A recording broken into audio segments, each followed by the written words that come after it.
Alright, welcome back to another stream of Assassin's Creed.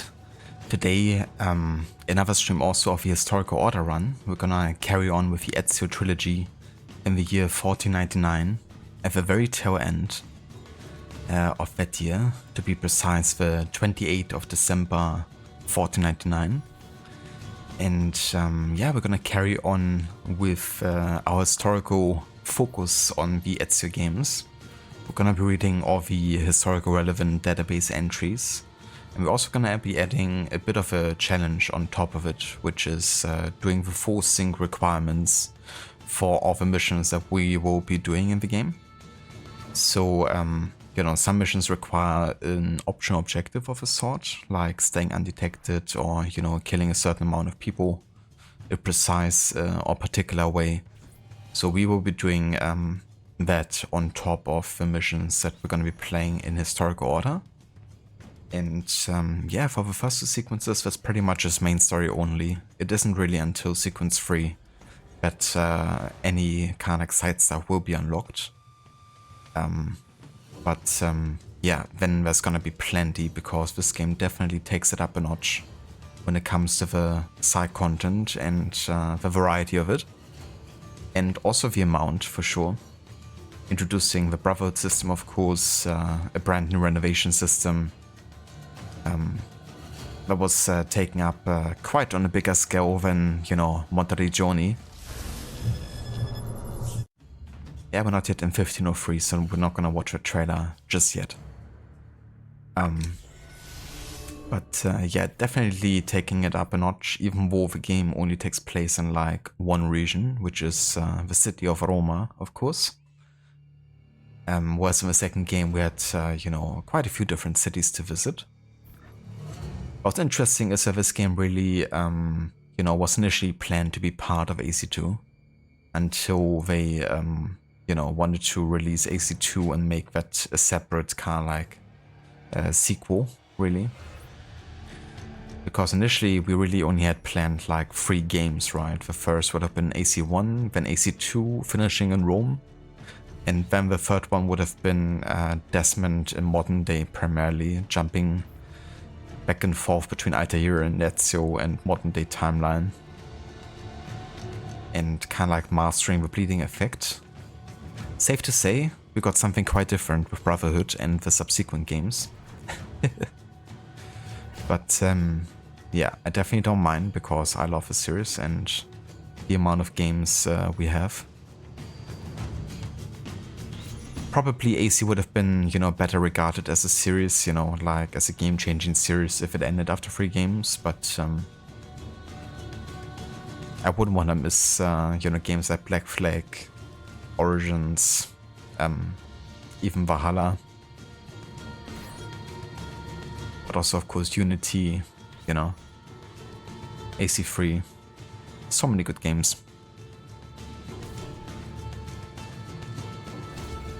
Hello there, Doppeldoor, welcome in. And good day to you. Hello there, Stanley, welcome on in. Guten Mittwoch. Den wünsche ich dir auch. And yeah, thank you for joining us for the start of our Brotherhood playthrough. We're gonna do full sync for all the missions that we're doing.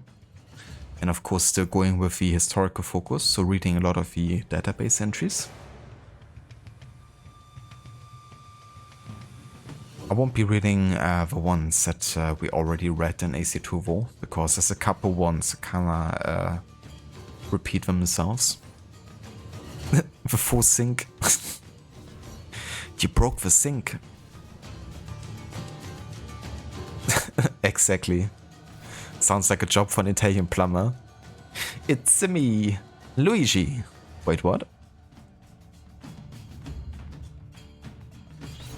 To be fair, there actually is a Luigi in Assassin's Creed, right? It's a kind of like captain that Ezio slays and then impersonates. Sad face that Mario isn't there to witness it. They could have done that mission together as Mario and Luigi.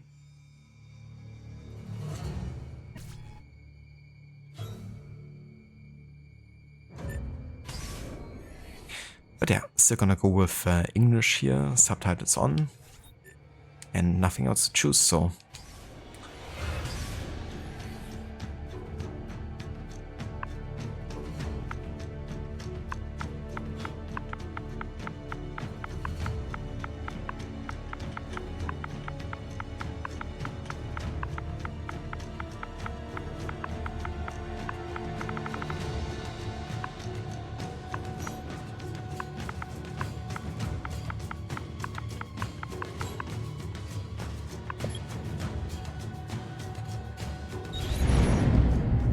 I don't think anyone ever expects to wake up one morning and find themselves caught in the middle of a war between 2 secret organizations. I know I didn't. But here I am. On one side are the Templars, better known these days as Abstergo Industries. They're in the business of control. Politics, economics, technology. They won't stop until every single one of us serves them. Literally. Fighting against them are the Assassins, a group dedicated to safeguarding humanity's free will. I was born into the Brotherhood. A couple of weeks ago, the Templars found me. They took me prisoner, strapped me into a machine they built and put me to work. It's called an Animus. And it's where I spent most of my time. Exploring the memories of my ancestors, discovering entire lives locked deep inside my DNA. First, I revisited the life of Altair ibn La'ahad, an assassin from the Crusades. The Templars wanted the location of something known as a Piece of Eden, an ancient artifact capable of bending people to their will. Once the Templars had what they were looking for, they decided my usefulness had come to an end. But Lucy saved me. Lucy. When things were at their worst, she revealed herself to be an assassin and helped me escape. I was hoping that would be the end of my misadventures. But we were just getting started. Back into another Animus I went. Now, I'm reliving the memories of Ezio Auditore da Firenze, my ancestor from the Renaissance, searching for a path forward. Through the bleeding effect, I'm becoming an assassin in more than just name. It will come in handy as the Templars prepare to enslave us all. They found us. They've crashed our hideout and we're fleeing the scene looking for a place to hide. Only there isn't any, and time is running short. My My name is Desmond Miles, and this is my story.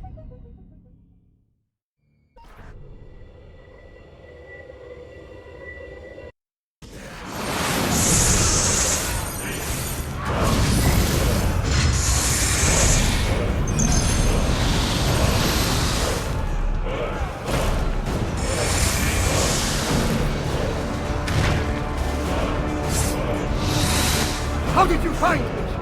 Mario Auditore, let me hear.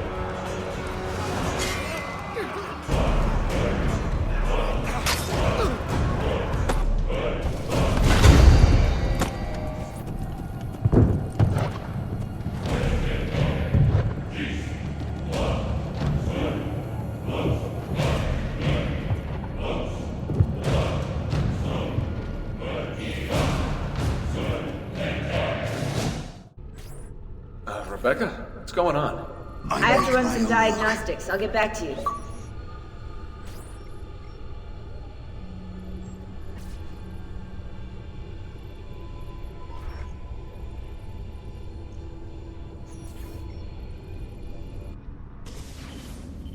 It is done. The message is delivered. We are gone now from this world. All of us. We can do no more. The rest is up to you, Desmond. What? Who is Desmond? I don't understand. Please, wait. I have so many questions.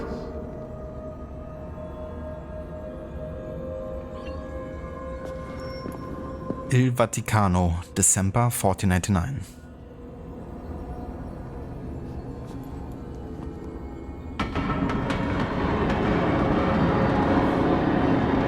Well, we know who Ezio Auditore is. First things first, let's go into the HUD settings here.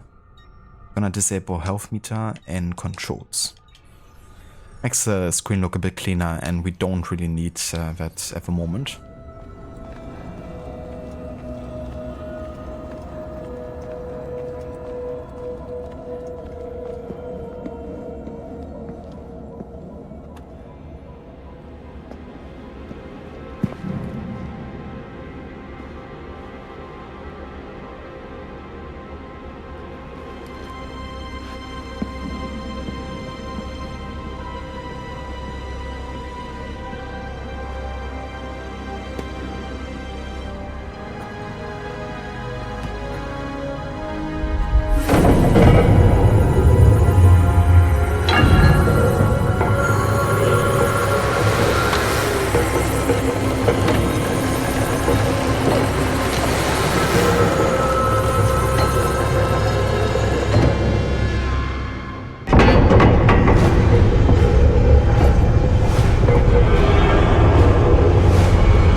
Better in the hands of the earth than in the hands of man. Uncle? What can I say? We sent a single man against an entire army. I was worried. Quick, climb up. We have to get out of here.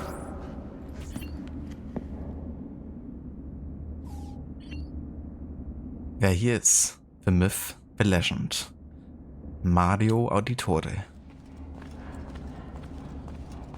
It's kind of bad for Ezio, you know, trying to receive the Staff of Eden, and then it's like, god damn it. It's like trying to pour out Excalibur out of a stone.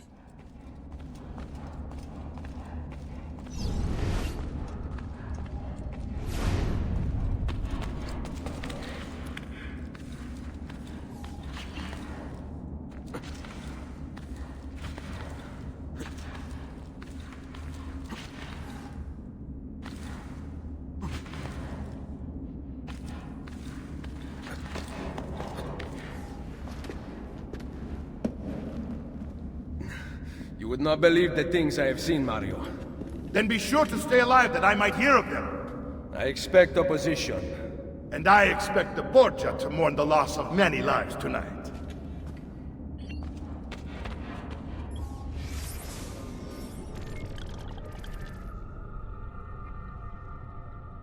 Ah yeah, we did also read this one. So yeah, there's gonna be quite a few database entries that will be pretty much copied from AC2. But we won't be, you know, double reading them. There's enough new database entries to read as well.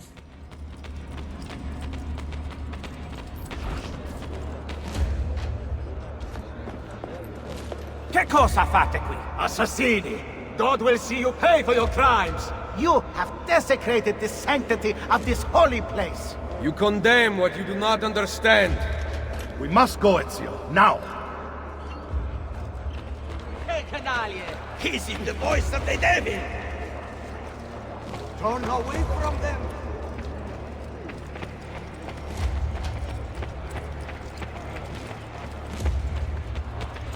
Did Rodrigo manage to hurt you? Barely. My armor blunted his attack.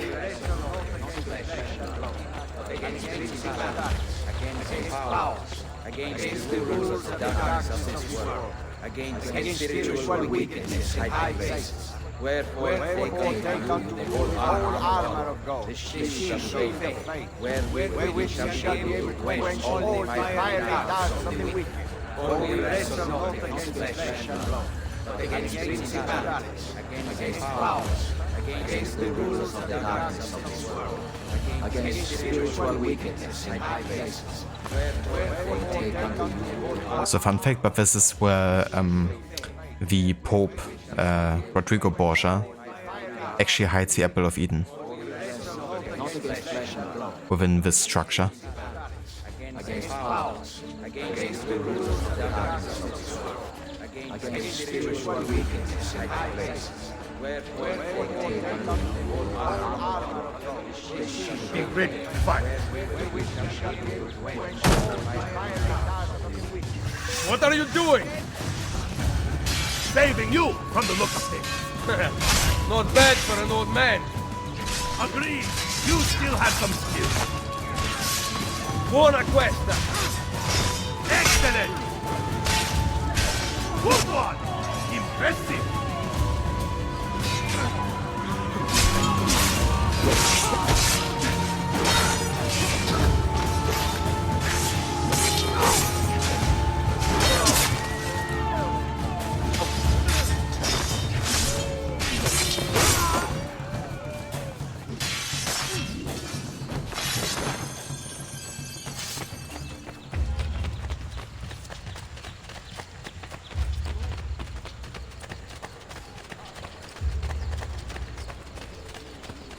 Ezio, over here!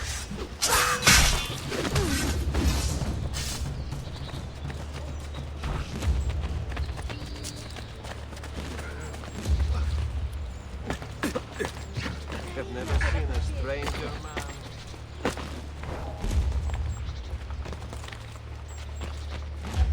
You know, it's kind of funny seeing Mario actually parkour around Rome, because at this point Ezio is like 40 years old. And, you know, Mario is at least 20 years older, if not older very much, probably. It should say here. I mean, he's born in 1434. So he's like 65 years old. And he's still parkouring around Rome. I mean, gotta give it to him. He did stay in shape. Imagine in the Renaissance being 65 years old and parkouring around rooftops of Rome. Respect.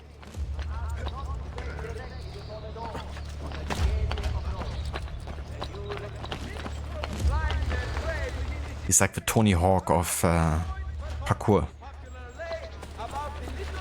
Only the Tony Hawk is like 10 years younger.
decision is yours alone to make.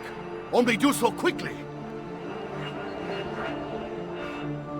Give it to me. You can do with it as you will later. Bene. Jump!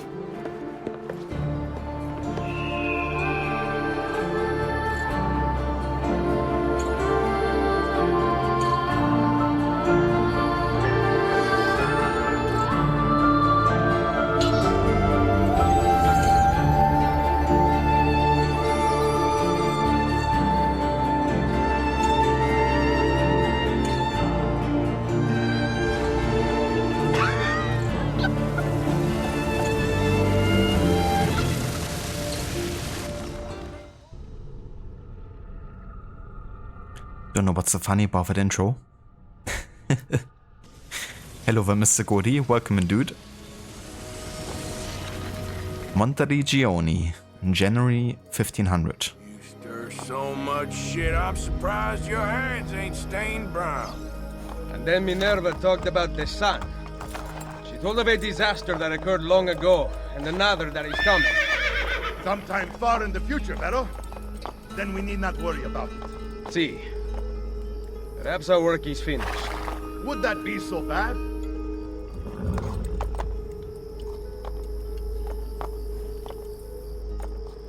The timing. Perfect introduction to Monteriggioni. There was just an NPC talking in the background.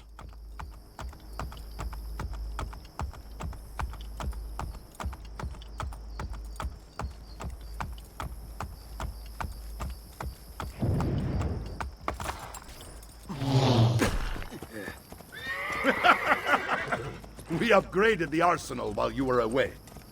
Ah, and it is now customary for you to fire cannonballs at visitors. My apologies. We only installed them a few days ago. My men are still being trained in their use.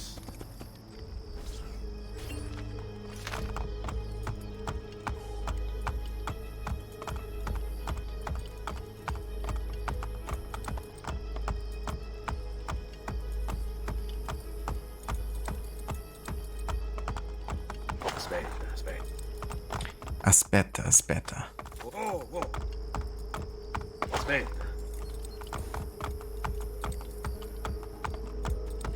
Ah yeah, new introduction of a feature here. You can actually ride within cities now, Welcome back, Ezio. which you couldn't do in AC2. Look, it's Ezio. Let me see. Buongiorno. Salve, Mario! It's good to be Look home. at the two of them. Felice Anno Nuovo! Happy New Year. I do like the comments that actually, you know, ground this mission into like a particular time of the year. This place just keeps getting better. Thanks to you. Brother. Claudia. It is good to be home. How is mother? She's fine. I heard you were returning, but I'm glad to see it with my own eyes. The Contessa of Forlì is here to welcome you. I had no idea you were so famous. Caterina? Here? Is it finished then? Is the Spaniard truly dead? Gather the others in Mario's study tonight. I'll explain everything there. Steel yourself, Ezio. They will have many questions. Claudia, tell the Contessa I look forward to seeing her this evening.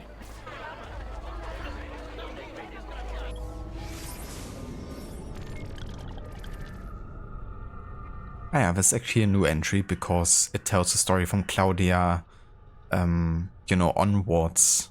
What happened in AC2 to her. Yeah, I've been pretty good, Mr. Gordy. Been using a weekend to kind of like recover a bit from the whole wisdom tooth removal. And just took it easy, really. And yeah, other than that, week was pretty busy with like work and everything.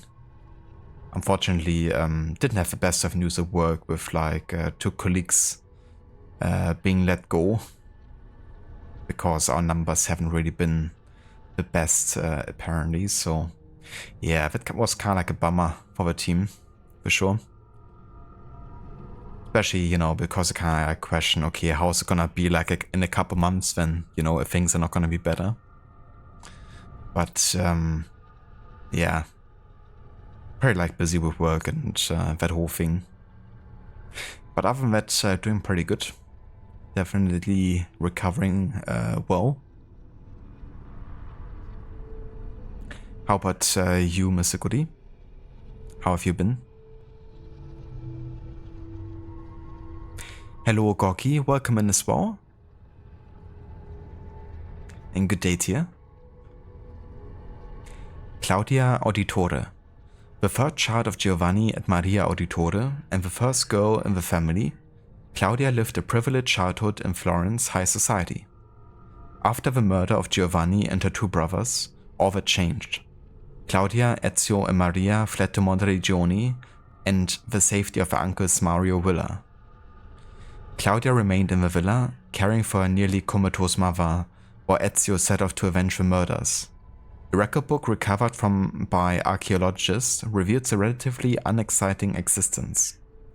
Between months spent managing the villa's finances, brief periods of activity were supplied by Ezio's visits, and the renovations she was able to carry out with the money brought back from his travels.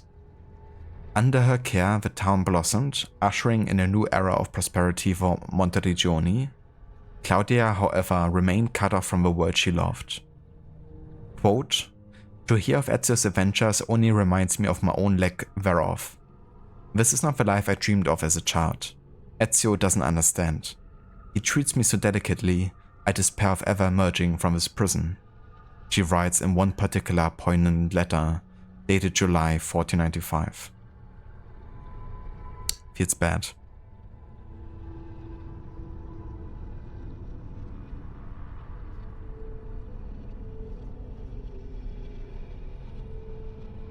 Oh, very good, Goody. That's great to hear.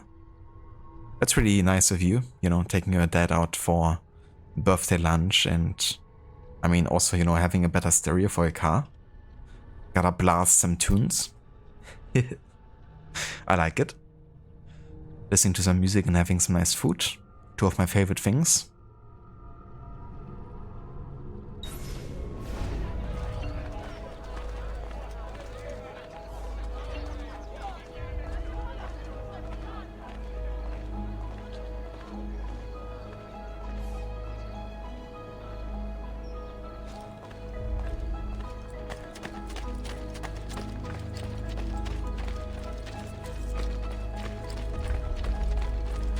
This box is heavy. The men in this town are no better than little girls. An army should be helping me. And look, no one. A good thing there's Ezio Auditore da Firenze. Cazzo! Ah, gotcha, Goody. Yeah, that's really unfortunate. A good thing, it's gonna be replaced soon. I always get stuck with this. And hello again, Gorky. Need some help? Salve. So many flowers. Your husband must be very lucky. I am the lucky one. I have you here to aid me. Let me see what I can do.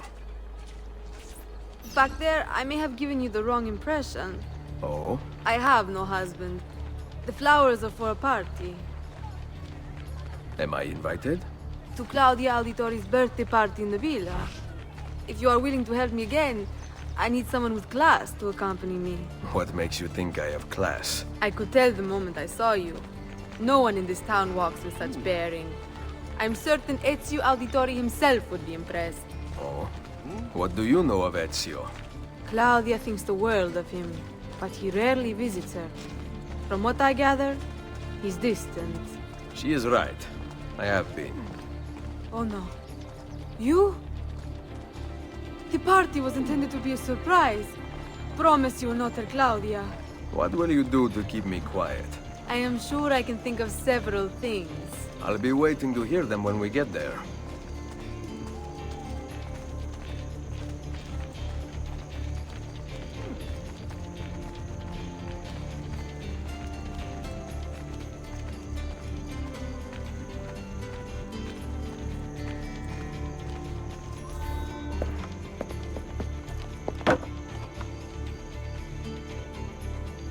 Now about earning my silence. I have something in mind. There is one condition. Anything. You must wait until tomorrow. If it pleases you, I will not stand in your way. It will be worth the wait, Ezio. Trust me. Trust me. I like the pronunciation of "ja." Kind of like rolling sound.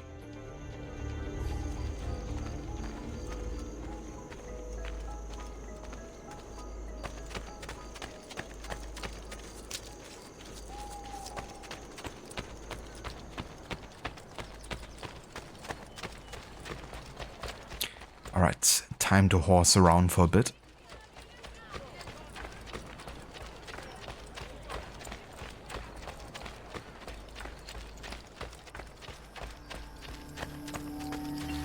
Buongiorno.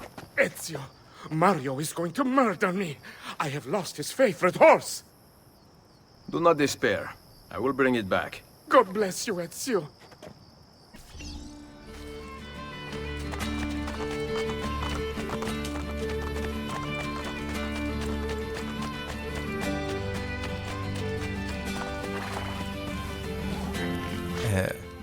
Okay.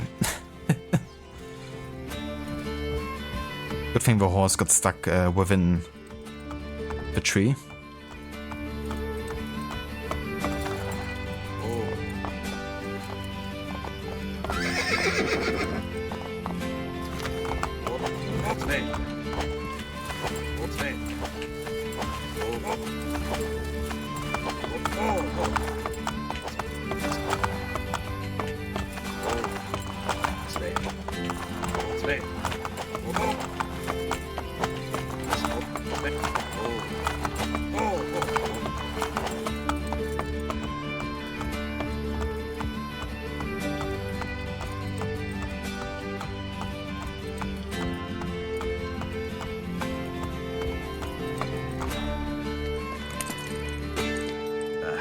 Here. Grazie, Ezio.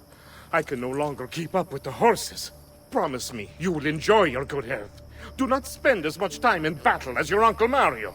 My battles have already been won. That is good news. Arrivederci, Ezio. Arrivederci.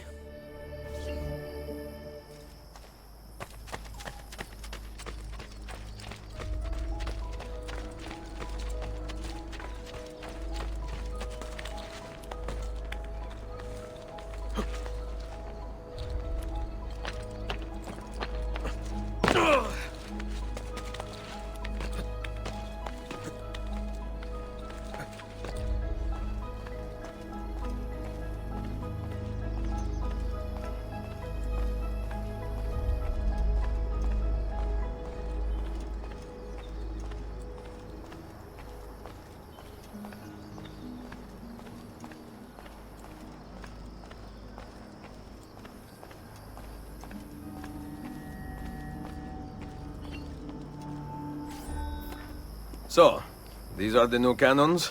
Yes, Signor Ezio. May I try one? Yes, but... Go on, tell him. We cannot seem to make them work properly, and the fool who mounted them is nowhere to be found. Then it is up to me to find him. We do not want to waste your time. It is not any trouble. I have all the time in the world now. Oh, you sweet summer child, Ezio. Even though you're 40 years old. But it's definitely a bit interesting how naive Ezio is in thinking that, you know, there's not going to be any repercussions for him sparing Rodrigo Borgia, you know. But the first thing he doesn't do is actually, you know, going to the assassins and telling them everything that's happened. You know, all this time, you know, like for example, especially Machiavelli, you know, being in charge of the assassins, he kind of deserves to know. Because Machiavelli, as we learn later, of course, isn't too happy about Rodrigo being spared and being able to mount a counter-offensive. Now granted, you know, ironically speaking, you know, Rodrigo Borgia was not in favor of attacking Monteriggioni. He was very much trying to hold Cesare back. And the main reason for Cesare to go here is, you know, because he kind of wants to unite Italia under his banner, which is why he has a whole conflict with Caterina Sforza. And Monteriggioni, you know, also being quite vital in securing access to Toscana and Firenze. And Caterina Sforza being, of course, more on the Romagna side of territory. But it was really like a territorial question for Cesare, but of course also knowing the Eppo to be here, you know. It's just an opportunity that Cesare couldn't dismiss, even though Rodrigo was not in favor of it. But still, you know, Rodrigo could tell Cesare about everything that's happened. And that's something that Ezio maybe should have considered. Salve, Messere. We need you to fix the cannons on the battlements. Leave me be. I do not begin repairs before noon. Do you know what time it is? I make cannons, not clocks. If you are busy, someone else will fix them. Uno momento. No one else will touch my cannons. Soldiers have no respect for artillery. They expect a gun to work like magic. You need to feel her out. Give her a little encouragement. We are only equipped with simple cannons now, but I got hold of a design from France, a hand cannon. Something called a wrought iron murderer. Imagine firing a cannon from your hands.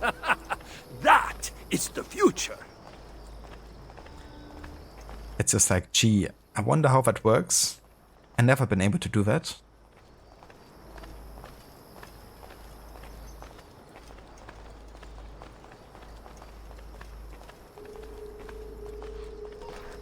What have you done? We used them.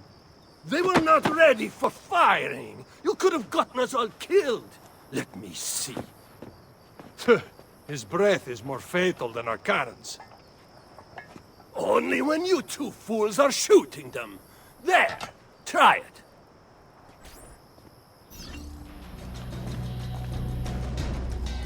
Aim at something to test the alignment.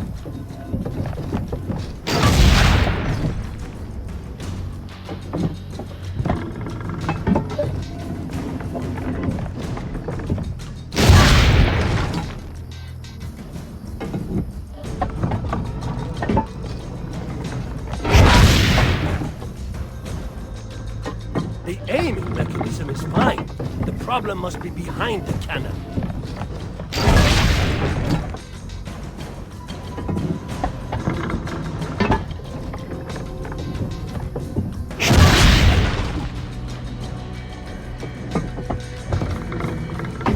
Wonder what he says if I misshoot another shot.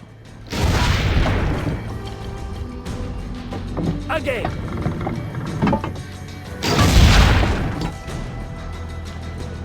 Again.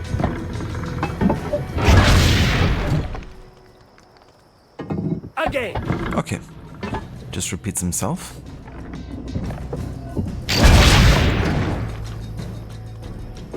Perfecto. At least someone here knows how to shoot. Now, the other one. I must go. Thanks for your help. If you hear the cannons tomorrow, do not worry. We will be practicing at dawn. Too bad it will not do you any good. Very funny. Now fix the second cannon.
Buongiorno, Ezio. Caterina, to what do I owe the pleasure of your presence here? I desire an allegiance. The papal armies have resumed their march on Forli. Your mercenaries would be a great asset to my cause. It is likely that I can give you what you seek. But we will talk later. Mother. Machiavelli. It is done. Though not, I think, as any of us expected. I entered the Vaticano and faced Rodrigo. No! He used the power of the papal staff against me, but I defeated him. Combining the staff and the apple, I gained access to the vault. There, a moving painting of the goddess Minerva spoke. She told of a terrible tragedy to befall mankind in the future, but gave hope of lost temples that will provide aid to humanity. And then she called out to a phantom, Desmond, as if he were there, standing beside me. After her warning, she vanished. Amazing. I cannot imagine such wonders. The vault did not house the terrible weapon we feared. This is good news. What of this goddess, this Minerva? Did she appear human? Yes, but her words proved otherwise. All of her kind died many years ago. I wish I could show you the magic she performed. Who is Desmond, and where are these temples Minerva spoke of? I do not know. Perhaps we must search for them. Tell me how it ended with Borgia. Did Rodrigo beg forgiveness? Make excuses? Promise power in return? No, none of those things. Interesting. I'm surprised he remained so composed. I let him leave. The Spaniard lives? Once our enemies are dead, we can speak of vaults and gods and ancient places. You should have killed him. We're sure to suffer for it. I am not here to debate the past. Together, we should discuss the future. No. I am leaving immediately for Roma. Ezio, I do not know why you spared him, but I trust your judgment. Machiavelli will come around.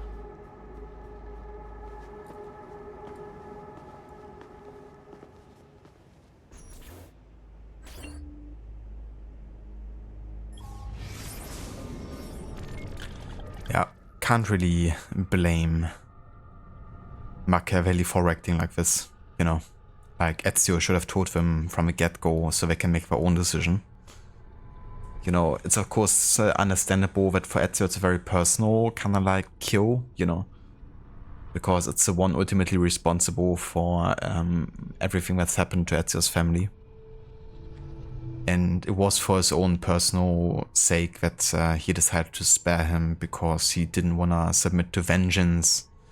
You know, realizing that Rodrigo is broken, you know, in his belief to be the prophet, and killing him won't do anything to bring back those that have died.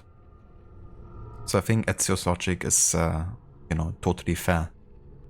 But he maybe should have also considered what's at stake for everyone that isn't him, you know. But yeah, I think it's a very human choice that he made, for sure. It also shows that, you know, Ezio has flaws.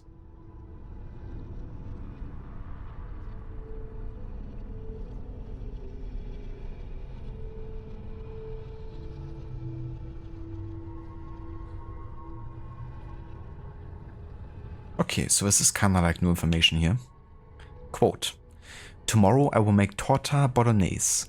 I leave to pick up the eggs and meat from the market and will be back in time to open the bakery as the sun strikes the top of the courtyard.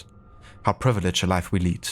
It is hard to remember on such a day that what is given may also be taken away. These are the final lines of Maria's diaries.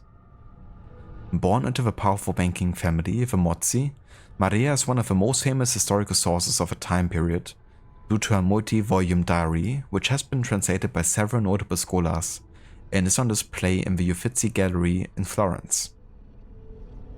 Now, thanks to the Animus, we know why her diary ceased, after her husband Giovanni's arrest, during which Maria was mistreated by Florence's guards. She entered a semi-catatonic state, Cared for by Ezio's sister, Claudia, at the Villa Auditore, she remained silent for years until Ezio brought her a bundle of feathers he had collected during his travels, an activity that her younger son, Petruccio, once engaged in. Brought back to life by Ezio's gift, her temperament has been improving steadily since. And this of course explains why she isn't, in this semi-catatonic state anymore that we saw her in AC2. We didn't actually collect all the feathers, so we didn't get to see her, kind of like recovery, but it's great that they kind of like make this a canon event for Brotherhood. Hello there, Dr. Darling. Welcome in, dude. You're listening while at work. Don't tell anyone, please. I won't. My mouth is sewn shut. But yeah, hope you're doing well today, Dr. Darling. And hope work is also going good. And on this note, I will also be right back.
Alright, I'm back. I have one for Machiavelli with a treat. And this also kind of a repetition of what we already read in AC2. One for Caterina Sforza is also pretty much a repetition. Yeah. Okay.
Welcome home.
Ready to go again?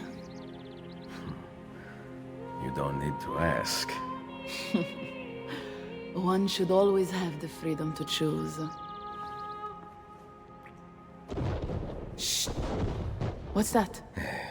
Probably just training exercises.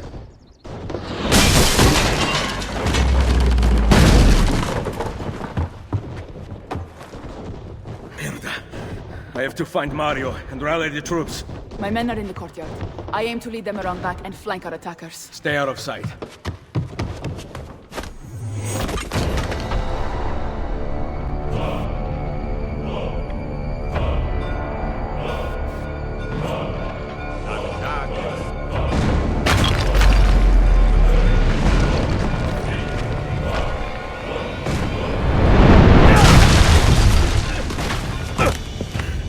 It's the Borgia!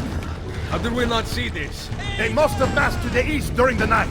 We need to hold them off until the townspeople have escaped. I will take care of it. Use the cannons above the rampart. I intend to lead a frontal assault. Do you have it? I am keeping it safe.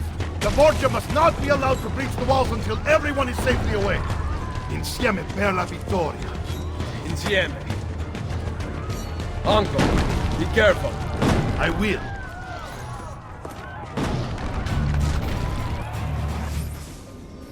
Okay, before we get to this next scene, which is gonna be a bit more intense, let me just pause real quick and welcome everyone in. Thank you so much, Rod, for the raid, and welcome into you. And also you raiders. How was the stream today? I hope the start to AC3 went well with the disarm challenge. Hope you had fun with it, and hope it worked out well with, you know, your challenge parameters. Hello, Lucinda, welcome in, and good morning. Yeah, we're just getting started with Brotherhood ourselves here. We, yeah, are about to finish the first sequence. Unfortunately, not the happiest of moments, but definitely an epic mission. But yeah, seeing Monteriggioni destroyed, among other things. It always hurts, you know, especially after spending so much time renovating the whole place. Yeah, listen, that's like, Leon, not now. But Ada, I have to save Ada. And also Mario. And that's a verse of a shout out, Senny.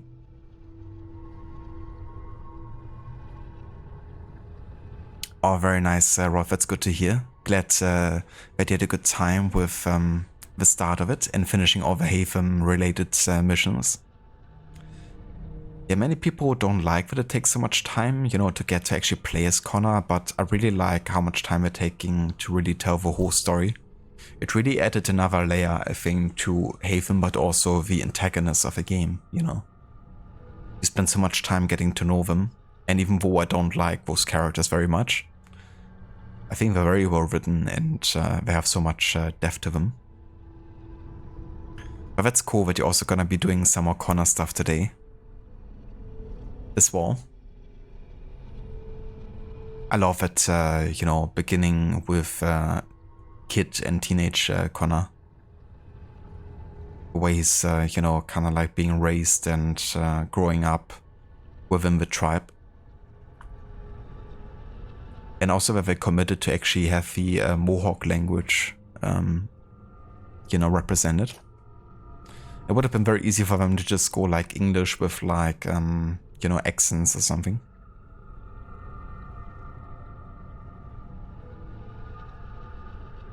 Oh, that's cool. I'm glad that it wasn't frustrating, just, you know, a bit tricky. But that's, of course, a good thing with a challenge, you know, that you have to be a bit creative, but it isn't getting to a point where you're getting kind of like discouraged.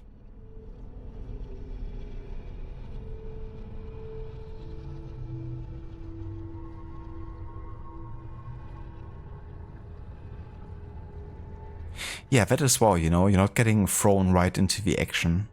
And I also like that there's a bit of an irony, you know, because you kind of feel like you're playing as an assassin, but then turns out you're not. Even though Haven might be a bit of a hybrid considering, you know, the tactics he employs, but... And of course, his kind of like personal background, but yeah, I really like that twist, for sure.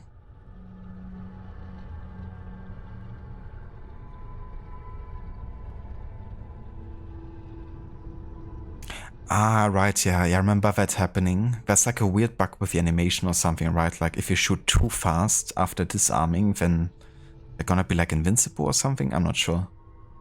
I remember having like a similar issue when disarming. I love the whole disarm mechanic and being able to use the weapons against them, but yeah, sometimes there can be really weird bugs. Because quick shots are really supposed to like always hit no matter what, right? Unless there's of course something in the way.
hand! You must stop them!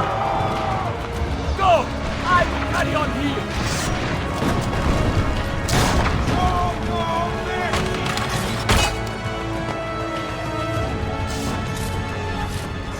Attack!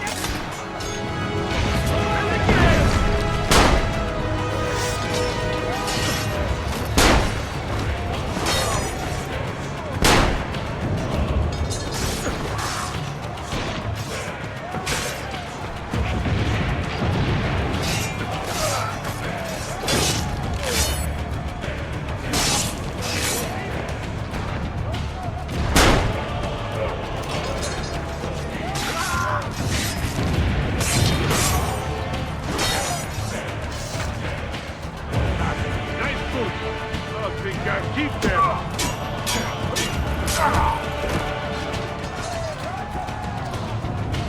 Down when I shoot!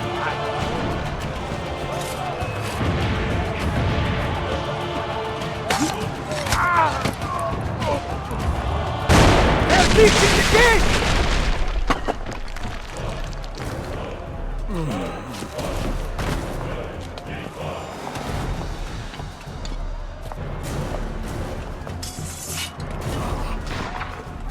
I know you're there, Ezio! The Pope told me about you and your little group of assassins. And this! Give me the gun his friend fashioned for us! We've had too much bloodshed. I think a cleansing is in order. So consider this an invitation from my family to yours!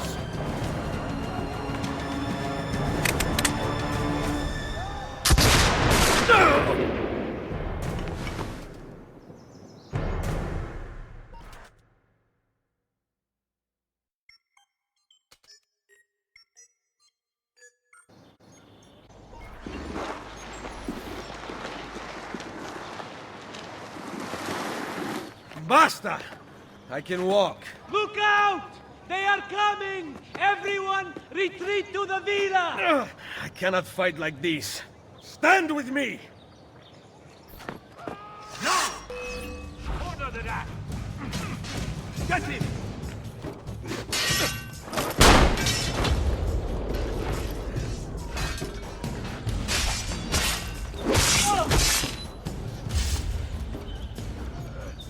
Requiescat in pace, Mario Auditore.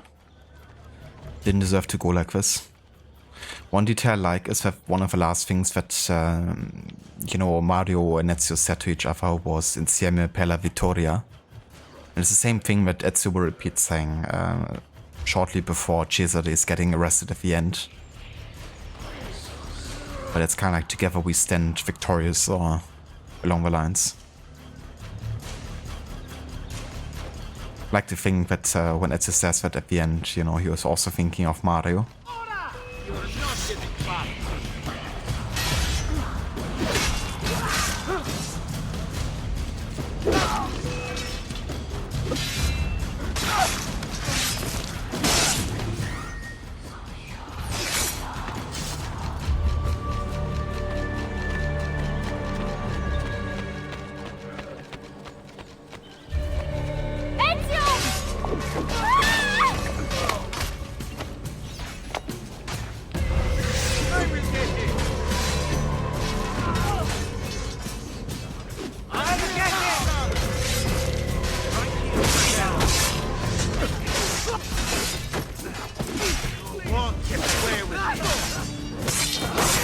Get inside the sanctuary!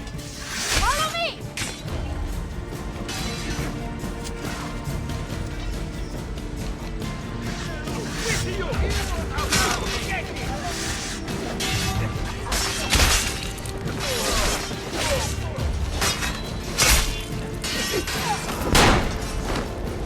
Yes, va bene!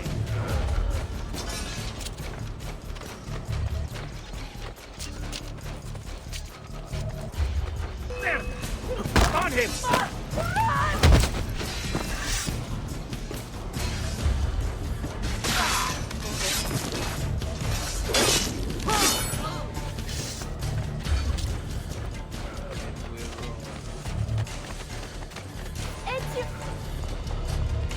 I will hold them back. Stop! Wait for us! We thought you had been killed, Sir Ezio. Not yet. Where does this passage lead? To the north, outside the walls. I am surprised it exists. Let me through. I must go help the troops.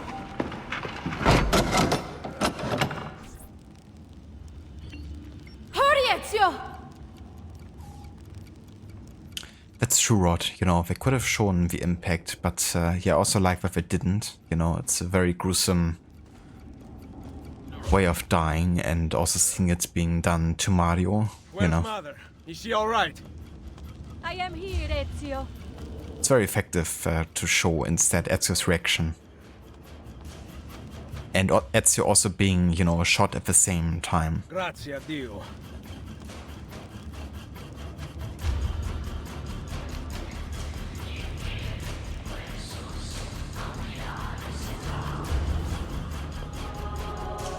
We could not leave without you.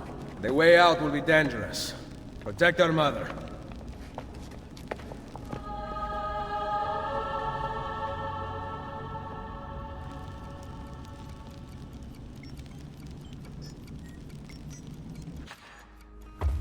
Where is Mario? I thought he would be waiting for us. The Borgia infantry are circling the town! Mario is dead. You must leave this place. Take Mother to Firenze. Get me a horse! You are not coming with us. Where are you riding? To Roma! Go, my son. Destroy them. But remember for whom we assassins fight.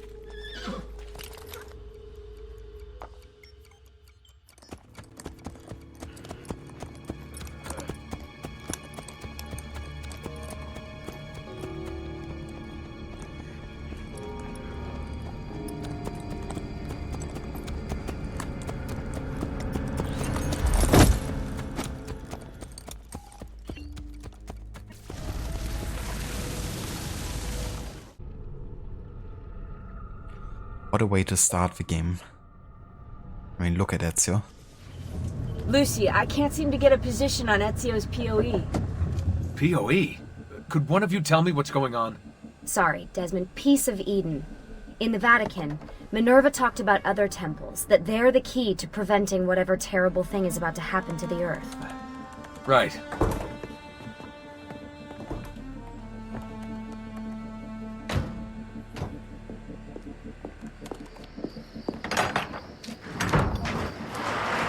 To find the temples, I'm convinced we need to get our hands on Ezio's Apple of Eden. Minerva altered it somehow when she touched it. Wait, we're at the Auditore Villa. Yes, it's our last safe house in Italy. It turns out the Templars are watching the border. Ezio hid the POE sometime in 1507, but when I try to access that DNA sequence, he seems to be remembering something else. Like a memory inside a memory? Yes, exactly. Maybe. Exactly, maybe? I believe you experienced something similar back at Abstergo, didn't you? Subject 15 exhibited memory within memory-like patterns, but she was pregnant. The memories of both the fetus's father and mother were competing. Desmond's not pregnant, at least as far as I can tell. Might just have had a big lunch. Can you skip ahead to a later memory? No, it doesn't work. Well, that sounds familiar. We couldn't access Altair's later memories until Desmond had improved his synchronization. Then it's possible something similar's occurred here. Ezio's troubled state is being transposed onto Desmond, destabilizing the memory. Either that, or Rebecca's just not a very good engineer. Thanks, asshole. What? I'm simply listing possible explanations. And that is amongst the most likely. Touchy. This place isn't secure. Cell phone surveillance can see right through the walls. Don't you mean satellite surveillance? Are you kidding? Abstergo upgraded to cell towers ages ago. The waves go through everything above ground. They're gonna find us. No, they aren't. Come with me.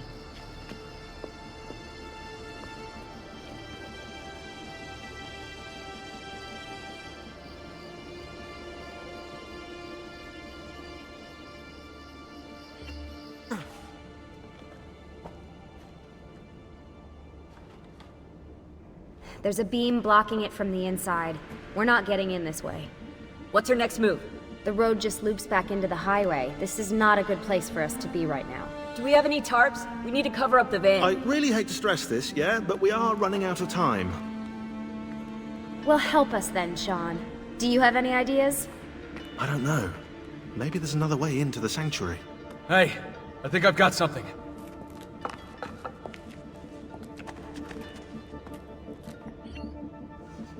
The bleeding effect in full effect. But it's really cool, you know, when Desmond actually visits a place where one of his ancestors has spent a lot of time in. The chances are the bleeding effect is getting stronger and there's like stronger connections between the memories taking place within, you know, the modern day. It's also why, you know, we have a very strong bleeding effect happening in Masyaf in Revelations. Follow me.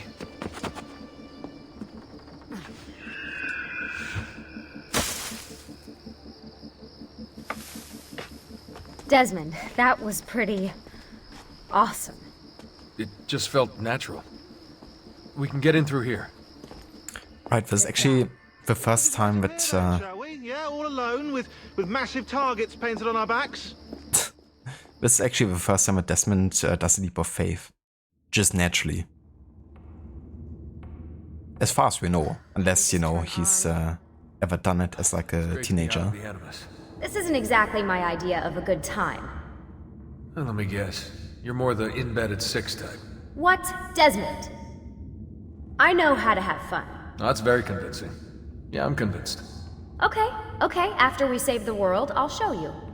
Wait, can I get that in writing? We have light.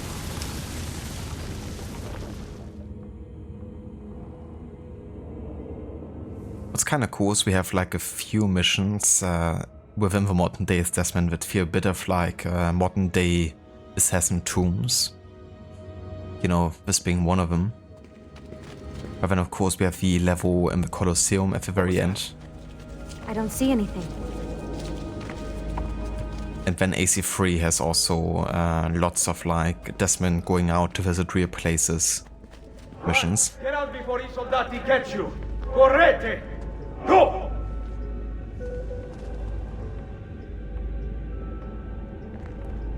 They escaped through here. What? Ezio and the villagers. After the attack, I can see them now. I know it's difficult, but try to compartmentalize, Desmond. Focus on the present. What if I can't stop the visions? How long before I start painting symbols on the walls? Don't joke about that. 16 is dead. We're focusing on the present, okay? It's interesting how Lucy calls him 16, you know, instead of Clay. Maybe it's a way for her to cope better with her responsibility in his death. By not humanizing him further.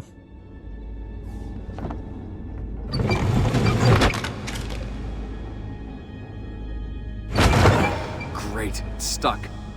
I can get under there. Ready.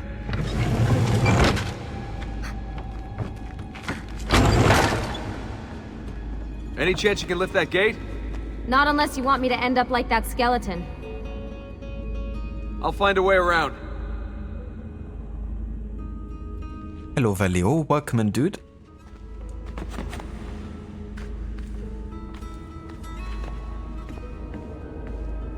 I can drop into the corridor below through here. Watch out for bats. Where? I meant in case you see any. Remind me not to make you a lookout.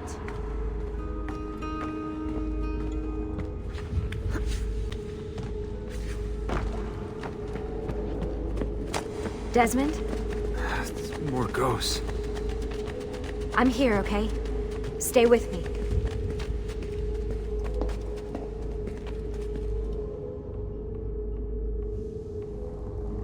Sounds good, Lucinda. Best of luck with work today and a good start with it as well. I hope it goes well. And thank you so much for the look, Iva. Really appreciate it.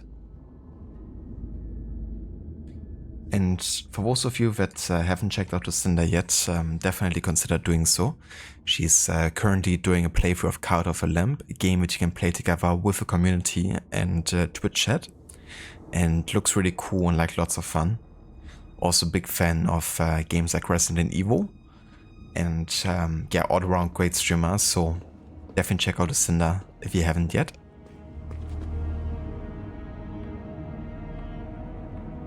Adetileo, very nice dude, that's awesome. Yeah, I can only imagine the, kind of like speeds you're getting with fiber. I'm still having like a classic DSL connection, but it's a pretty fast one. But it's still running through like copper or something. But that's awesome dude that you got that.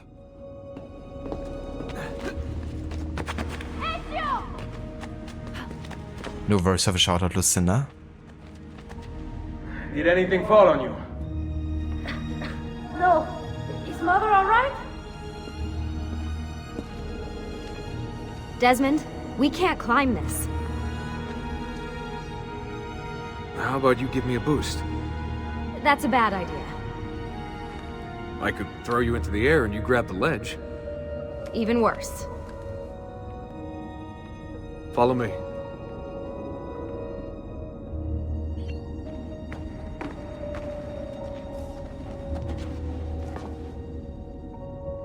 How about this? What are you going to... Nice job. I aim to please. I wonder how old these tunnels are. Middle Ages, probably. Luckily, the beams still hold our weight.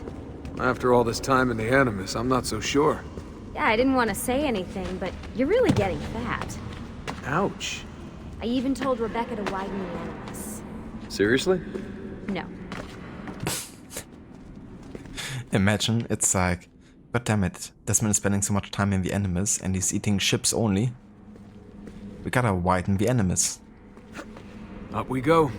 Ready.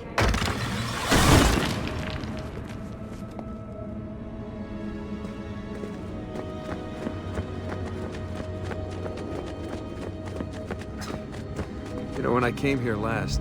When Ezio came here. Yeah, I meant Ezio. I shouldn't put you through all this. It's not right. Hey, all joking aside, I'm having the time of my life. And it's thanks to you. Just focus on where you're going, okay? Yeah, this is actually part of the Auditore crypt that you visit. And this is the end of it, where you have the sarcophagus of Domenico Auditore, as well as his son.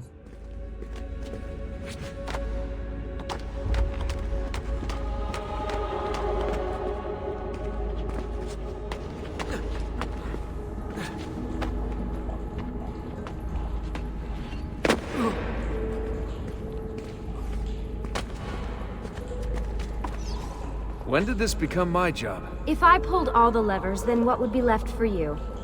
Nothing. Nice try. Ready?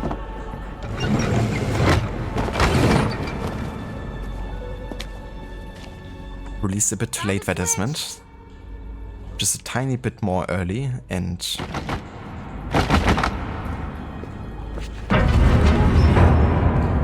you would have one problem less. I'm stuck over here, but I can see a lever across the water. Great. Ezio gets a bath with Caterina Sforza, and I get a swim in the toilet.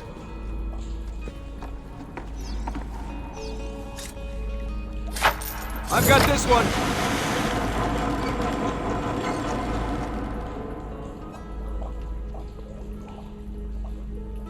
I just love how everyone in this game is a natural parkour master.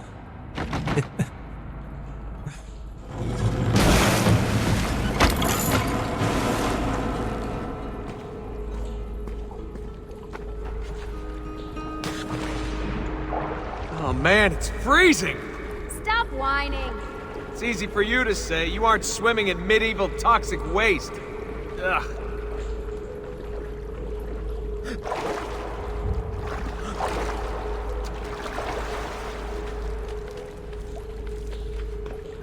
I smell terrible. You're exaggerating. Are you just lying, Lucy? It's kind of funny because, later it's pointed out that Desmond indeed smells terrible. Remember, this is the time of your life. Yeah.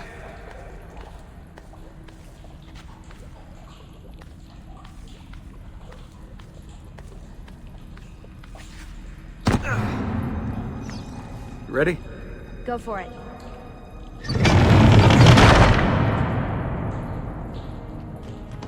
Okay, release it. How come you don't have to get wet? Because you're here, Charming. aren't I?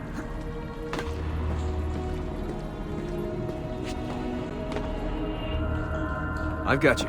Thanks. Ezio! We are on the other side! Hurry!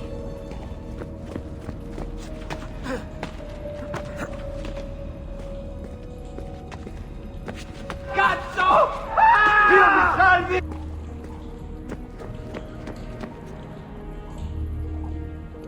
Great, the bridge is out. We can't jump this. I have an idea. You'll have to help me. Stand at the edge and get ready. Ready?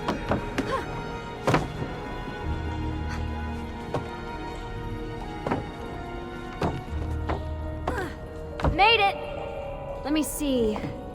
Oh, you go on ahead. I'll just stay here to die in the dark with the bats.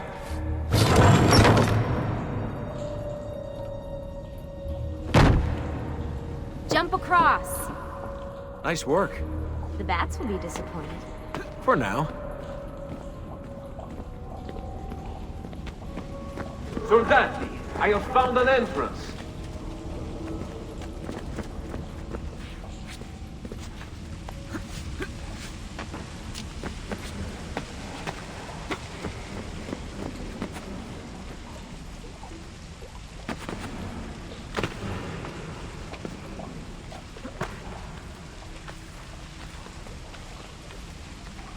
I'll wait here.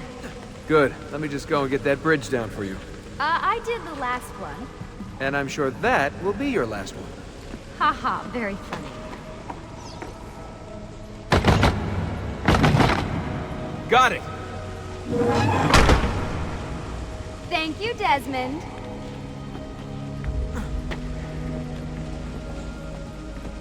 It's like, goddammit, just get a room and leave us alone with your flirty banter. Can't nobody stand that. Now it's my turn to even the score. There. Thanks. It's a start. Do your magic.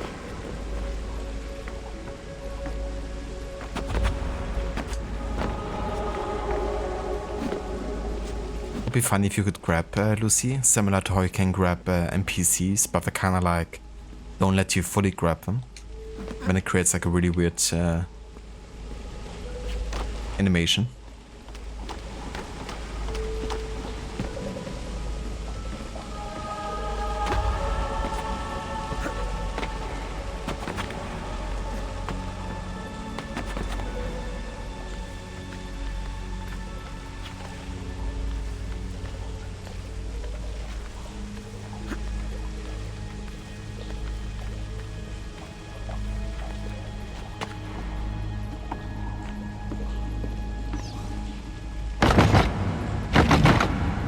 Up you go.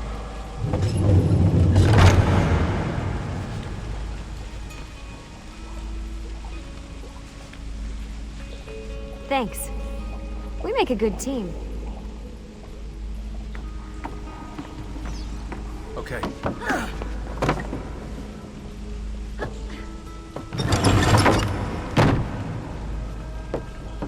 Come on, Desmond, let's go.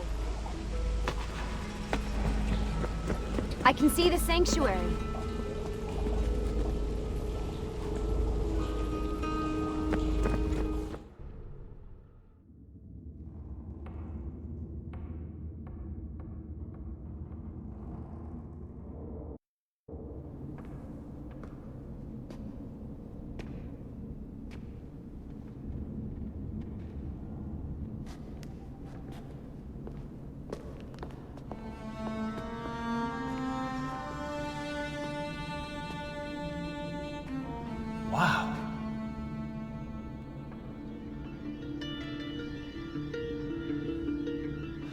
looks so old. Ezio must have come back here way after the attack. But why? Desmond! Right. Let's open that door.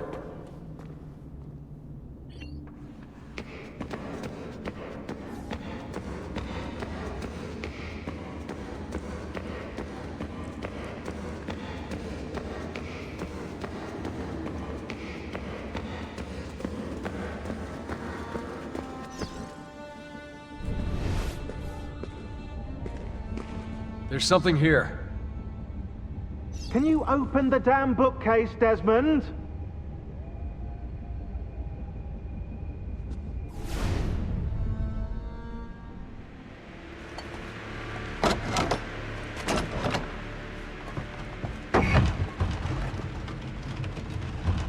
You guys did it! About bloody time.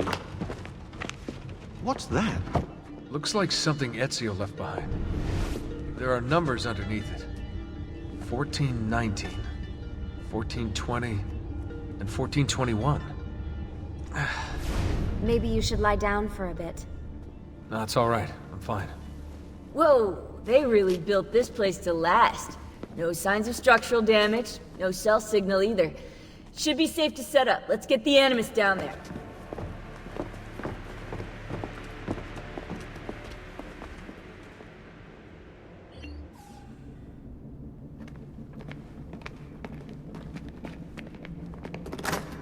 Okay, everything's good here. Sean, hide the van in town, and make sure you aren't followed. What is that smell? It's my clothes. They smell like you swam through a sewer. It was Lucy's idea. Wait a second, guys. We need power down here. There's a line running nearby I can hook into, but the wattage is weak. Oh yeah, of course, yeah. Anything else you two would like? You know, some caviar perhaps? Maybe you'd like me to knit you a lovely hat? No? Fine, follow me.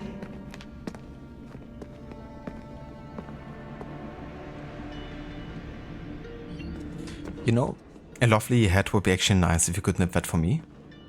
Thank you, Sean. I really like that they set up camp within, you know, the kind of like sanctuary, where you end up unlocking Altair's armor, which unfortunately is lost during the attack of Monteriggioni, but it's a very iconic place within the Ezio trilogy.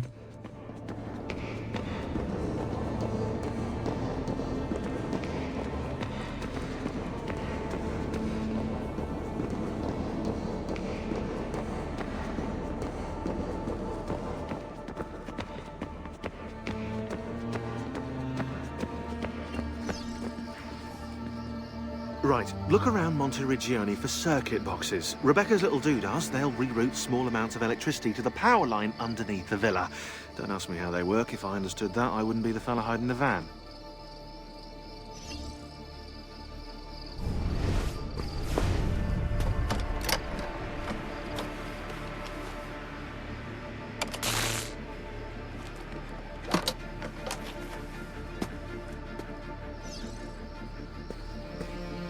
I like that they're unprotected and you just have open access to these power routers.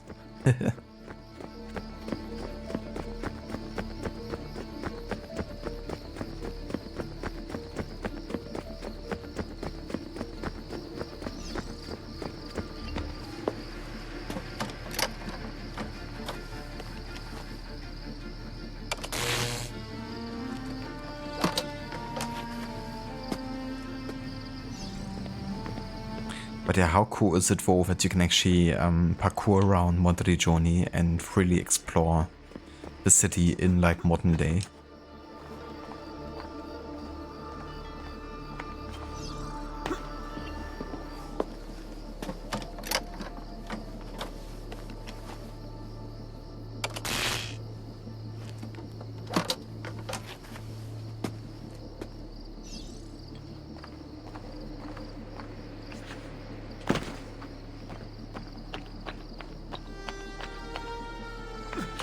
And another cool thing is you can actually find items from the past within Monteriggioni.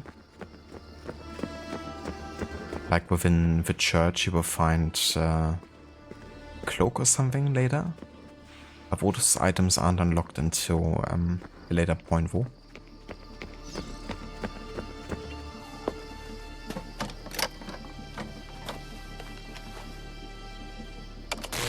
What is going on here?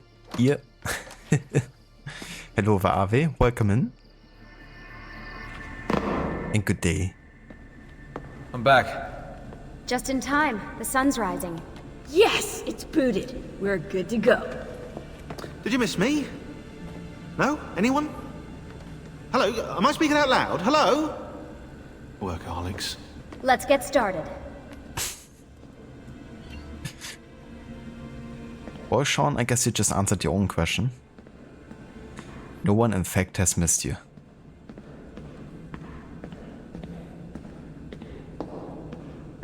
Hey, what's the matter you are there?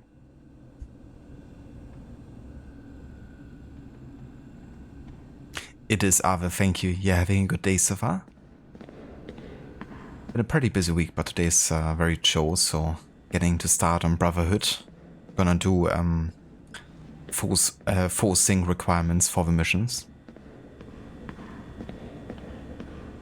Which is always a good time. I do like the optional objectives challenges. Yeah, exactly. It's like, yeah, I missed you. Surely. Do you have any clue about those numbers under the drawing? 1419, 1420, 1421. Maybe something to do with the 100 Years' War. Or wait, in 1419, Pope Martin V arrived in Florence, right? He left for Rome in 1420, and that was the same year Brunelleschi began building the Duomo. And in 1421... in 1421... Yeah, I'll have to do some more research, I think. At least he's honest. He doesn't know literally everything, but he knows a lot. I mean, he's the author of the database in the first place. Nerd alert. That's Sean. And that's why I love him. But yeah, I hope your day is also going good, Ave. What are we gonna do about Abstergo? Wait it out. As soon as we find the apple, I get in contact with our other teams in Europe, but as far as Italy goes, we're on our own. It'd be nice to have some help from above. Our top assassins are busy gathering info about the Templar satellite launch. We've pinpointed several possible facilities in the US, China, and Russia, but there are no clear leads yet.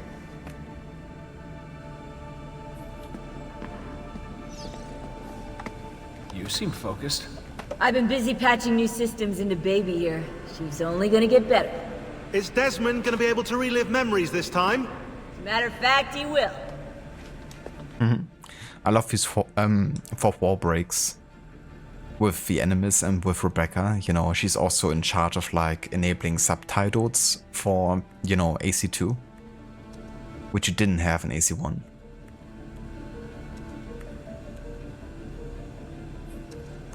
That's kind of nice how the enemy serves as like, okay, you know, this is the emulation, the simulation, I guess, to relive the memories, and it's kind of like a bridging point between, you know, the game and the lore of what makes this possible. I mean, how could you not love Sean? So, what do you think of Monteriggioni? This is not Monteriggioni. Monteriggioni existed in the Renaissance. Ask me how the town was in 1554 when it was seized by Florence, and I'll tell you. Huh. I figured you'd like it nowadays. Seems not to have changed much. Exactly. History is the study of change. Change is life. When things become static, it means they're dead. That's a bit rude to say about Monteriggioni. I wonder how people living in Monteriggioni nowadays would feel about that statement. Then again, you know, this whole place doesn't actually exist in Monteriggioni, so there's that.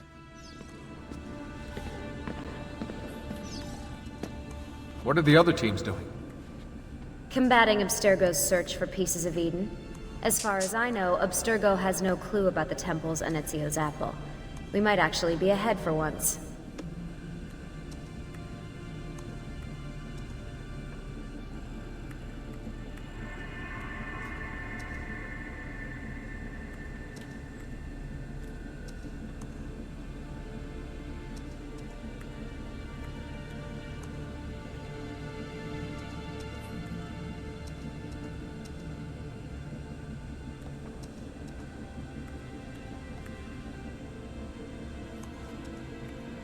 I gotcha, Ave.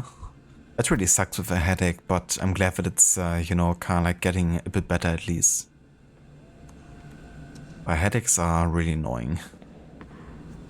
Especially when you don't have like a quick relief. Always a tech geek? Nah, I was into sports, but then I broke my leg and started playing with computers. Who knew that coding could be just as exhilarating as strapping on a board and dropping out of a helicopter? Just FYI, you might want to get your adrenal glands checked. You know? Because that is not normal.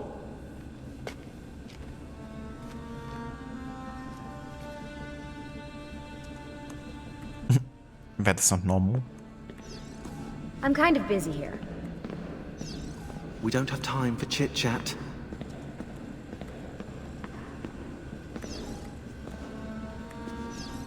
Gotta stay with the code.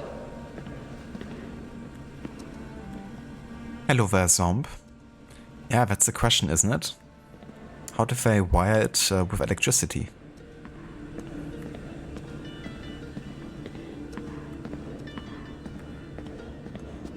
Yeah, there's also the computer, but I won't be reading into this in this playthrough.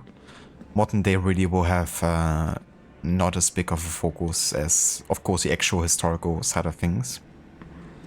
But once you do a lore-focused playthrough again, you know, that would definitely give us the opportunity to do really in-depth with all of the emails and modern day information. But yeah, for now we're done here. Let's go ahead and start sequence 2.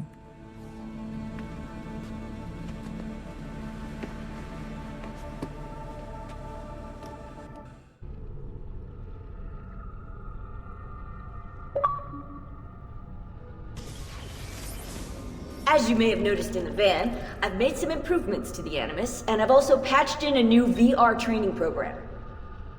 Here you can show off all those flashy moves you picked up from your ancestors. Let me open one of the missions.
You can access more VR missions through the Animus desktop.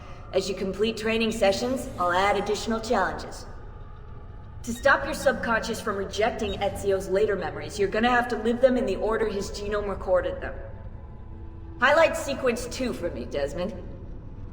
Good, now select it and you're gonna see the memories inside. Once you've unlocked a memory, by accessing this menu, you can relive it as many times as you want. But what if there are memories I just want to forget? Desmond, this is very important. If you need to take a break, log out of the Animus. You can leave the machine whenever you like. I'm all set to go. Don't worry. One last thing. As you raise your synchronization by executing events the way Ezio lived them, you might even discover some repressed memories. Okay, let's get started. Select the first memory.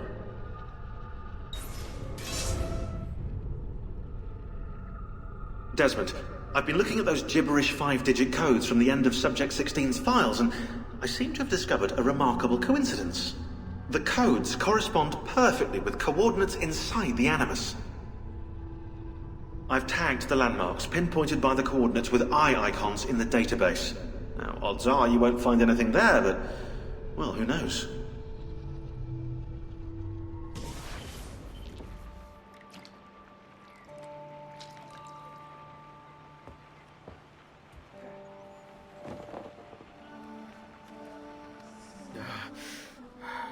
Calmatevi.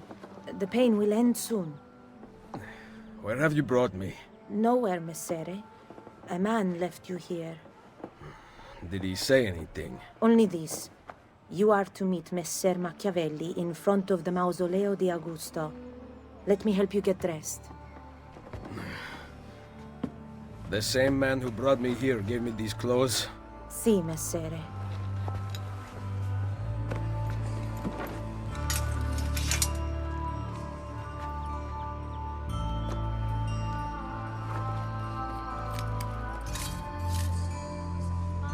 Bene. Now I have a way back up in case I fall.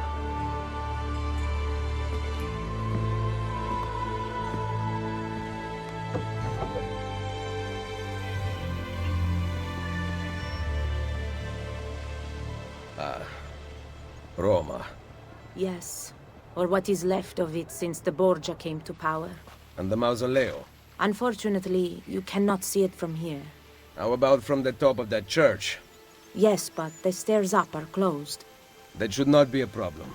I Vi need ringrazio that di money. tutto quello che avete fatto per me, buona donna. Addio.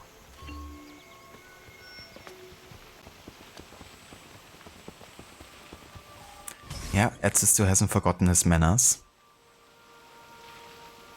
Yeah, that's true, Ave. I mean, it's gonna be at least another year until GTA 6, and who knows, you know, it might need more time in the oven. Which is probably a good thing, you know. I'd rather they really take the time and just drop, you know, the most amazing game ever. Gonna be worth the wait. But yeah, it's crazy to think how long it's been, you know, like 12 years this year since GTA 5 came out. Just crazy.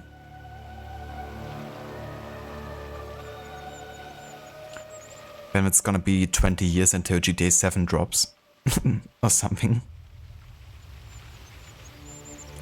But yeah, I mean, that's always a good thing, you know, no matter what game you're waiting for, there's always gonna be games worth revisiting or, you know, playing for the first time. I assume you finished your playthrough of Blood and Wine, Ava? Hello Velitis, welcome in dude, and good day. Bene, now I have a way back up in case I fall. Now we have the equipment to do so. Yeah, 26 years. I hope I'm still alive when that happens. I'm doing pretty good, Lightus, thank you for asking. You're having a nice chill day over here. Started with my historical order run of Brotherhood. Gonna do all the missions in proper historical order, and yeah, focusing a bit on you know, the database entries and stuff like that. Gonna do full sync on top, so in this case we can't drop below 1 health square. How's your day going, Lightus?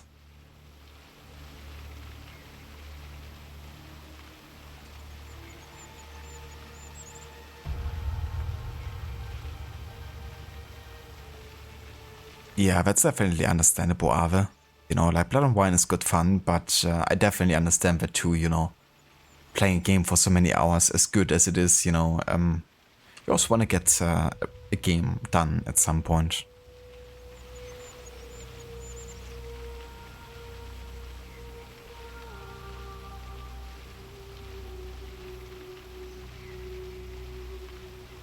Oh, very nice, Lightus. That's great to hear. Hope you have a great time with your kids. Hope you have some nice weather too. Oh yeah, dude, Expedition 33. That's the game I've been looking forward to since it was first revealed, really, the gameplay.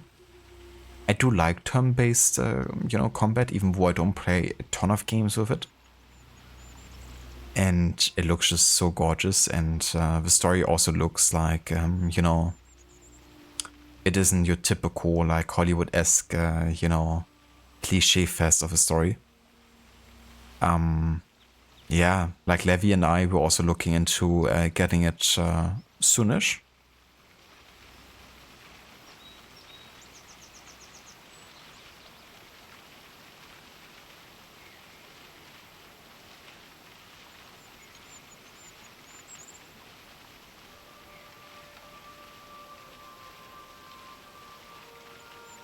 how your light is. I mean, yeah, that's definitely pretty cheap, Ave. That's a good thing with that game as well. It's not the highest price tag either. I think it's like $50 full price or something. Oh. You know, in a time where many games are supposed to be $80 in the future, that's definitely nice to see. The Mura Aureliane. Enclosing all the 7 hills of Rome, this line of city walls was built during the reigns of Emperor Aurelian and Emperor Probus from 271 to 275. It served as a deterrent against raiding clans of barbarians who liked to strike poorly defended suburbs and villages. In 545, during the Gothic War, Totila, the king of the Ostrogoths, destroyed much of the walls in an attempt to reduce the Byzantines' ability to defend the city. And that's what's wrong with Goths today. Too much makeup, not enough village raising.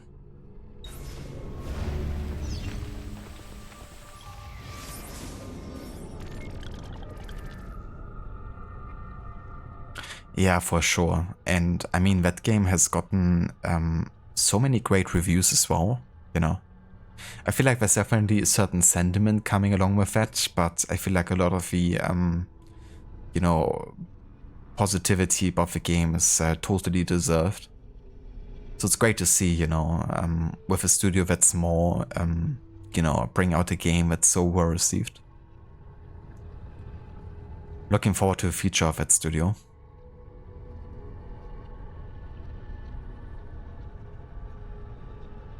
Sounds good, Ave. You do that.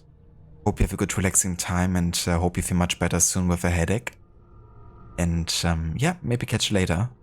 I'll probably see you around somewhere on Twitch.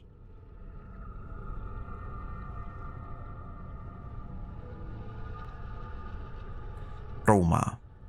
Evidence suggests a human presence in the area of Rome for at least 10,000 years. The mythology of early Rome tells us that the city was founded by Romulus, who was raised in a cave with his brother Remus by a she-wolf. Apparently, the 2 infant boys took their nourishment from her teat. A story like that must be true, right? Archaeological evidence supports that Rome did in fact grow from pastoral settlements on Colle Palatino, the future site of the Roman Forum, upon which there are several caves. Eventually, the Republic of Rome was founded in around 510 BCE. The successful and wealthy republic gave birth to the Imperial Roman Empires around 27 BCE, which were sprawling territories ruled by succeeding emperors. When the empire fell in 476 and the Roman Catholic Church took power in 756, Rome continued to be both an economic and cultural powerhouse in Europe. In the mid-14th century, Florence surpassed Rome as the epicenter of the Italian Renaissance. This irked the papacy to no end, so they set about spending vast amounts of money and resources, commissioning architects and artists to create masterworks in an effort to bring the focus back to Rome. The result of this vanity-driven ambition was an unmatched creative and scientific output that is still marveled over today. It's safe to say that Rome is historically one of the most important cities in Western history and arguably the world. Yeah, and we also spent a few times in Rome actually across the historic order run.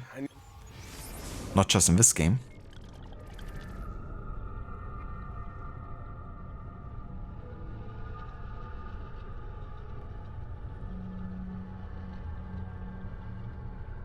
I mean, we've been in Rome in Assassin's Creed Origins, then we've been there in Rise, Son of Rome.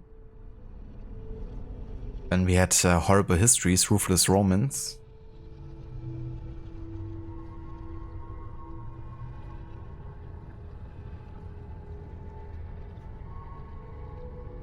And I mean, that's pretty much it with AC2 of course as well. But yeah, it's definitely been the most prominent city across all games so far that we've played, for sure. The Porta Setimiana. In the Middle Ages, the Via Recta left through this gate leading to the Tevere, the Tiber River, port in Trastevere. It was restored at the beginning of the 15th century and again in 1498, when Pope Alexander VI wanted to give it to a more military feel, right before Cesare marched out of the Vatican to take Romagna and the Villa Auditore. Need to find the doctor.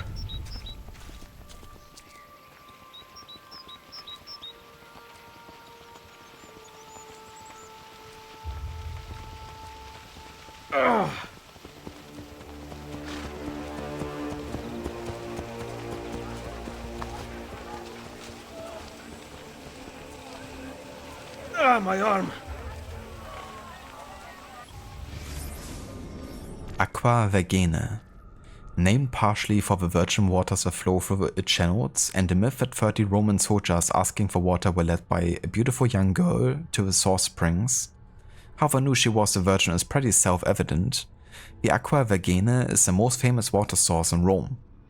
Its springs provide the Trevi fountain, the Villa Borghese, the north and south fountains of the Piazza Navona, and the fountains of Piazza del Popolo, with their water, none of which you will get to see because they were all built in the mid-16th century.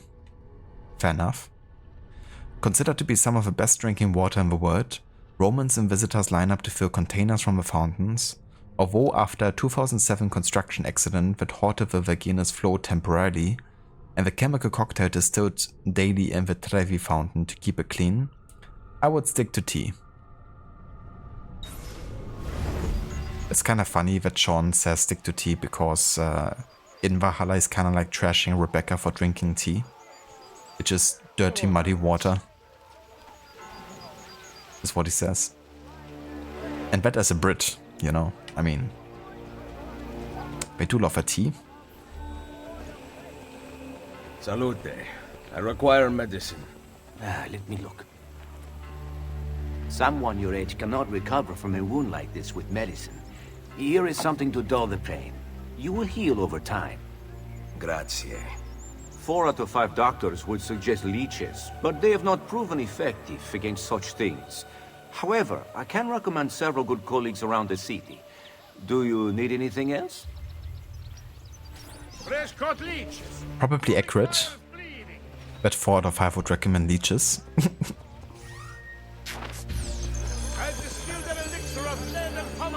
Gotta let some blood, you know. Someone my age. Imbecile. Avoiding certain colored clothing and accessories while in certain Betrenita dei Monti. Best known for presiding over the Spanish Steps, which lead down to the Piazza di Spagna, construction of this church was completed in the early 1500s. Both the building and surrounding areas are property of the French state, who commissioned the project in celebration of a successful invasion of Naples. A very short-lived victory. So technically this wouldn't stand here at this point, when you would really look at history accurately. You know, this church, it wouldn't have been completed in early January of 1500. But that's alright, I mean, there's definitely room for disbelief.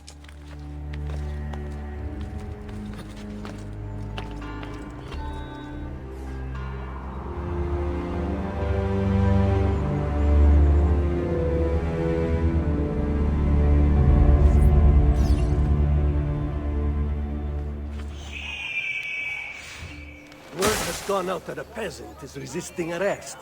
We will show him how things operate under the Borgia.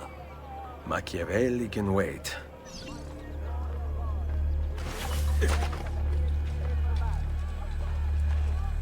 For all the recent hardship, I will still miss this Rion. And of course our friends.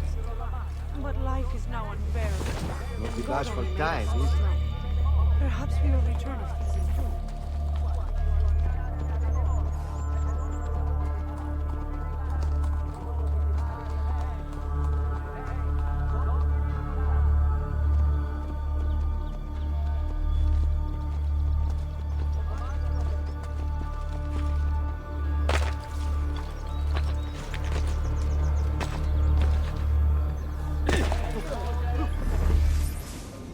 The Piazza di Spagna.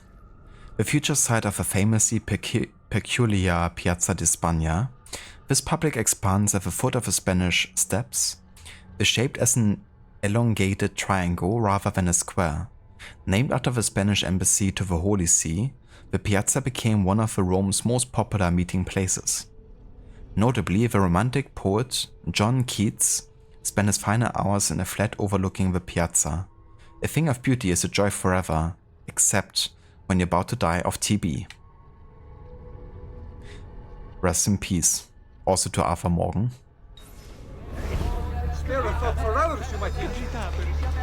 Shall never be forgotten. Fight for the glory of God, should present themselves at the nearest papal baths. The campaign in Romagna goes so splendidly. Various regimenti have already been sent home. I'll give my best to you.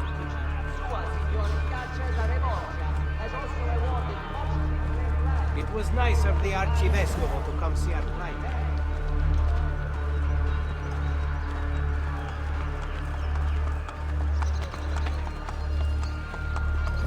Will Padre Donato be handing out food tomorrow?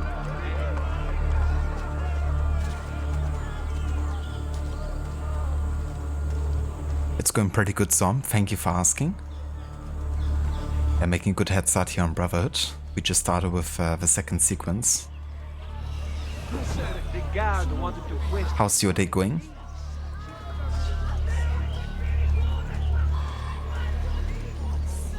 Emilio, I do not know what we are going to do. The new site will ruin us. I'll have to start begging into the church doors.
As good as new.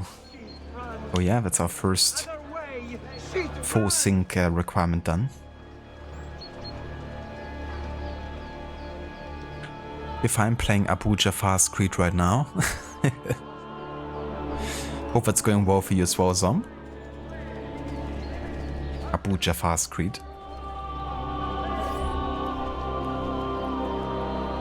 She was beautiful.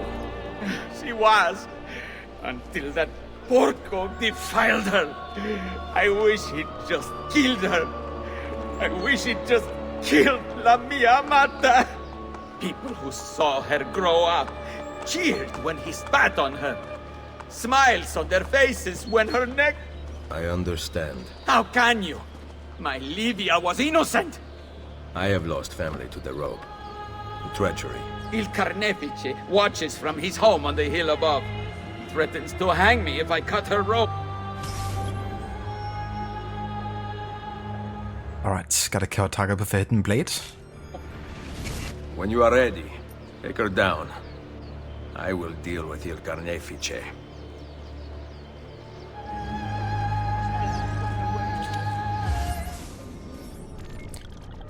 There's nothing in the history books about Il Carnefice, so I did a little digging in Abstergo's mainframe.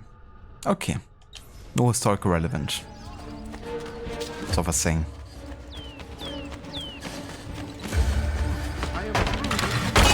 Because they're only like lore, you know, stuff isn't really of relevance. It's gotta be somewhat rooted in history.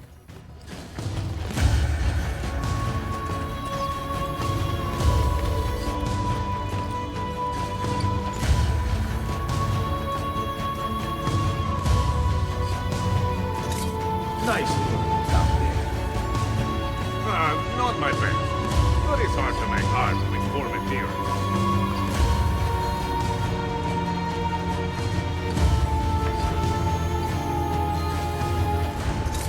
Alright, have it your way.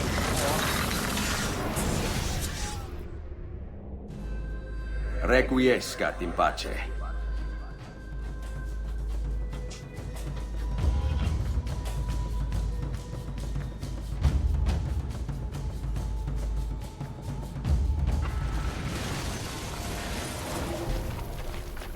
No, you don't.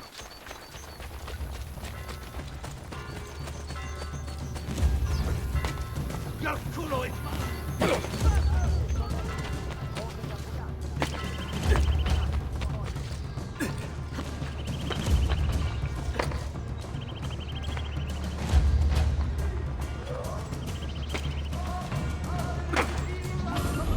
Shit, run! Other way! Shit, run!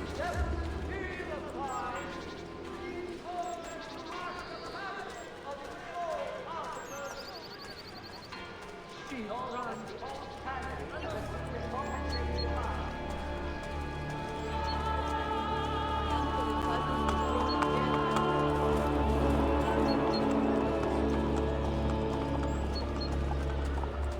I mean, that's fair enough, Zomb.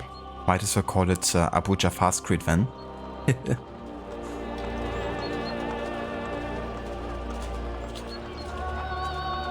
Hello there, Grumpy. Welcome in. And good day. Again, the diavolo diamond, fine manzo,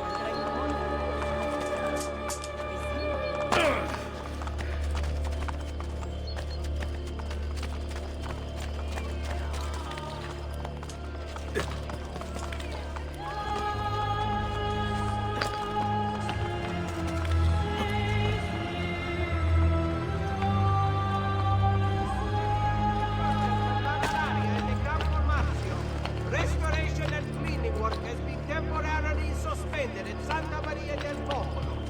The ufficio that is avoid the area so that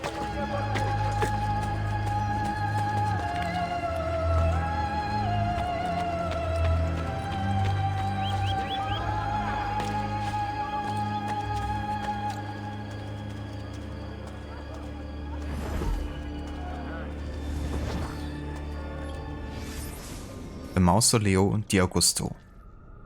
If you were anyone of importance in Rome and died between 24 and 24 BCE and 98 CE, you were buried in here. Occupied by the Colonna family in the Middle Ages, the Mausoleo was fortified and converted into part of the Castello San Angelo. Yes, they lived with dead people. After the humiliating defeat of the Comune of Rome in 1167, the Colonna family was disgraced, banished from the city, and their fortification was dismantled. Later, the family was allowed back into Rome and spent the duration of the Renaissance feuding with the rival Orsini family. If this teaches us anything, it's that if you want to get rid of someone, hang them because banishment is far too temporary.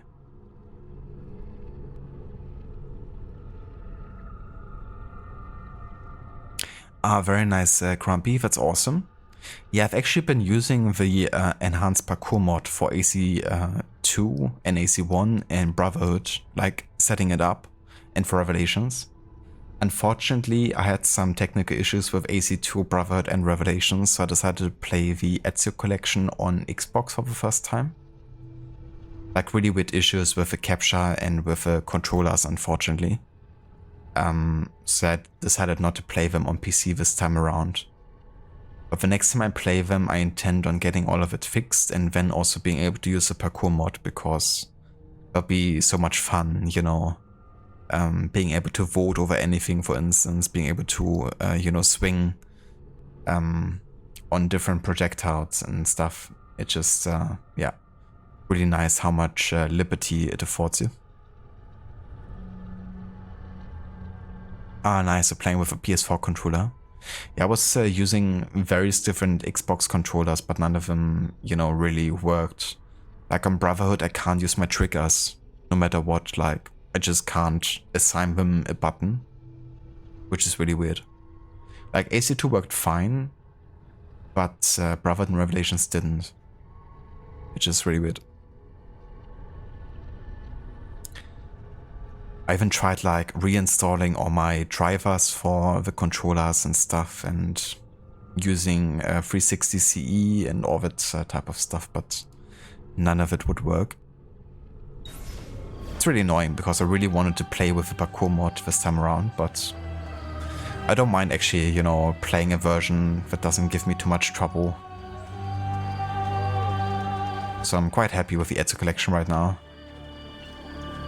At least, you know, it's like a working condition. Ezio, what a surprise to see you here. I thought you had sent for me. Never. News of the Villa attack has spread across the city. We were certain that you were dead. Not yet. I am still very much alive. The Borgia must not discover that you escaped them. New man in town. Alright, we gotta throw the Borgia captain into the scaffold to kill him. Of full sync. Take care not to draw any undue attention. When do I ever? It happens pretty late in the mission, so we gotta remember that being a thing. You know, sometimes it might be like 10 minutes later and then you have off but forgotten about what objective you're supposed to do in the first place.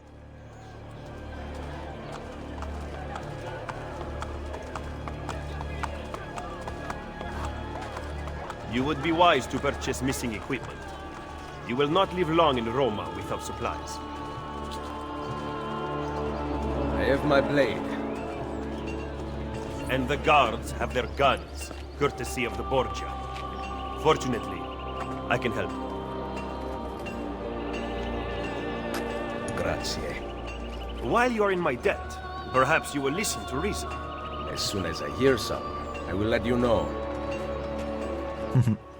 Savage. I will not find better prices.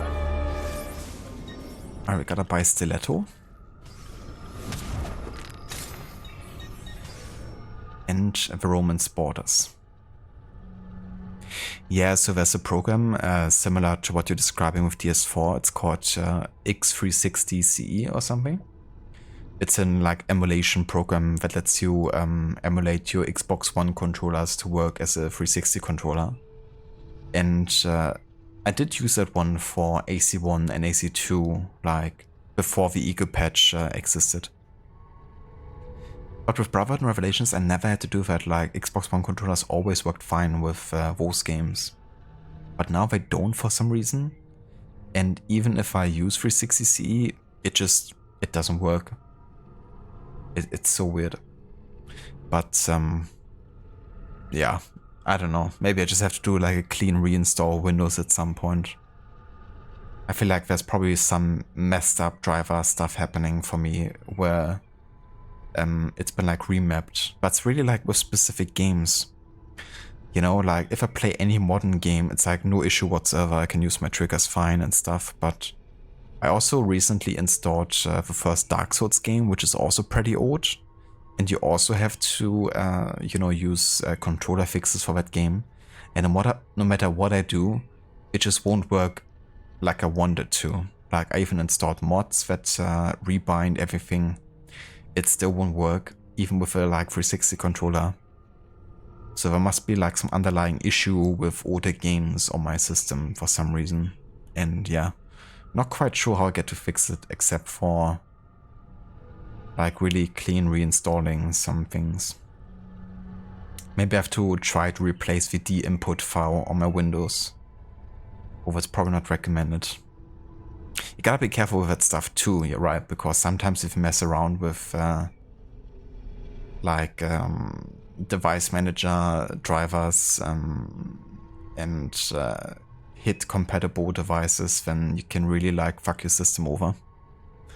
So yeah, gonna see. But for now we're fine, like not gonna worry too much about it right now with these games. Cheers, Grumpy. Yeah, I mean, any advice I would be happy to know, but I haven't tried yet. But I've tried so many things, like I've spent hours upon hours researching people having similar issues.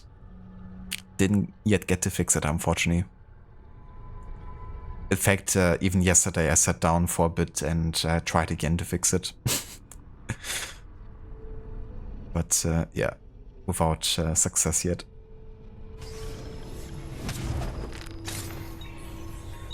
You'll be well satisfied, I know it. Then, now you can survive the journey back to Firenze. Perhaps.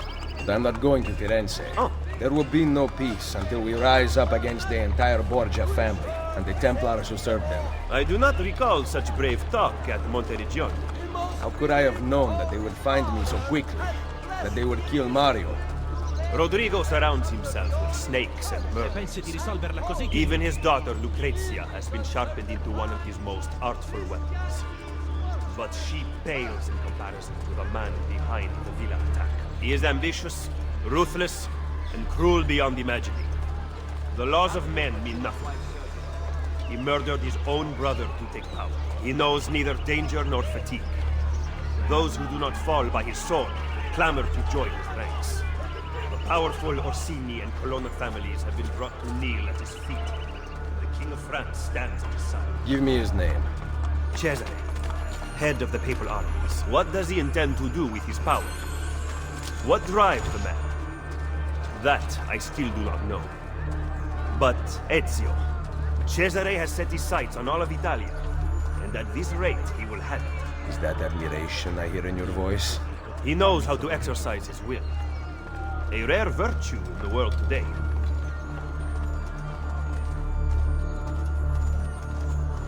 Yeah, so real life Machiavelli, he was actually quite fond of Cesare. Dark, miserable place. So I do a bit of a twist on his character here, and they kind of pretend like history books have been rewritten by the Templars in favor of Machiavelli supporting Cesare. But his book The Prince, about the ideal leader, which according to the lore of this game is about Ezio, in real life history it's actually very heavily leaned on Cesare. I am grumpy, yeah. Playing with cable, I even tried wireless. Should we not travel by horse? Roma is quite large. As Cesare's conquests in Romagna continue to succeed and the Borgia grow in power, they have taken desirable areas of the city for themselves. We cannot use the stables here. Oh, the will of the Borgia is law now? What are you implying, Ezio? Do not play dumb with me, Machiavelli. Do you have some kind of plan? I am improvising.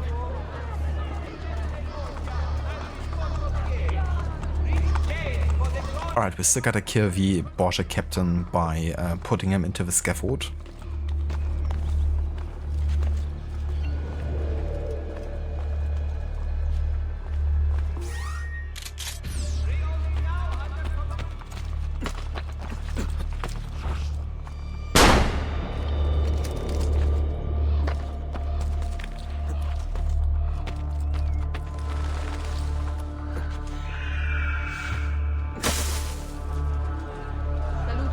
Which means we're gonna lure him out of here. You must have picking a fight before make him picking a fight before make him. You must have picking a fight before you must have it. You must have it. Make him bleed. Watch out! Or picking. You must let go.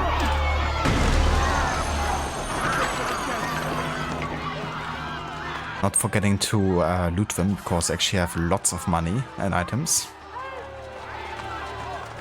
That's an easy 1k early.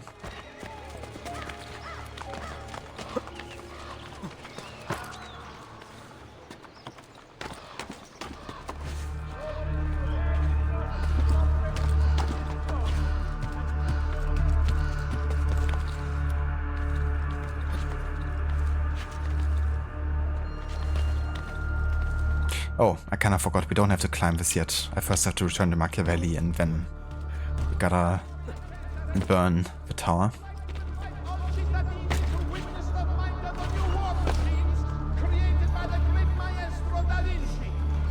Yeah, nice. We actually talk about Da Vinci and his war machines. Bit of foreshadowing to war machine missions.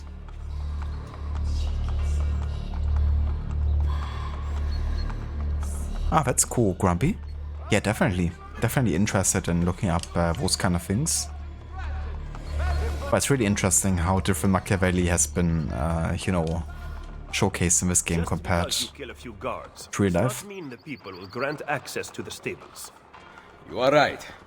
We need to send a signal. Wait here.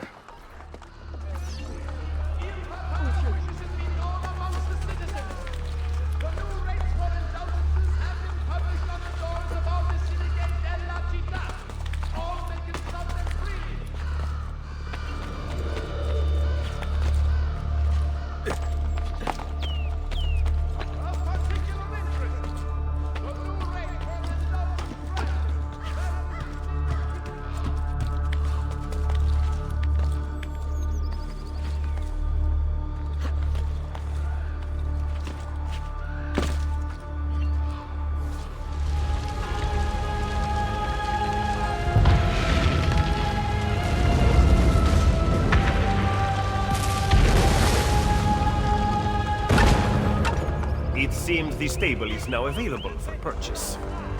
After you. I like the comment by Machiavelli. It seems the stables are up for purchase.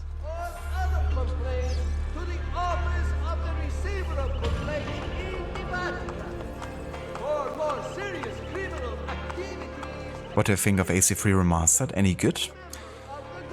Well, I'm a bit split on AC3 Remastered, I have to say. There's definitely some really cool advancements and upgrades. For example, mechanically speaking, you can free aim. Much better, more efficient, which you couldn't really do in the original. And there's also things like low profile double assassinations, which you also couldn't do before. Or like being able to assassinate out of certain hiding spots you couldn't either before. So those things I would say are a nice addition. But I don't like how they changed the lighting and the face textures, because it makes the faces look more plastic. They did address it with a patch, but it still doesn't look quite as natural as the original, I think. And some of the lighting doesn't work too well, because the really bright lighting in the original is so much brighter in the remastered that it looks a bit weird. That being said, it's still the best version to play if you want to have all the content in like one, you know, game. And it does also give you AC3 Liberation Remastered, which is pretty nice. But I think when I play the game, I might play the original version instead of remaster this time again. I've done it a few times now that I played the original versus the remaster. But there's also some like environments that look quite nice with the remaster. You know, like just seeing, for example, New York or Boston. You know, looks pretty nice in remaster, I would say that. But the original ain't shabby either, so I don't think there's too much really in favor of the remaster. It also has some new bugs, as is common with AC remasters, and the subtitles are kinda messed up sometimes. So yeah, I wouldn't really say it's like, you know, the best remaster version of the game, to be honest. Hello there, Ernie, welcome in, and good day. I'm playing on the Xbox Series X actually. This is the Ezio collection. It also has a FPS boost to 60, which is pretty nice.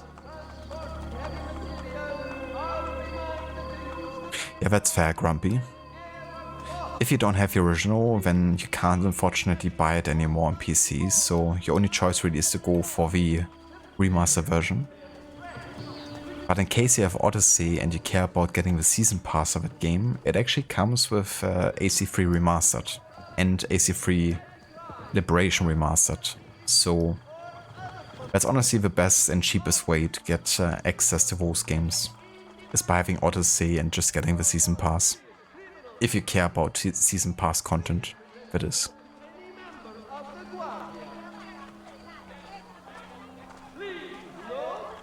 You rated AC2 10 out of 10 on the remaster. I mean, I would go with that. AC2 is still pretty much my favorite AC game in the series. And yeah, I love that game to death, so I would also go with a 10 out of 10, subjectively speaking. Objectively, I'd probably more go with like an 8.5 out of 10, but when it comes to my own preference, you know, I would definitely go with 10 out of 10.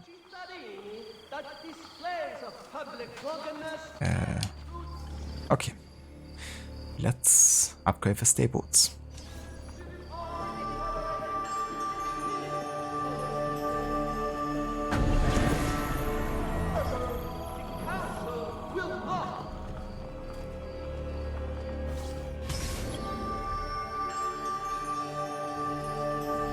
Indeed, yeah, this is Brotherhood, the direct sequel to AC2.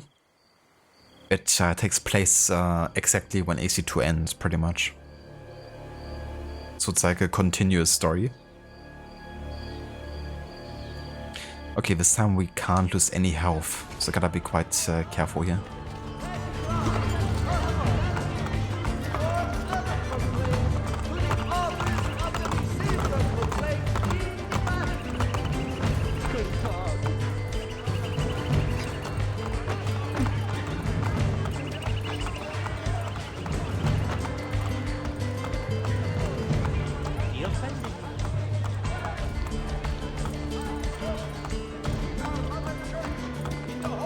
But yeah, this is Brotherhood, and we're still quite early into the game too. This is only sequence 2.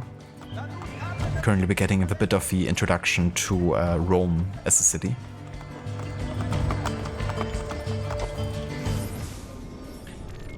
The Pantheon.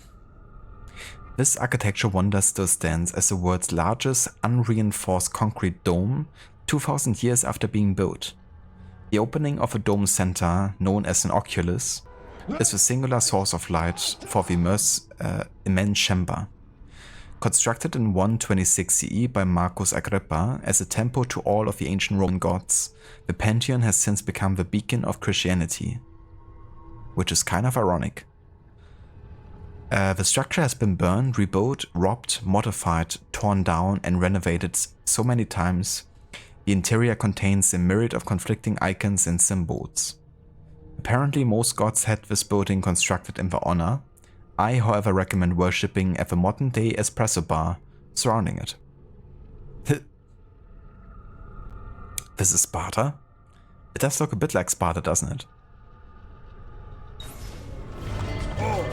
You excel at opening wounds, Ezio. But can you also close them? Yeah! I intend to heal the sickness, not treat its symptoms. Stop sparring with me. Fine. Let us talk openly then. Rodrigo Borgia's death would not have solved anything. I am inclined to disagree. Look at this city, the center of Borgia and Templar rule. Killing one man will not change things. We need to take away the source of their power. Are you suggesting we appeal to the people? Maybe. Relying on the people is like building on the sea. You are wrong. Our belief in humanity rests at the heart of the Assassin Brotherhood. He must be from your inner circle. Go, get back what you have stolen. I will wait at the Campidoglio. I am meeting a contact there. Give me back my money! Come back here!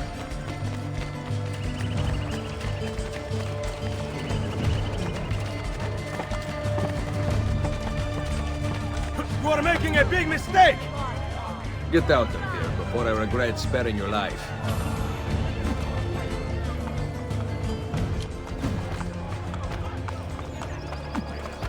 Salute!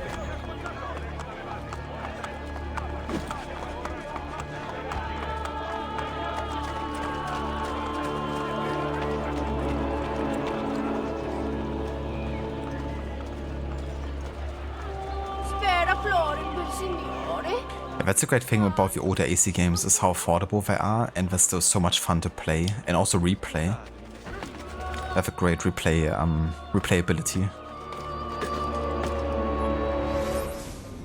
Yeah, I love doing that sometimes, just like grab the NPC and throw them around. Throw around and find out. Basilica di Santa Maria in Ara Coeli. Adjacent to the Campidoglio Square, this basilica became the center of religious and civic life in the city during the 14th century. The architect claimed climbing the daunting 124-step staircase leading to the main entrance on one's knees would absolve a Catholic of all sins. Lord knows I'd rather have murder on my knees than on my hands. Some historians postulate the basilica was built atop the ruins of Juno's temple. I have a feeling there's more to this building than meets the eye, so I would suggest paying close attention to this one. Beggars is so annoying. Yeah, beggars as well, especially the ones in AC1. Those are by far the most annoying ones.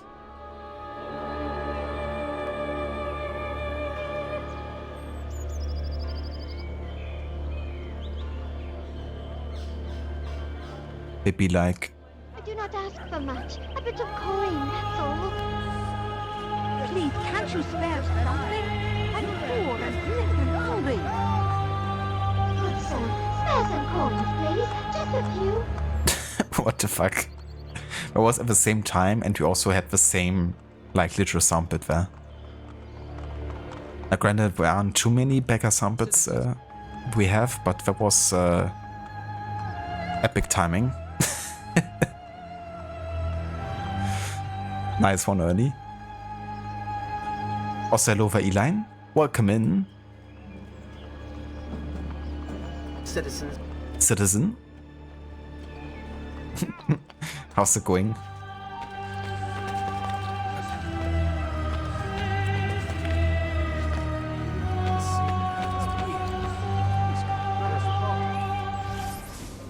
The Palazzo Senatorio.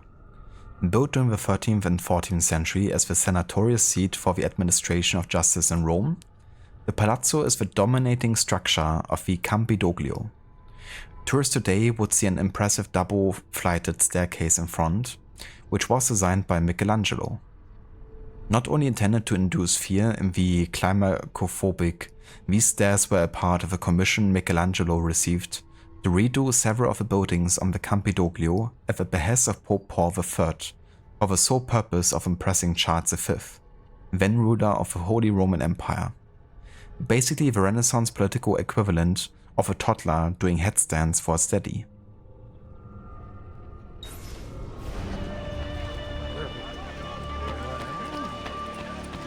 Hey, Desmond. I don't know if you're looking for something from 16, but last time scanning in Eagle Vision seemed to help. Thank you, Sean. Always very helpful.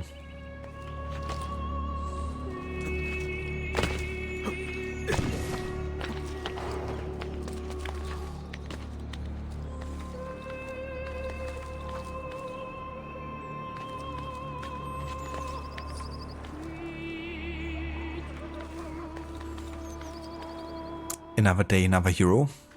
That's the spirit. And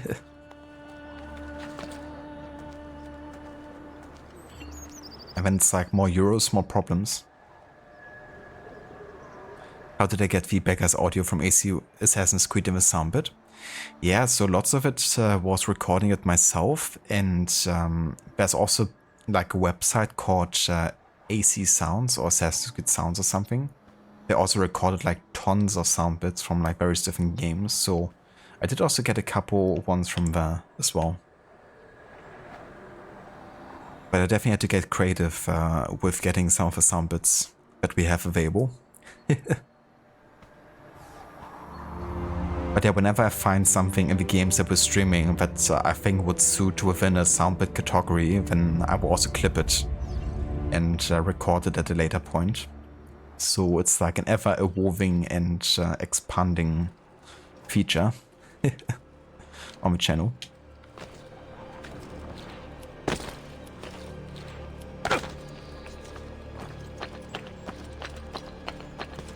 Gotta keep the meme game on.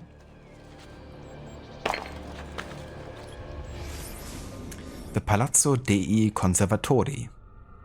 One of the structures that comprises the Campidoglio, this palazzo served as the seat of a Roman magistrate responsible for administrating the city, or as the Pope liked to call them, his party planning committee. By the end of the 15th century, they had very little actual power. The Pope ran the city from the Vatican. In the mid-16th century, Michelangelo got his talented little hands on the building, redesigning the facade and adding gigantic Corinthian pilaster strips on high pedestals to make it a little less ostentatious.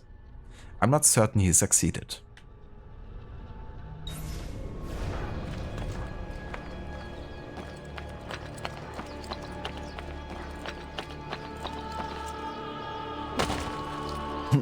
Yeah, a bit creative. I think the soundbit category that has definitely the most kind of like different soundbits in it is probably the in-sound one. But also success sounds, there's like lots of them in there. But I think in-sounds I have well above 100 now at this point.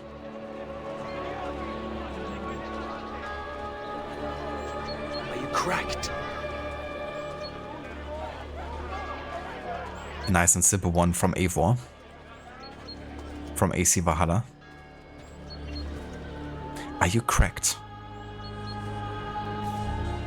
Did you liberate your money from our friend? I did. A small victory. They add up, and in time with work we'll have a few dozen more. And in time, Cesare's gaze will return to us, and we'll be broken again. Now, where is my contact, Vinicio? He should have already intercepted the letter. Follow me.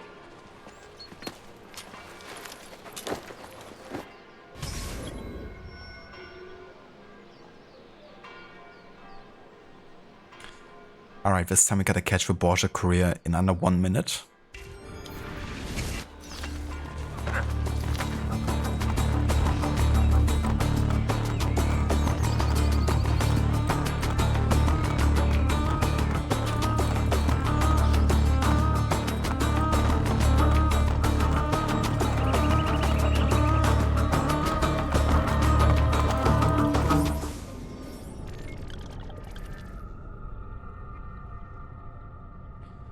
The Tempio di Vespasiano.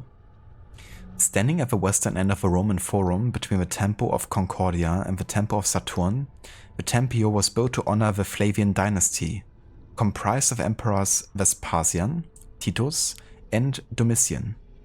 As part of the deification process, construction was ordered by Titus shortly after his father Vespasian's death in 79. Legend tells us that Vespasian's last words were, "Pity. I think I'm turning into a god," which incidentally will also be my last words. I'm sure, Sean, you're gonna be a god. Oh yeah, Elaine. Yeah, I don't blame you. It's definitely the kind of like foreboding, tense type of music, you know? Like shit's gonna happen type of music.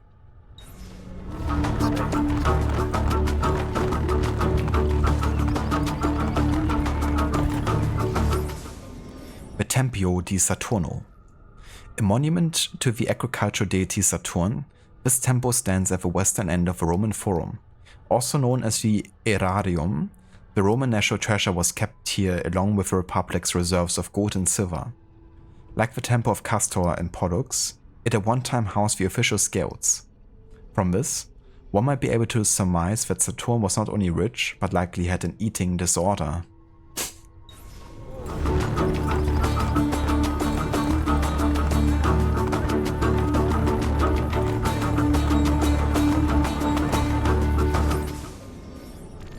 But yeah, don't worry, it's mainly at the start of the game where we have like lots of database entries happening. Of course, you know, the more we explore Rome, the less we're gonna have of it. But right now everything is new, so there's like lots of database entries back to back here. The Arco di Settimio Severo. Standing at the foot of the Campidoglio in the Roman Forum, the Arco di Settimio Severo is a triumphal arch commemorating the Parthian victories of Emperor Septimius Severus. After Septimius died, his sons Caracalla and Geta shared rule as joint emperors. However, in 212, Caracalla had Geta assassinated and subsequently destroyed all records of Geta's existence, including Geta's image and inscriptions on the arch. I guess a healthy sibling rivalry wasn't so healthy for Geta. Jesus.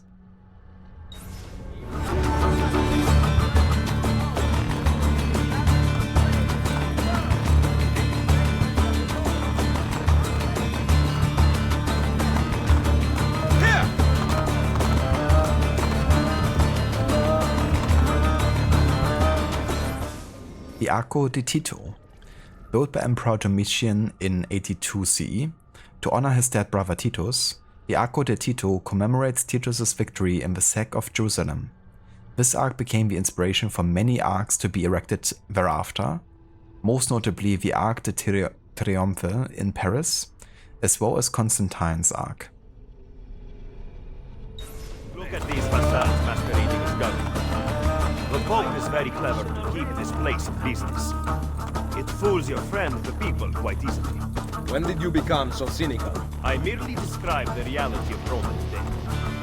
But all may not be lost. The good news is that we have allies in the city. How much longer this will last, however, I cannot say. The Colosseo.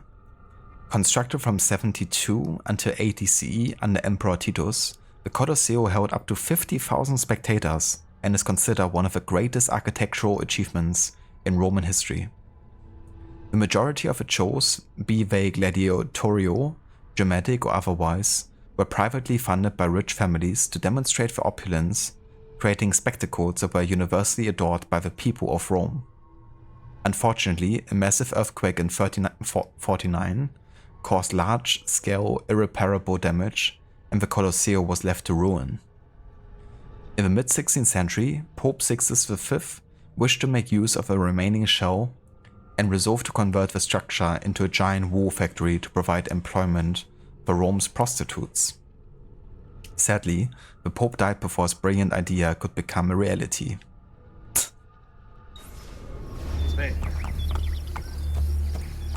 So not quite the Colosseo as, you would imagine it. He was attempting to steal official Vatican mail. Perdonatemi, signore. You must be mistaken. Who are you working for, ladro? I am working for no one. Then no one will care what we do to you.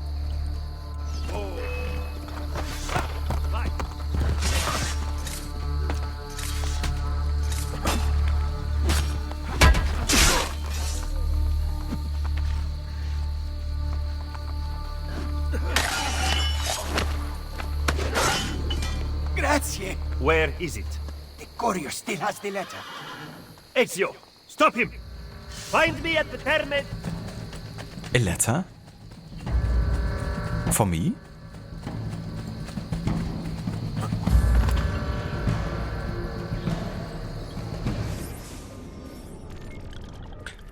An encoded Romulus letter. And I have no idea what it says. Yet.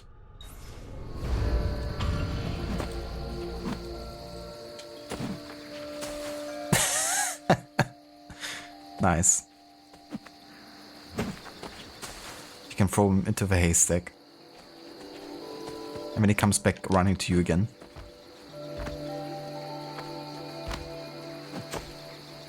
Oh, I think he had too much there. He's not gonna stand up again.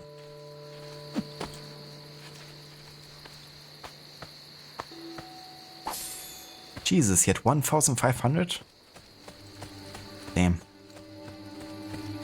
Moneta. It's my lucky day. Well, we could get the Colosseum viewpoint actually. And I think then I'm gonna take a break.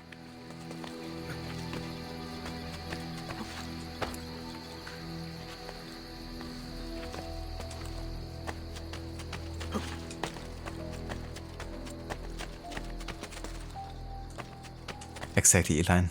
Gotta protect the citizens. Good show. The liberation of Roma has begun.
yeah, possibly the most iconic viewpoint in this game. The Colosseo. But yeah, so this is gonna be where I'll go ahead and take a break for now, but we're not yet done for today. I'm gonna, you know, just take a short break now, and still gonna keep the stream running. And when I return, we're gonna go and finish sequence 2 and also make a start on sequence 3. And then in sequence 3, it's gonna be the first sequence we're really gonna be diving into the side stuff. And there's gonna be plenty in this game. I even worked out when some of the assassination contracts for the Brotherhood take place, because they're also tied to some historical events. So we're gonna do our best to also do those Brotherhood missions when they would fit, historically speaking. Ah yeah, and we could also do our first glyph here maybe, once we return. But yeah, for now I'm gonna take a break, and then I'll be back in just a bit with more of AC Brotherhood.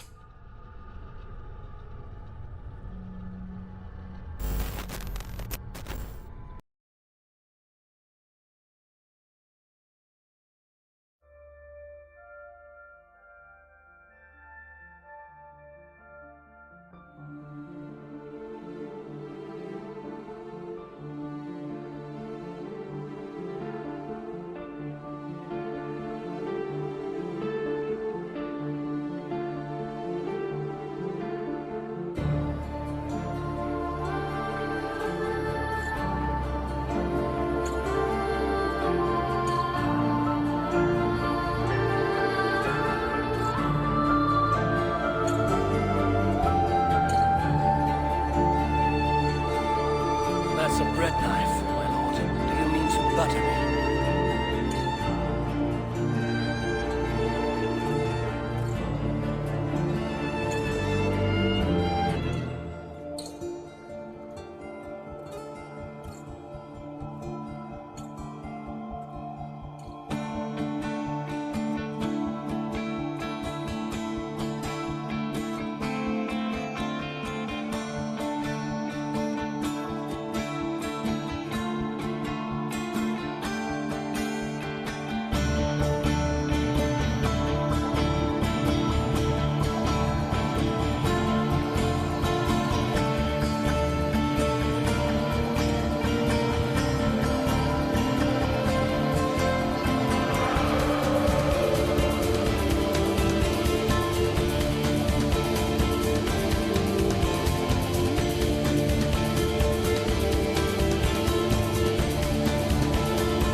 I want to see the Alliance map.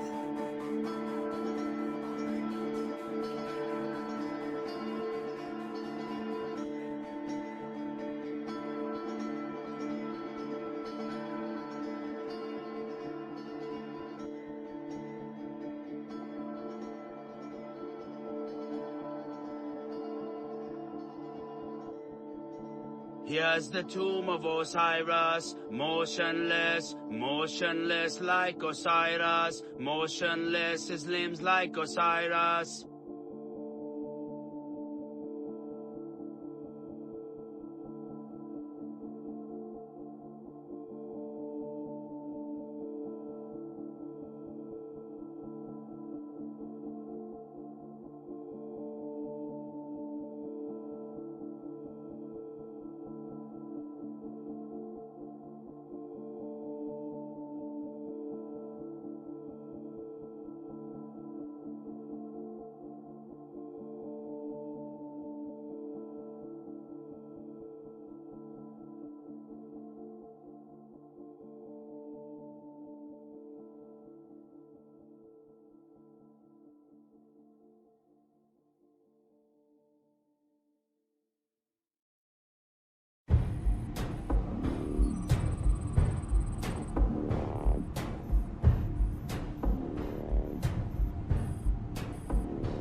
Take my sugar!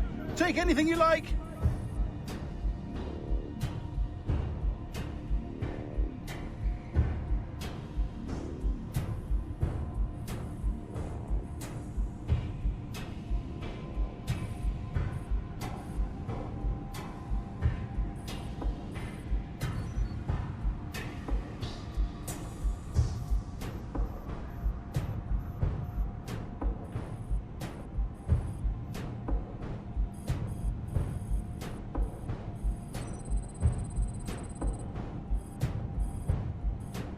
Ancient writing from the Old Kingdom.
I make my own luck.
Alright. Welcome back to more of AC Brotherhood with our historical focus in full sync. And yeah, we stopped last time getting the viewpoint here on top of a Coliseo. And we were just about to do our first glyph puzzle here. They're called clusters in this game. And it's only half of the amount of AC2, so there's only 10 total. But a bit more extensive and longer with also trickier puzzles, I would say. So yeah, let's go ahead and do our first one.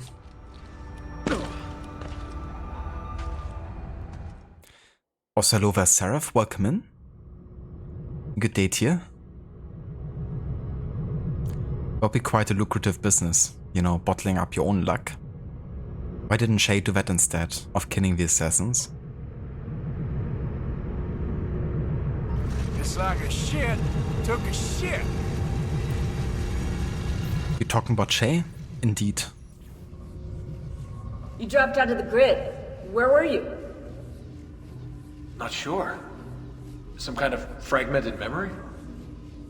Maybe you should stop. I'm good. I want to keep going.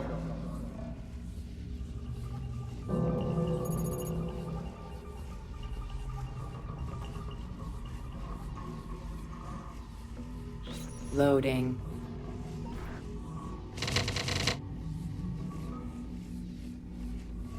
Masters or they didn't work, but ruled from on high. So in this one we're looking for, you know, a two-class system, the ruling class and the working class really. But we're really focusing on the ones giving the orders from on high.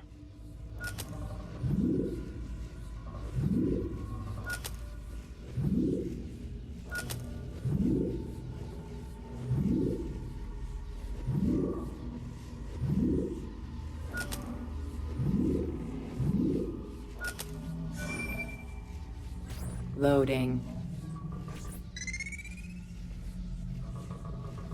Moving away from the sovereign and his crossed brow, the people take 2 steps forward.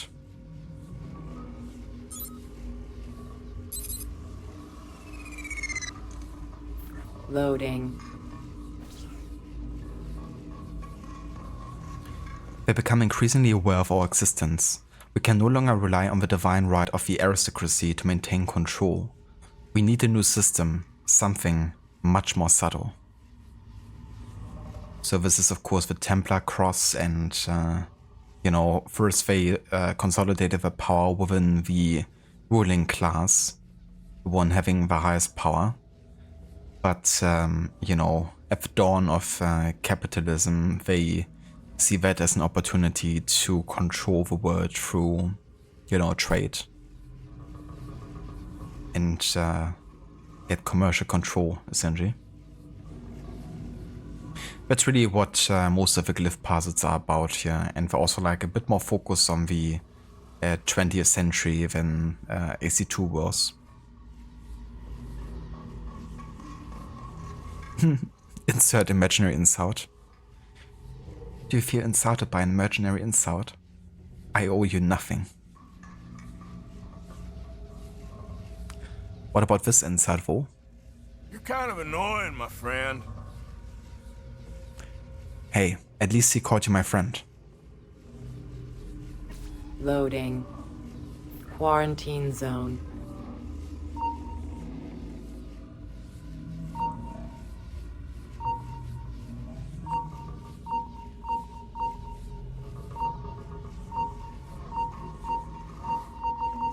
Quarantine lifted.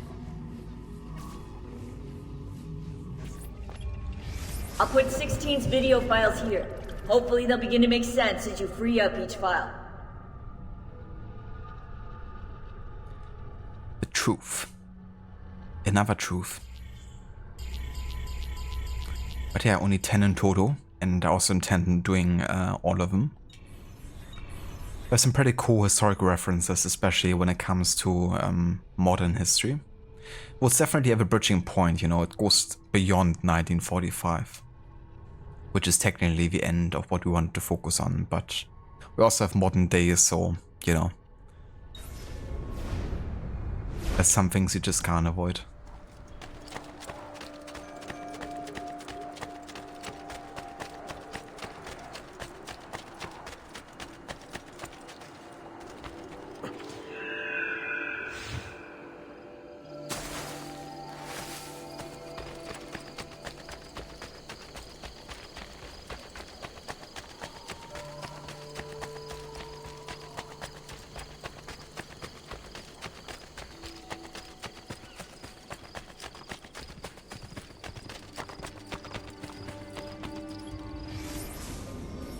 Terme di Traiano.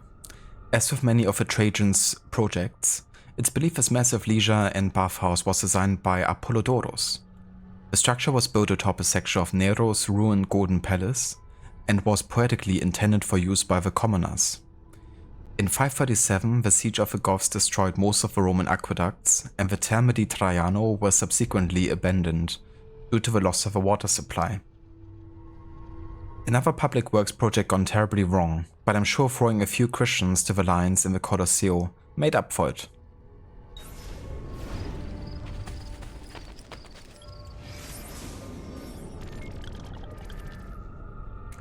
Esquilino. The southernmost of the seven hills of Rome, Esquilino was another fashionable residential district.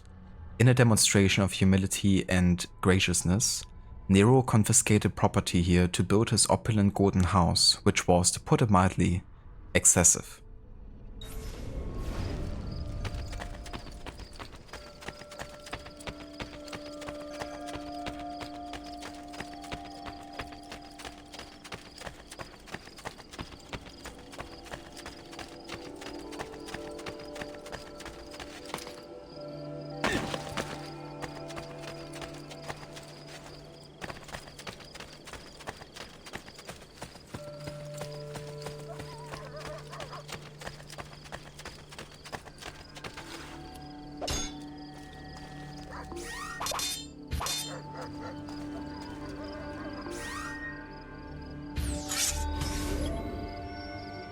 Okay, this one can be a bit tricky because you're getting jumped by lots of people and you're not allowed to lose any health.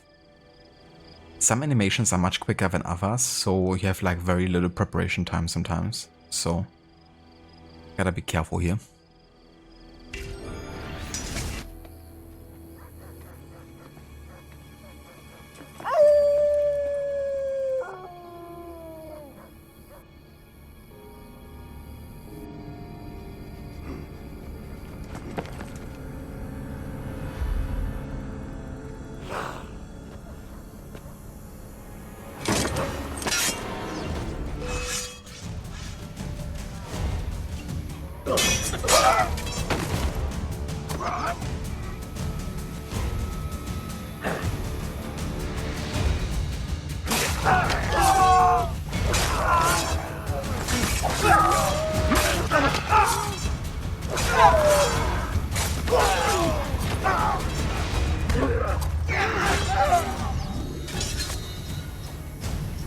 Where did these murderers come from? Nice.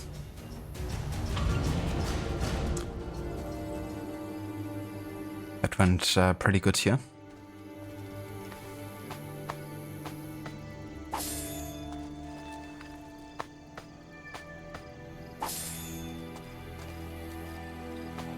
Wanna get some throwing knives back.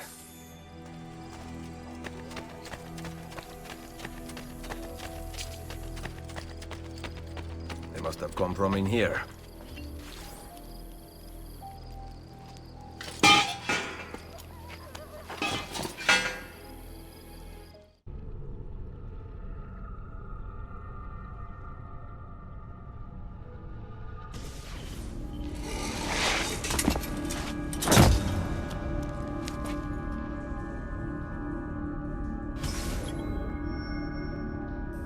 Okay, for this one it's a bit of a speed run, so we gotta be just pretty fast. Gotta beat the mission within 8 minutes.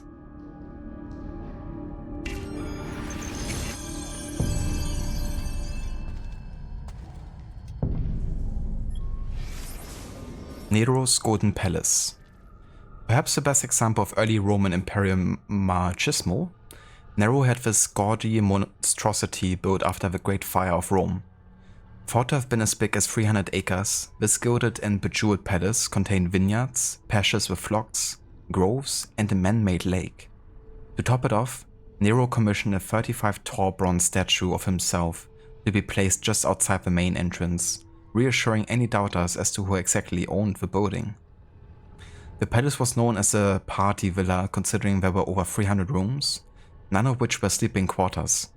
The list of ridiculous extravagancies goes on forever, one standout being a mechanism powered by slaves that rotated the domed ceiling of the grand dining hall as the heavens while raining rose petals onto Nero's guests below. Jesus. When people have too much time and too much money, this is what happens.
That's how they roll.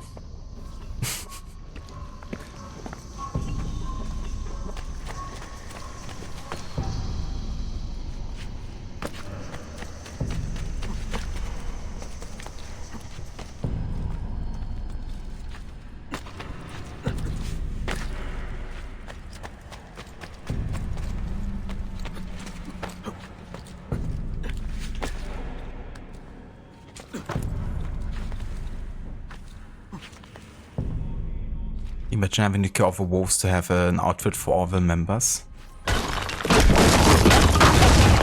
Probably a lot of wolves you have to Now I slay. can get back up here.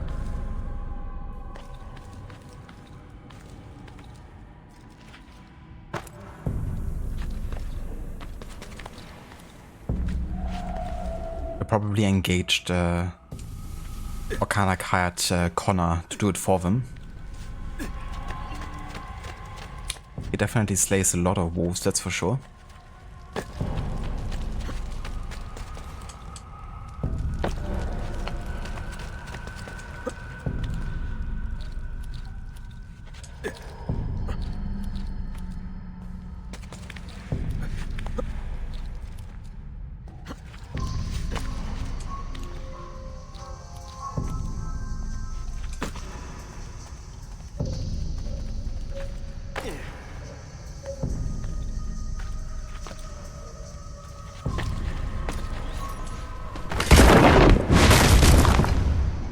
That could help if I fall.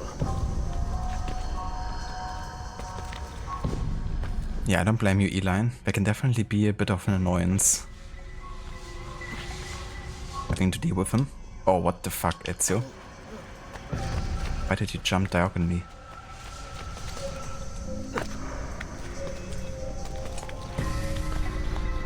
At least I have a Bene, a way back up in case I fall.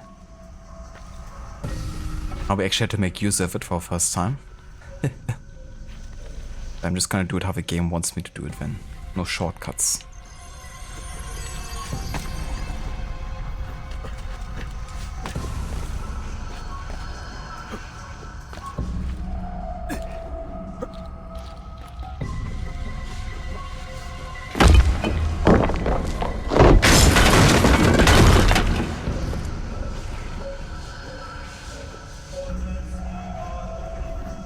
Perfect. Route up if I fall.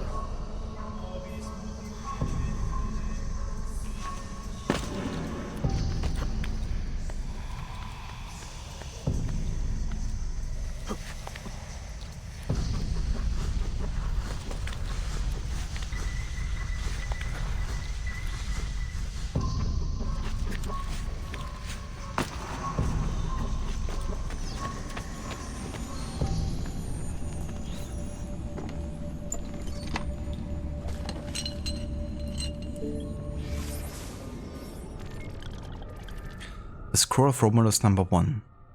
I leave my family's armor here, one of the finest sets ever made. May you who find it receive strength in battle. Change of handwriting. We have taken it and set it back, behind the iron door. 6 keys unlock it, spread amongst our brothers. It shall be said to come from Romulus, and they will worship it. But as you can see, it's actually the armor of Brutus, not Romulus. And Brutus is a character we have seen and encountered in AC Origins. One of the main guys behind the assassination of Caesar.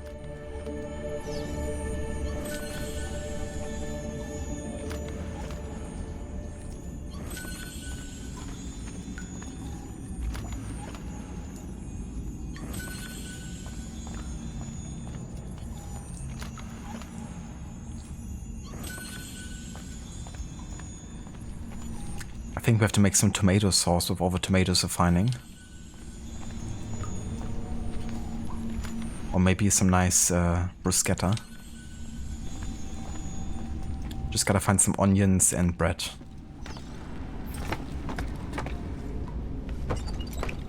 A bit of olive oil.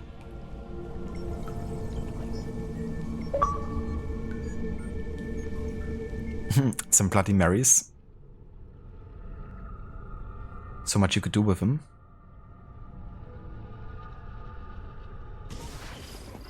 The followers of Romulus. This band of false pagans has been terrorizing the city for months and driving the people into the arms of the church. Quite convenient. Exactly. I believe the Borgia are supporting them, but proof remains scarce. That is why the letter is so important. Here it is. I hope you can break a cipher. Cazzo! Another encryption. This one was supposed to be legible. They are transmitting them using a code sheet. Without it, we have nothing. Sometimes logic is not the only way to win a war. Andiamo. You said we had allies in the city. Bring me to them. Follow me.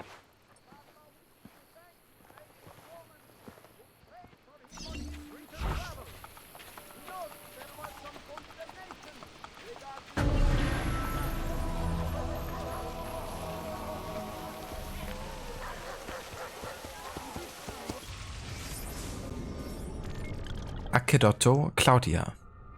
One of the ancient aqueducts that supplied the city. At its peak, the Aquedotto Claudia was able to provide all 14 districts with water. The hugely relied upon source inexplicably went dry for 9 years, right around the time that Nero was building his modest golden palace. His little pet project required vast amounts of water, but luckily, the main build site was at the foot of Claudia's Castellum, for a storage reservoir. When the palace was completed, the water conveniently came back. To this day, historians are baffled as to what caused the drought. My bet, dramatic tension.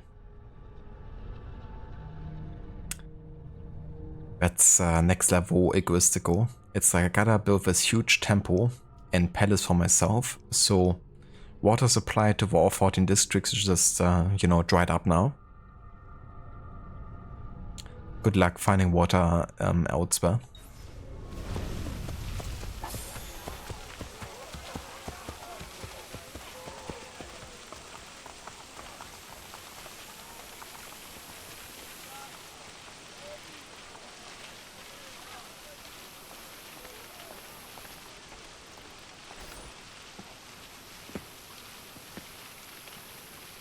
We recently began traveling through the tunnels to avoid the guards, but many of the entrances in the city are broken. By using them, we can get to our destination rapidly without encountering resistance.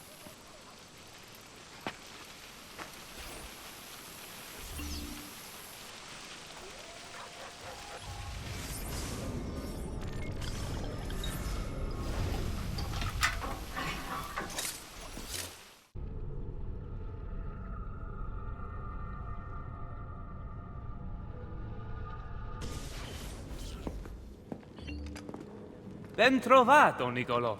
Ah, Ser Ezio. A pleasure. Fabio Orsini, at your service. I've heard a great deal about you from my cousin, Bartolomeo d'Alviano.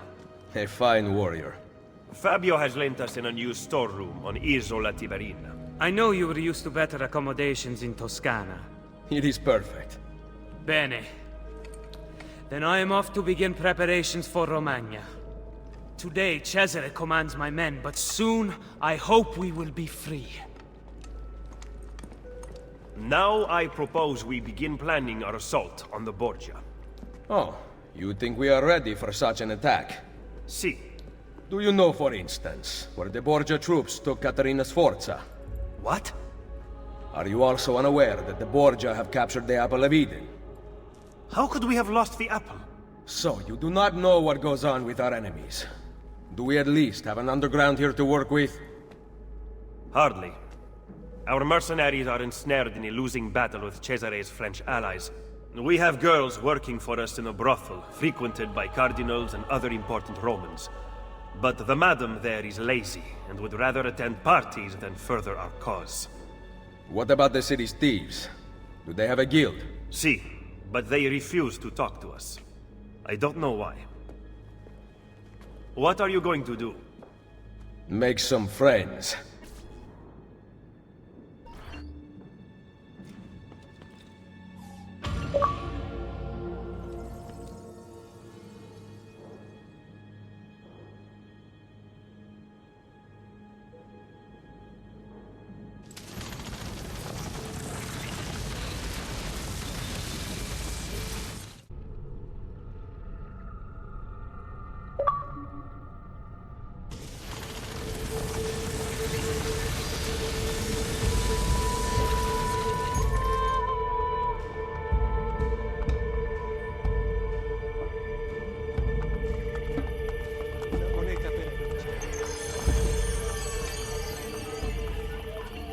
Ezio chill. It's kind of ironic that Ezio uses that as an argument against Machiavelli, even though maybe he should have told Machiavelli about it in the first place. You know, much earlier. They've actually lost the apple, you know, it's a pretty major deal.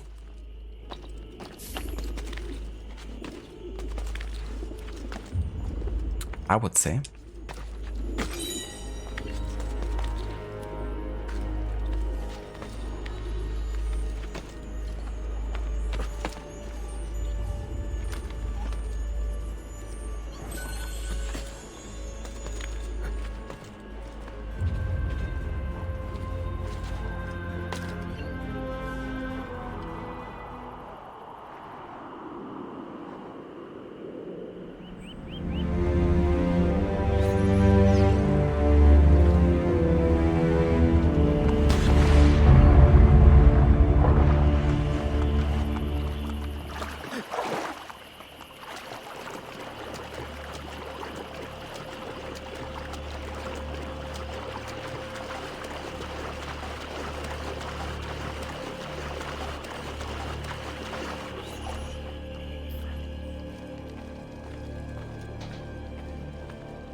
Alright, let's check out the hideout a bit here.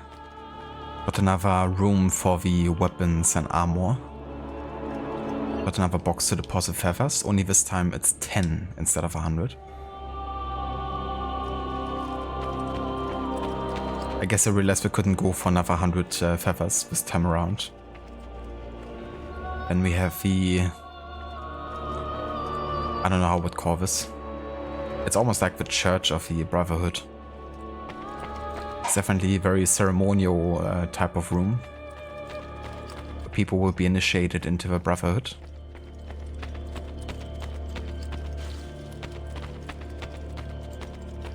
Then of course you have another room to display paintings. The armor room and also the war machines will be displayed here.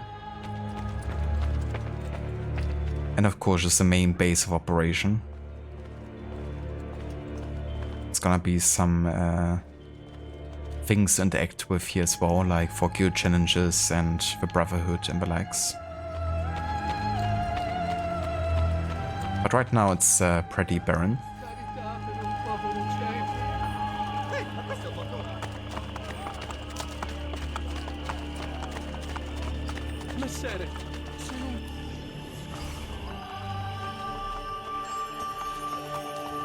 Let's do some renovations here. Come, look at my craftsmanship. As good as any you'll find, I guarantee.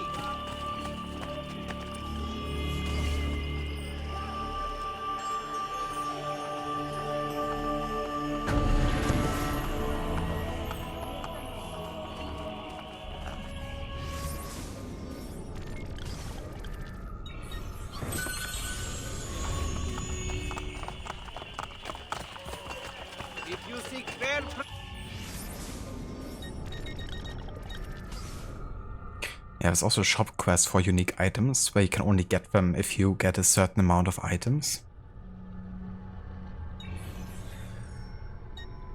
I was hoping I could invest into the shops, but I'm not sure if that's even a feature in the Ezio collection. But like a global economy type of feature where you could invest into shops and that would give you unique items eventually after a certain amount of investments.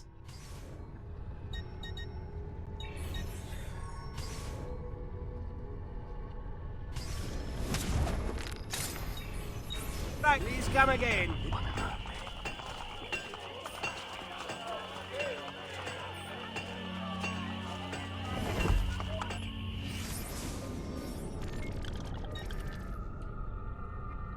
Okay, I just want to have a quick look which one's actually the first of the missions here, at least location-wise. I mean, high stakes negotiations definitely a Villa Rosa over here. Between a rock and a hard place should be over there, this one, and the first one we're about to do is the double agent one, which should be the Machiavelli and La Volpe related mission. So we're gonna do that one first.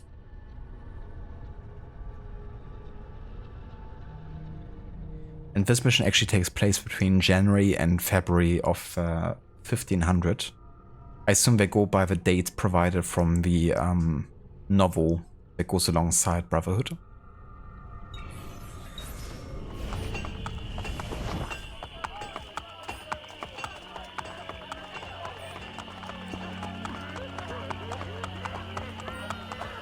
Messere, sono un fiorino.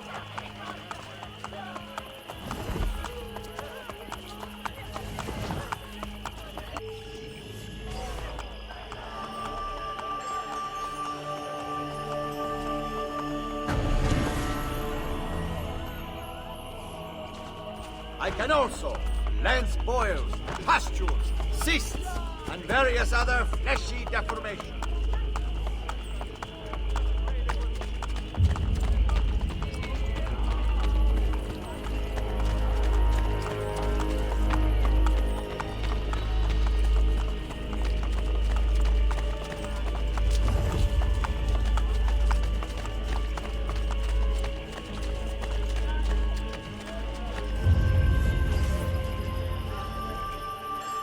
Just gonna get like all the basic shops here at the Isola Tiberina. For the ladies, my selection. So always have like everything we're looking for, at least in our home base.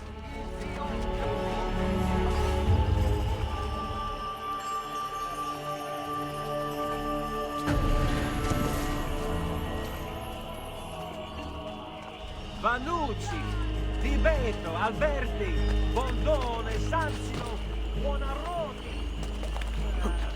All right, they're not the big names, but they're not bad. Look for yourselves. Ah, come on.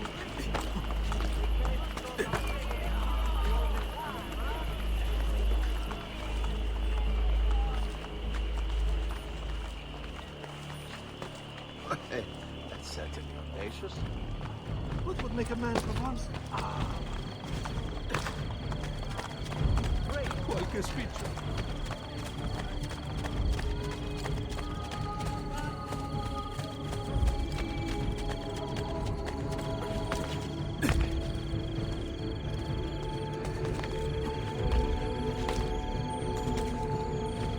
Fatti avanti, testa di ferro.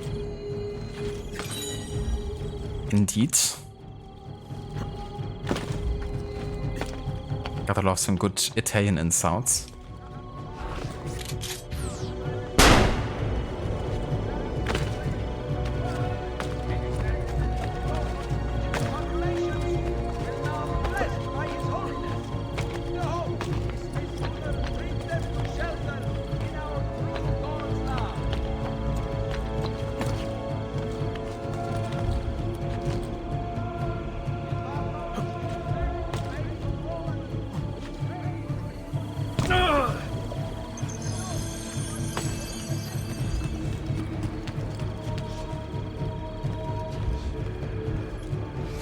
So I just want to check something here.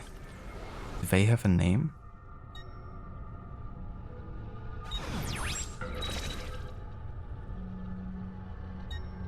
Like there's a certain order that we also do the towers in apparently, but I'm not sure if they have any. Unknown. So maybe once I scan the dude, it will give me an identity or something. Or if I like get close enough, I guess. Ah yeah, Valentino da Siena.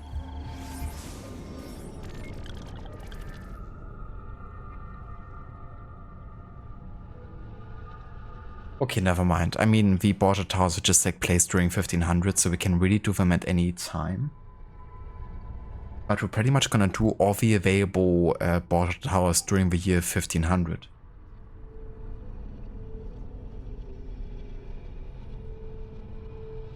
So there's gonna be lots of back-to-back Borgia towers during the first couple of main missions here. But yeah, we can absolutely do this for sure. The earlier we get the Borgia towers, the better, really. Did you have any luck with them?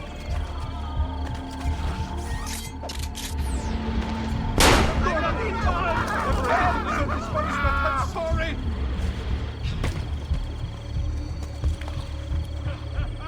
Hello the Bioshock, welcome in. And good day.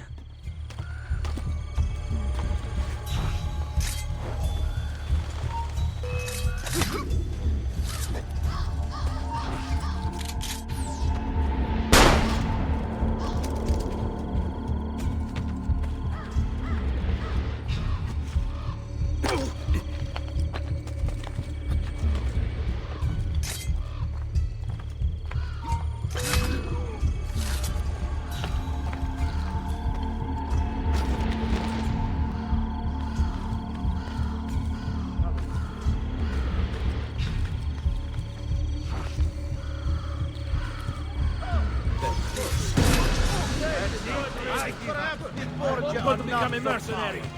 I am done. Got him.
They're like, please just go.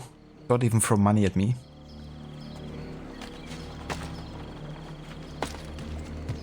Haunting music, absolutely. Brotherhood had a much darker, more haunting vibe to it, I feel. I mean, AC2 also had like some darker atmospheres at times, but I feel overall AC2 is like more dreamy in a way. And with Brotherhood and Rome, it really felt like I wanted to have that Borgia presence in the music at all times.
Unless you sink in AC3 and you get the glitch and the music stays with you for the rest of the playthrough.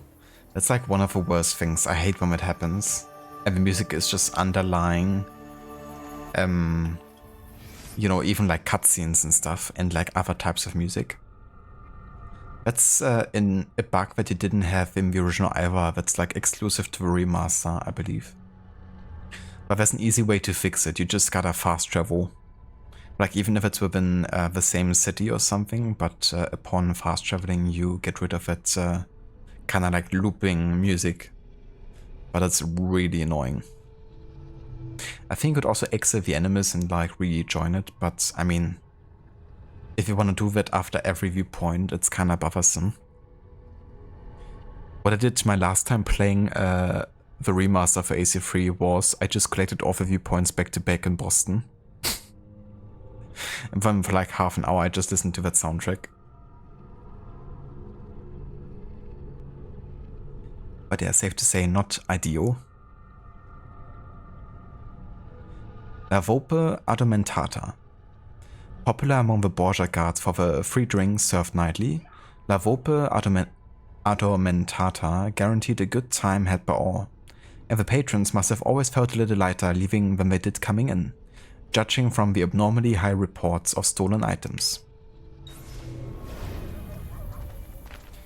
But yeah, for my historical run of AC3, I'm not gonna worry about it and just stick with the original version instead, I think.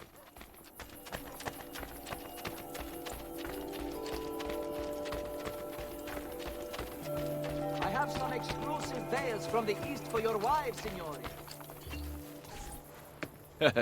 Ezio. La Volpe. I'm surprised to see you. And why have you appeared at my door? Wait, I know the answer. You always do. You want to put my spies to work? Then join me. In aiding Machiavelli? No, thank you. That man is a traitor to our order. A serious allegation coming from a thief. What is your proof? He was an ambassador to the papal court and traveled as a personal guest of Cesare himself. I also know he abandoned you right before the villa attack. Machiavelli may not please all tastes, but he is an assassin, not a traitor. I am not convinced. He is meeting someone in the Trastevere right now. Care to accompany me? I will follow.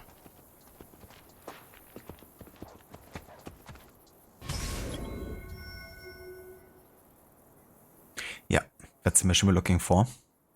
So this mission takes place between January and February of 1500. Explosive what? I think I missed that. Okay, so for the first thing, we can't be detected while reducing notoriety. And we gotta remain undetected until rejoining La Volpe at the Thieves Guild. So at the start of the mission we can be detected, but not once our notoriety is at full.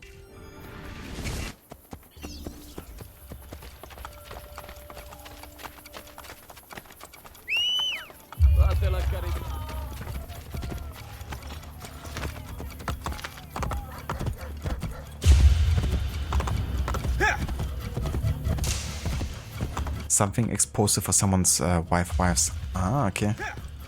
Must have missed that one.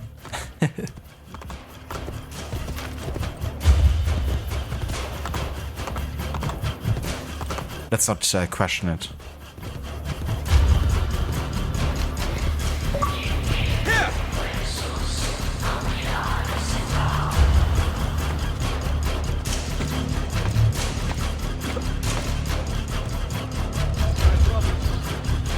Classic NPC quotes.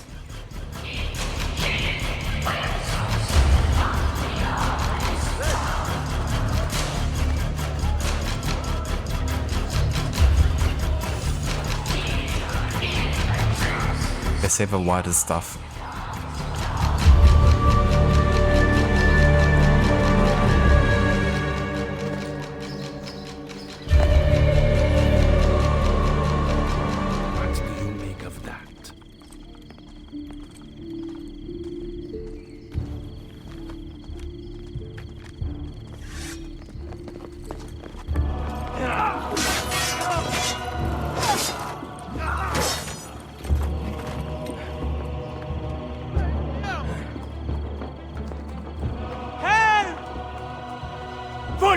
My son Claudio has been injured! They are going to shoot him. I will kill these. Go! Get the others! Yeah, battery's low. Classic. Especially since I probably still have a couple hours worth of playtime on the controller. So I'm not gonna change the batteries just yet. You'll regret that!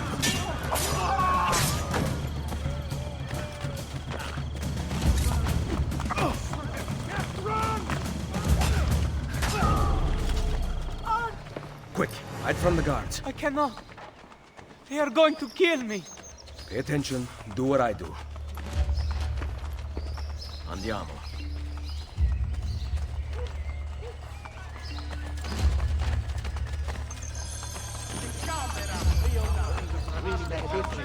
Quanta Porsche di sempre blow!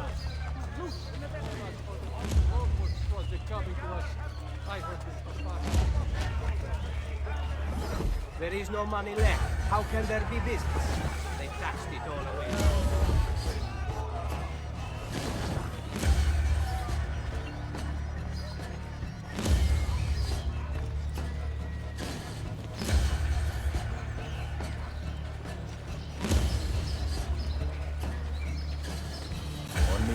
Claudio! Molte grazie, messere. Keep out of sight for a while. Desi? The guards are looking for you. I see they have posters up. Then rip them down. You can pay the heralds a few florins to silence them. Or I can eliminate witnesses. You know how to disappear.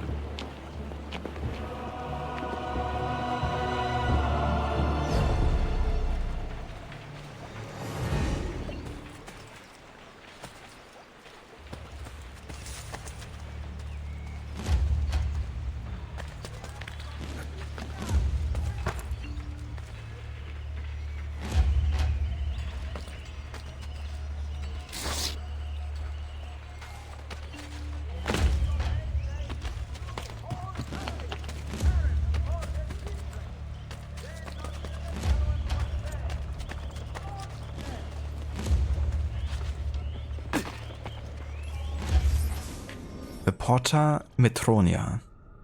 Built in conjunction with the Mura Aureliane, the Porta Metronia was sealed at the end of the Middle Ages, allowing Pope Calixtus II to create a small channel through it for the Aqua Mariana, a river whose stagnant waters would later cause an outbreak in 1601.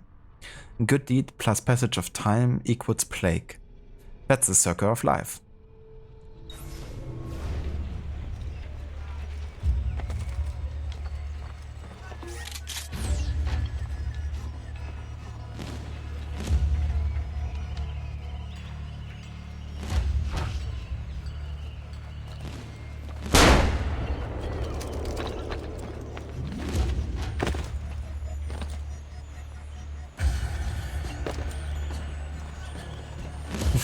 Yeah.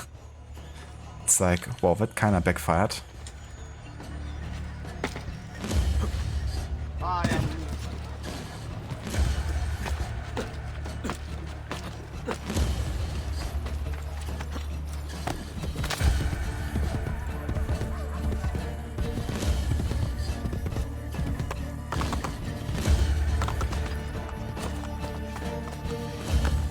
Leave this place as you value your life far! Yeah!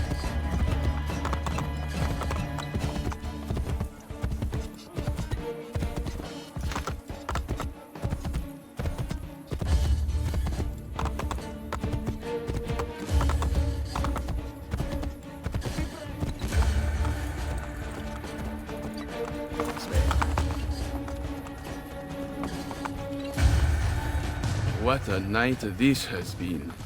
Volpe, listen to me. I know what we saw, but you have nothing to fear from Machiavelli. I am sure of it. I have you to thank for saving Claudio's life. If you believe Machiavelli remains loyal to the Order, I trust you. So, what of the thieves? We had plans to repair this old building, but now that you and I are working together, I would like to know what you think. We need to make sure the Borgias stay away. Perhaps it could look like an inn. Yes. I like that idea.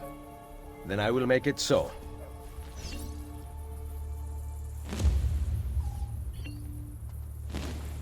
Yeah, that's true. Like, hygiene was definitely not at its high point. Also talk a bit about it in Kingdom Come Deliverance at the start of the 15th century. That, you know, the game looks a lot cleaner than it would actually have been. Like, especially the cities would have been really disgusting places sometimes.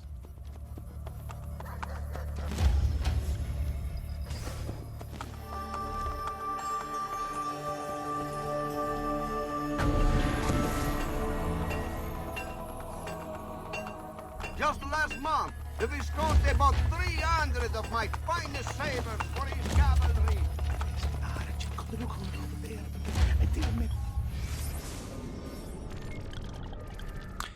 In contrast to the hard geometric brutalism of Florentine architecture, Roman Renaissance architecture represented a true return to classical proportion, with buildings that sported classical columns, structural elements, and decorative forms, but also integrated new ideas from Florence, like the Grand Palazzo blocks.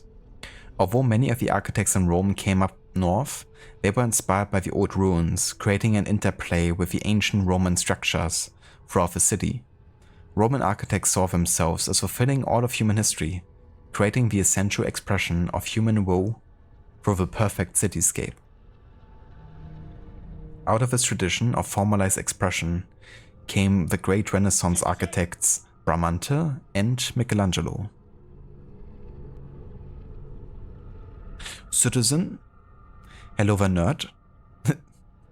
How's it going, Aura? Welcome in. And hello there, Amita. Welcome in as well. Assassino.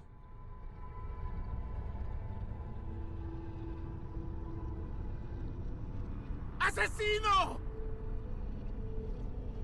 And yeah, it's going pretty good. Started with Brotherhood today. We are just at the start of sequence 3 here. Unlocking all the different gameplay opportunities, like renovations.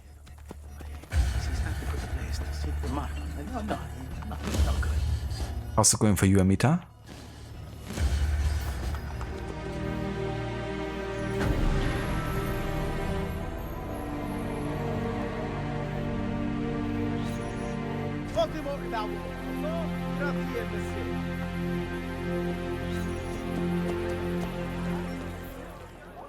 Welcome, Ezio, to La Volpe Addormentata. The inn looks perfect. No one will ever suspect its real purpose. The guild will be run from here. Visit me whenever you like. There might be objectives to pursue that will help our cause in the city. I see you thieves compete against each other. You can participate if you wish. Perhaps you will show them a thing or two. Ah, yes, I forgot. We also have gambling. It is a great source of income, especially since we ensure that the Borgia guards always lose. One last thing. I need your spies to find the apple. It has been taken from me. We are searching the city for it already. Molto bene. Come to Isola Tiberina with your findings. I shall. Molto bene. The way back up in case I fall.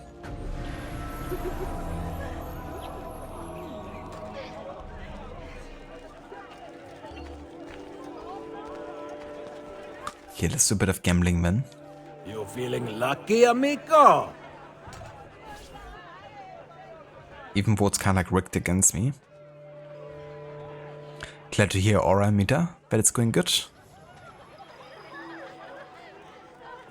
Yeah, fuck those Borgia guys. No one needs them.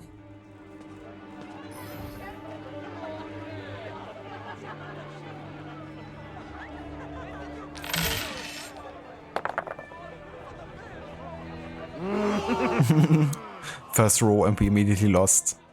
Classic.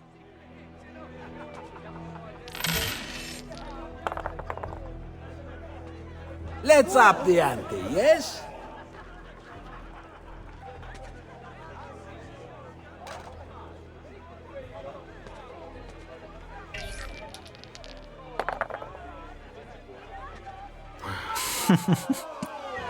I wrote exactly the losing number again.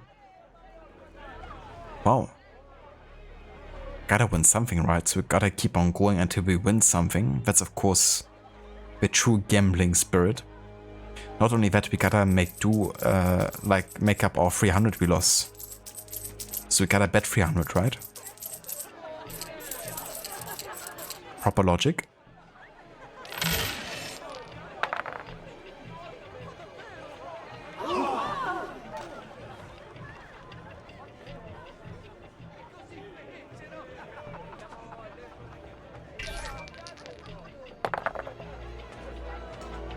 Another 7. Jesus, I was never this unlucky in the game. Wow. We've been so unlucky. Now we must win, of course. So we're gonna go 1k wager. Watch me, this is gonna be the one. Hashtag no gambling.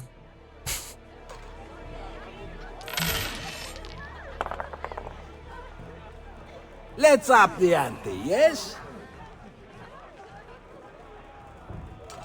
We could win 3,000 here. Gonna bet one more.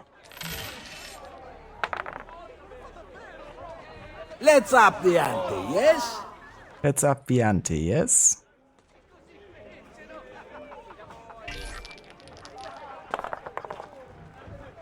Another 7. It really is rigged. I'm getting ripped off by Lavopa and his thieves. Ah, that's really funny. I really was never this unlucky with the gambling of Brotherhood. Amazing.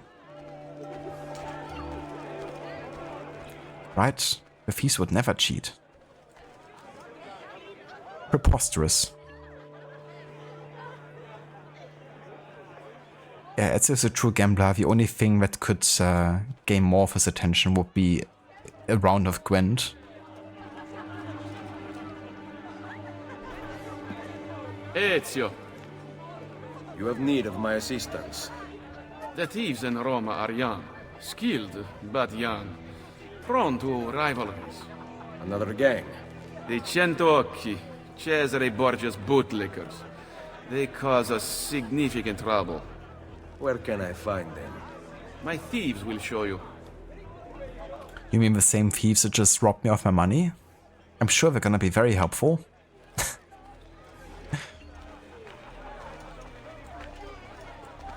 Yeah, there's also the guild challenges.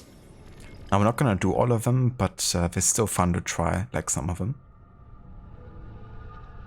And a lot of them, of course, you kind of like do passively, like Leap of Faith, you know, or like using thief groups to lure guards, pickpocket, and that kind of stuff.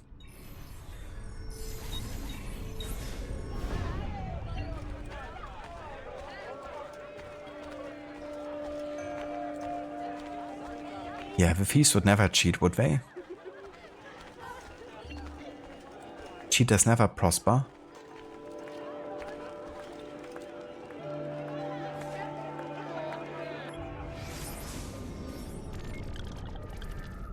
Yeah, so that's another repetition of a database entry from AC2.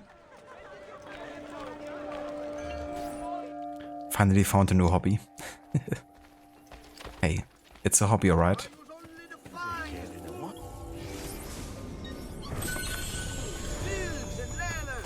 My craft will last a lifetime!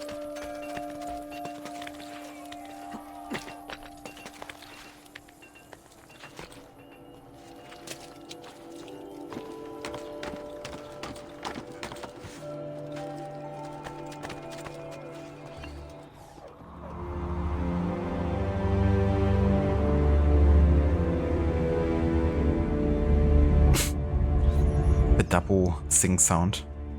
Kind of loop there on top of each other. I wanted the highest quality, guaranteed.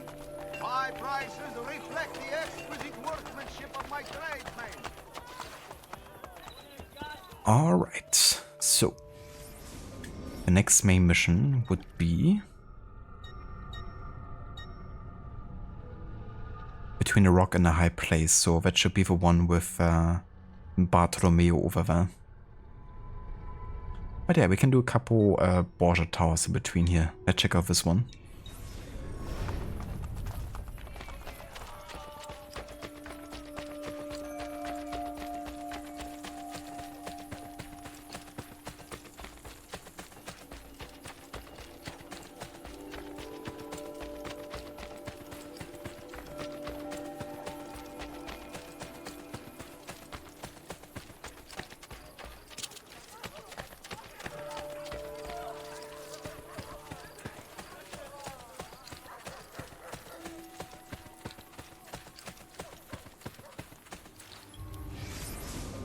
Aventino. Another one of the 7 hills of Rome upon which the ancient city was built, Aventino was mainly a suburb during the monarchy and early republic. In 456 BCE, a law was passed allowing plebeians to own property on the hill, causing the city to quickly grow beyond its walls. This rapid expansion made it far more vulnerable to capture by the Goths. Only after a bloody invasion, the Senate passed a motion to build a new wall encircling Aventino. A delayed direction strikingly similar to that found before the passage of healthcare reform in the US. Shaw never misses an opportunity to burn USA.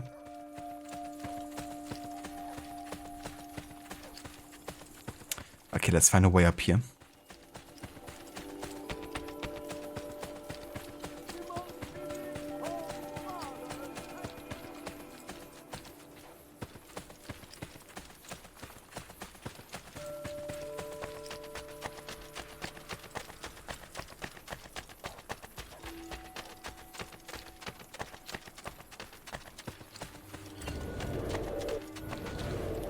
So this is Tommaso di Viterbo.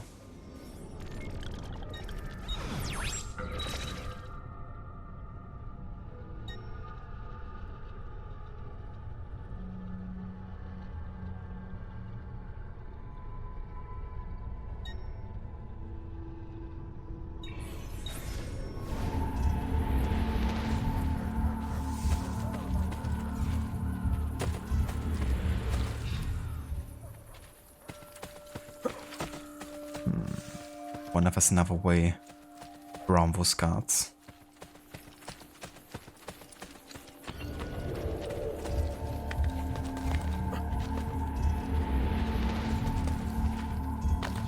Nice, that works.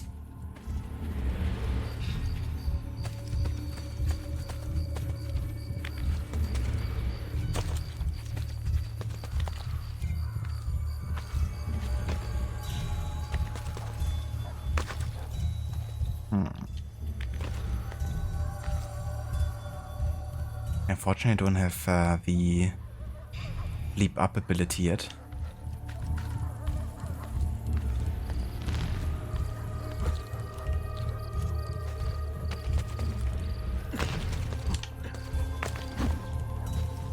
So I don't think I can go up here at this point.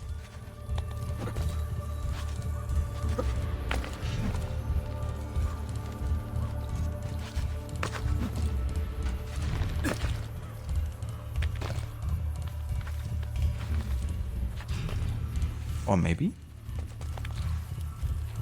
Oh, never mind. Works. Oh yeah. The music is still kind of like looped for some reason. Like it's kind of like laid on top of each other. Really weird.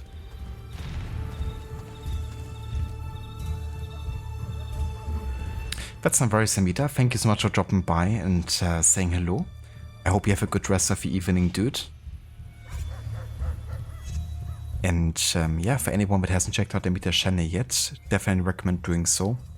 He's currently doing a really ambitious project with The Witcher 3, Wild Hunt, because he's playing the game with 100% completion, without fast traveling, and on top of that, without the heads-up display. So without the health bar, without, you know, kind of like shortcuts displayed, minimap, all the type of stuff is just disabled, and you have to navigate naturally through the world. And also doing 100% on top of that, so truly a mad-led challenge right there.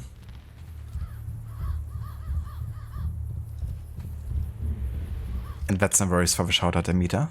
Catch you next time, dude.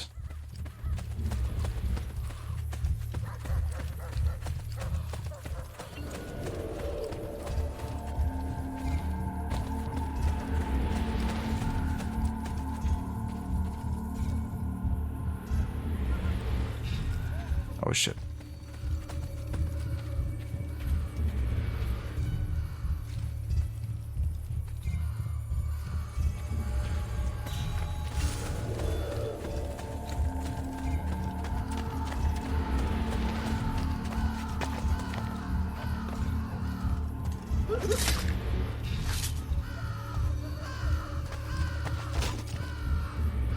Is the captain here right now, or does he only appear during a certain point?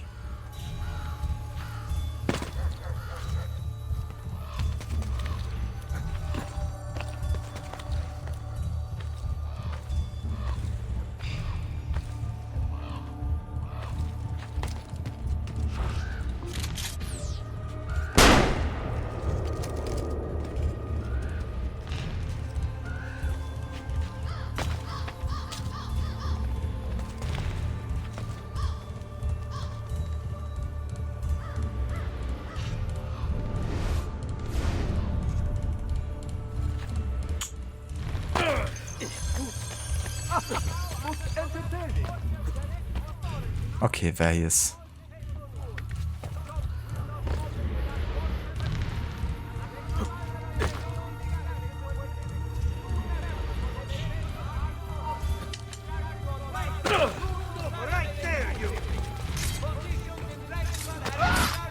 Follow my lead at all times. I have experience with the assassins. I know them. Do what I do, and you will be safe.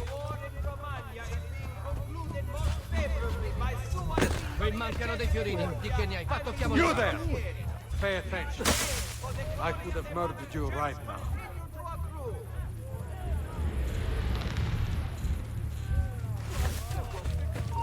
All now, sir, Mr. Borgia, you. I'm going that way this time.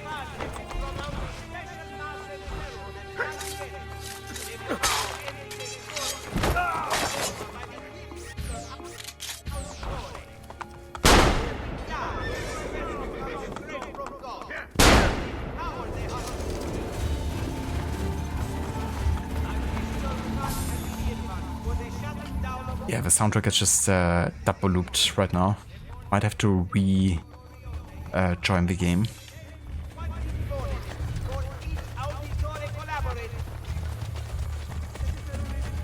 But for now, let's go ahead and finish this Borgia Tower first.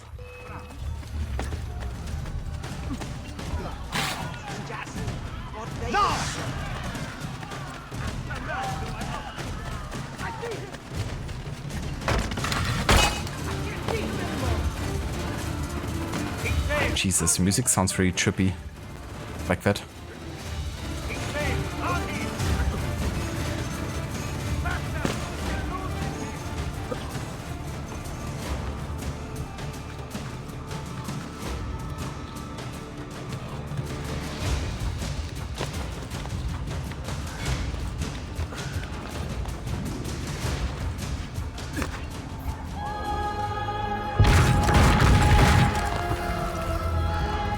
Did you, Aura? You finished Doom the Dark Ages? How yeah? How did you like it? Did you enjoy it as much as Eternal? I'm looking forward to play that game. I had a great time with Eternal.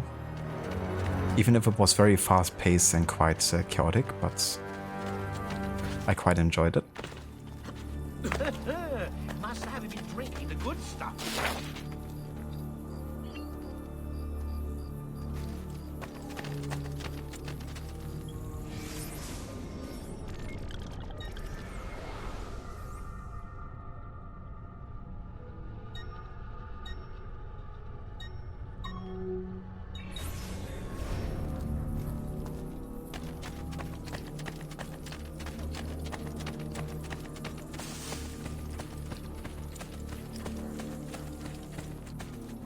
Oh yeah, Aura, that's great to hear. I'm glad you had a good time with it. It looks like really good fun and a lot of the setting change. Also the fact that you have shield is pretty cool. Exactly, yeah, that shield looks really cool and quite useful to wield. I assume there's less platforming than there was in Eternal. Because that's a thing that many apparently didn't like quite as much in Eternal. The Circo Massimo. Located in the valley between Aventino and Colle Palatino, this ancient Roman chariot racing stadium was not only the first of its kind, but also the largest. At its peak, the Circo could hold 250,000 people, which was roughly 1/4 of the city's population.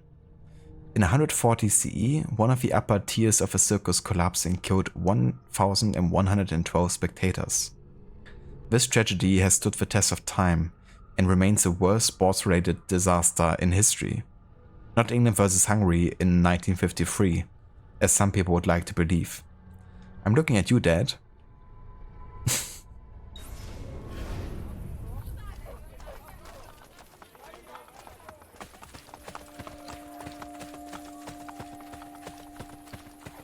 Ah, they're so dashing. Interesting. Yeah, I think it's good that it seems like all the 3 games, like all the newest ones, seem to have like their own style and way of playing. So it's cool if they have like unique, you know, abilities and like movesets. The Colle Palatino. Of the 7 hills in Rome, the Colle Palatino is the centermost in reference to the city. One of the oldest sectors of Rome, it looks down upon both the Roman Forum and the Circo Massimo. According to some of my favorite Roman mythology, the hill was the location of a cave known as LUPO, where Romulus and Remus were found and kept alive by the she-wolf. Which, not so coincidentally, is the name we gave to my ex in the Hastings household. Don't ask.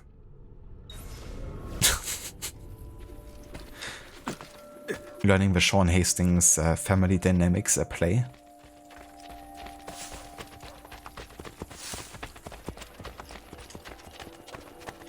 The sprinting is good. Like imagine if you could just like slow walk everywhere. It wouldn't feel quite as dynamic.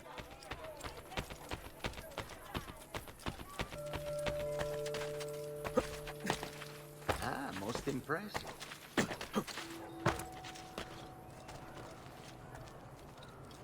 The Sean lore, exactly.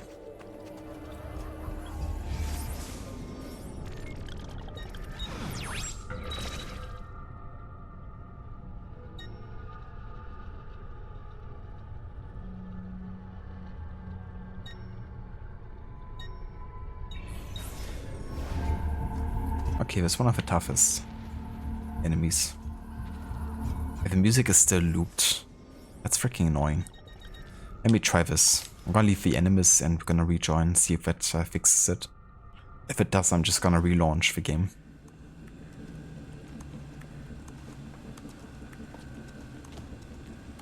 Welcome back, Desmond.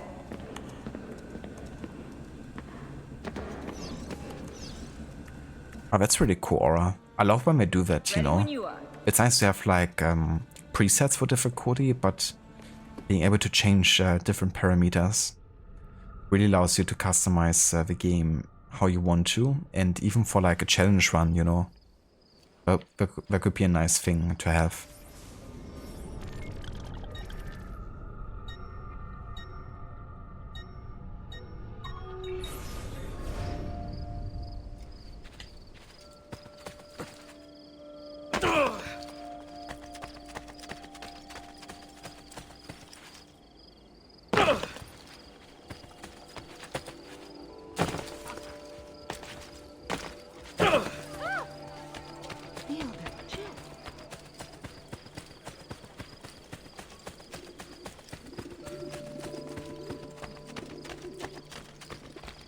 Yeah, that's definitely fair too. You know, like being one-shotted can be quite frustrating after a while.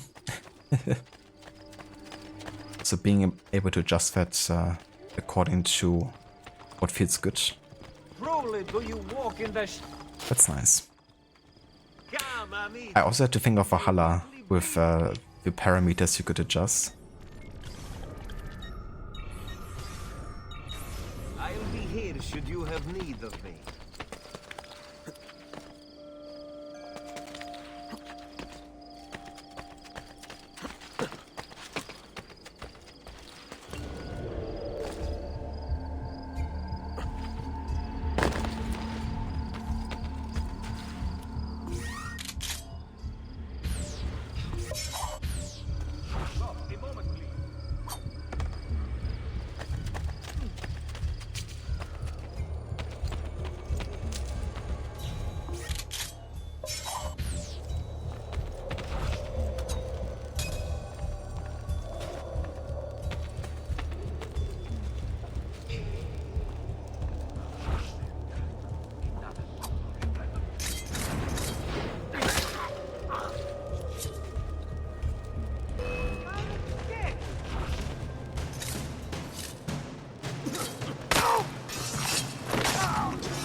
This guy's annoying.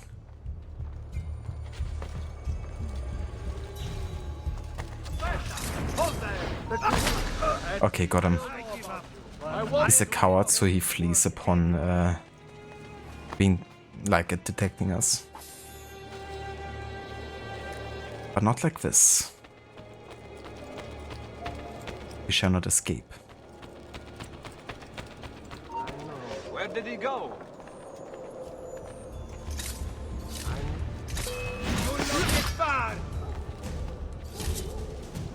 Let me go!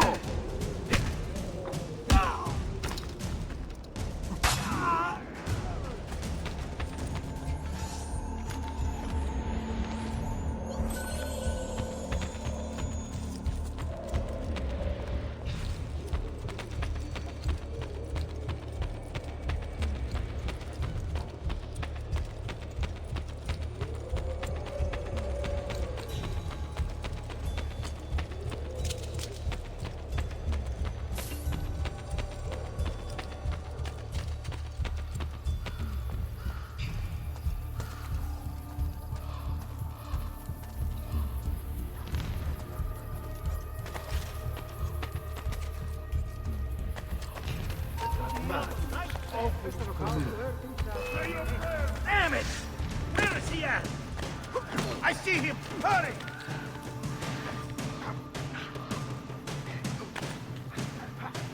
Your gate will not be swift! Cats! It's getting clear!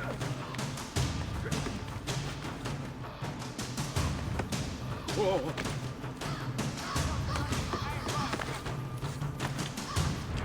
Where did he... Order! Now! See you in hell! Drag you to hell,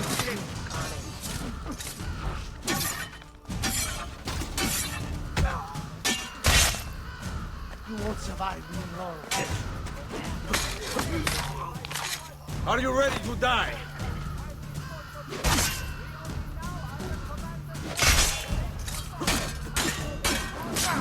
One thing is kind of like a bit annoying is that you don't have a quick step ability anymore. It's the thing you did when just tapping A in combat. You would do like a quick step to the side. You could like dodge around to the back and then strike from behind. I can replace it with a kick ability, which is also nice to have, you know, like being able to kick them in the nuts. Why not? But the quick connect step was, in my opinion, much nicer than the actual dodge ability, to be honest. Just a lot faster and really efficient if you manage to do it really good.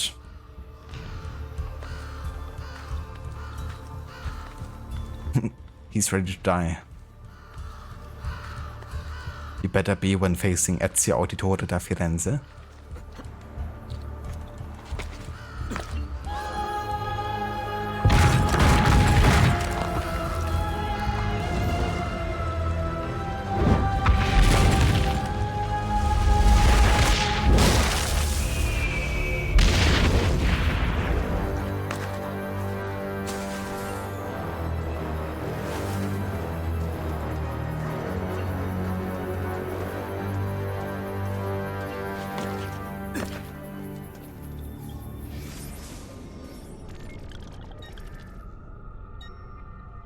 Okay, let's do one more Borgia Tower before heading to the next main story here.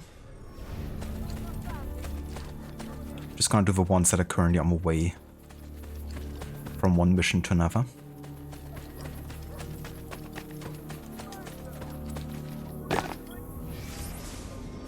The Basilica Giulia.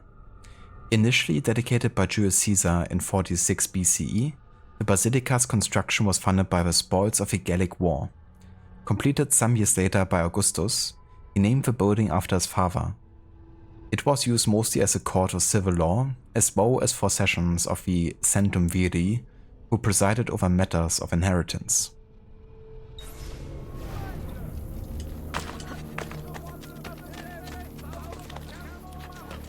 Another tower? All the towers.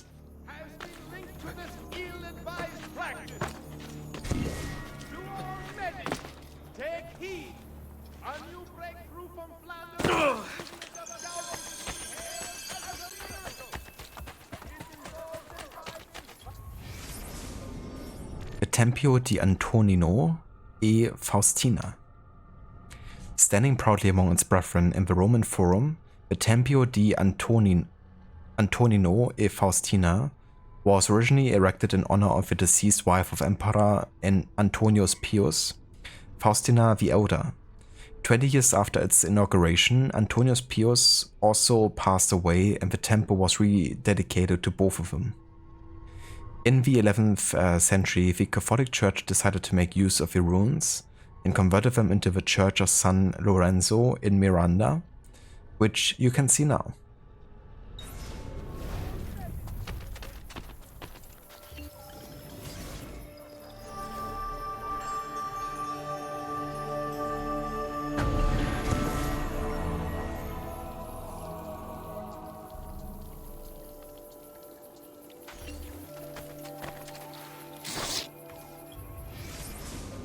The Basilica di Maxentio. This basilica's construction began under Emperor Maxentius in 308, who was later defeated by Constantine in the Battle of the Milvian Bridge. Constantine oversaw the building's completion through 312 and relished the satisfaction of completing Maxentius's project. The basilica was a multifunctional building used as a courthouse, council chamber, and meeting hall. It borrowed pieces of its design from other basilicas and Roman baths, but taken as a whole, it is truly unique.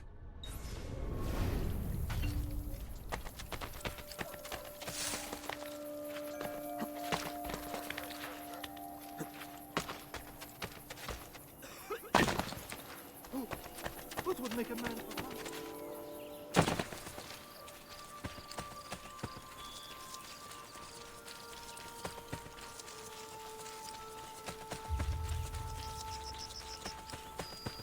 Oh, I think this Borgia Tower is actually connected to the next main story either way.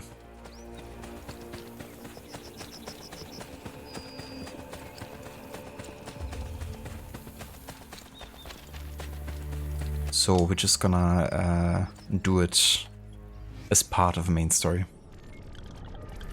The Colle Viminale. The smallest of the 7 hills of Rome, Viminale is shaped like a little finger pointing towards the central city. At the top stands the Palace of Viminale, which is the office of the Ministry of Interior. This little hill was also home to the Terme di Diocletiano, which were renowned as the grandest of the public baths.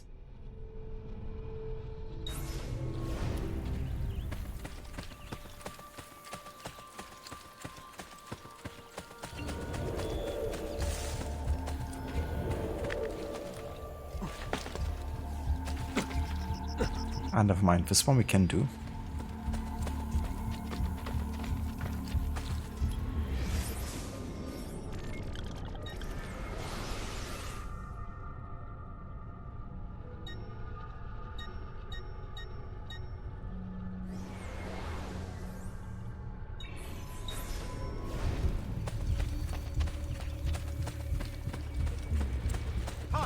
I know that man. Damn! I can't see him anymore. Or can we? No. Or we can't yet. Or we can. No, we can't. There's an enemy's wall.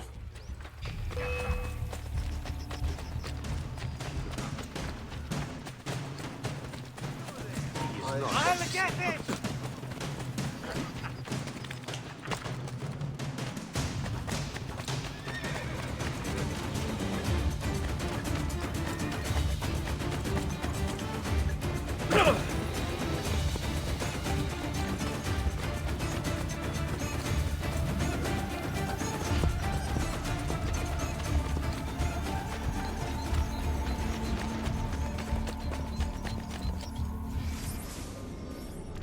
The Caserma de Aviano.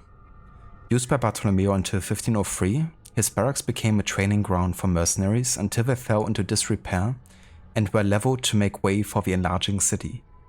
The spot was marked for a memorial in 1960, but no one was quite sure where the barracks were actually located, so the idea was scrapped in favor of a park, which was in turn scrapped into favor of a fast food restaurant.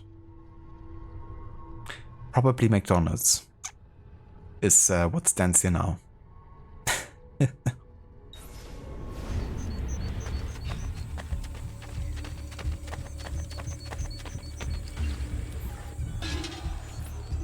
Ezio Auditore! Come in, come in! I'll kill you if you don't. Bartolomeo. Wait here. You have to meet my wife. Pantasilea! Pantasilea! Where is she? Did you check behind the table? Ah, here she is. Lieta di conoscervi. Charmed. Truly. Now, we talk about war. How was the fight against the French? Bene. My men are holding their own. Machiavelli seemed to think things were more difficult. You know Machiavelli. Abbiamo bisogno del vostro aiuto! Scusatemi. Throw me Bianca. Ezio, let me get straight to the point. The fight is not going well. We've been attacked on both sides. Borgia on one, French on the other. But know this. The Borgia position is weak. If you can defeat them, we can concentrate our forces on the French front. I think I know a way to help. Thank you for disclosing this to me, Madonna d'Alviano. It is the least a wife can do to help her husband.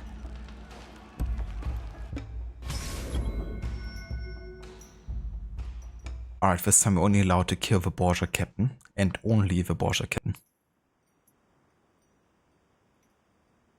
You love it. You must meet my wife. Wife! Wife!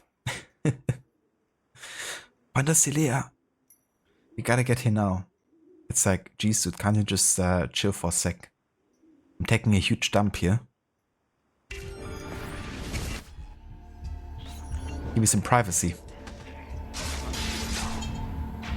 Someone stop their leader before he gets to the tower! Well, that was easy. Oh, I kinda missed Pantasilea's database entry because that's the new one actually.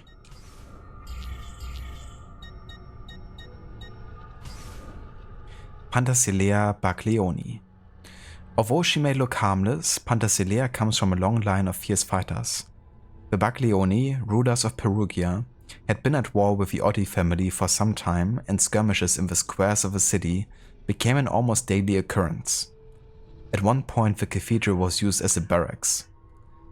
In 1500, during the marriage of Astore Baglioni, the Oddi attacked, killing the groom and several others. The Baglioni counterattacked and several of the Oddi were murdered.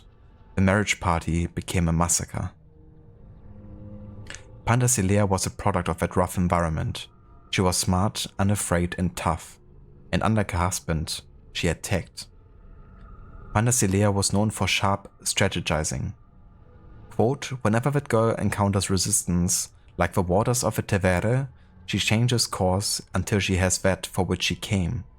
Now she has you, may ye both be better for it, wrote Doge Agostino Barbarigo after learning of Bartolomeo and Pantasilea's marriage in 1498.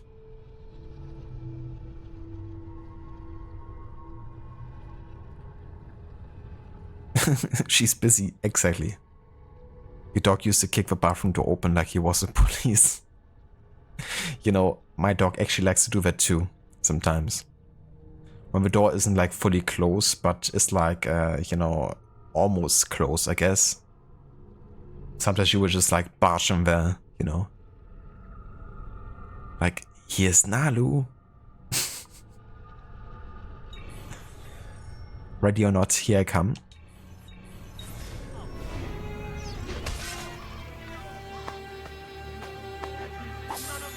Okay, so we still can't kill anybody else here, so let's try doing just that.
So proper Velcro dog right there, Oravin.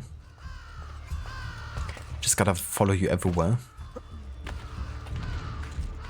To be fair, if my dog could, she would probably also follow me even into the bathroom, but I'm like, nope. Ain't gonna happen. But yeah, she's also like very obsessed with like what I'm doing and where I'm going.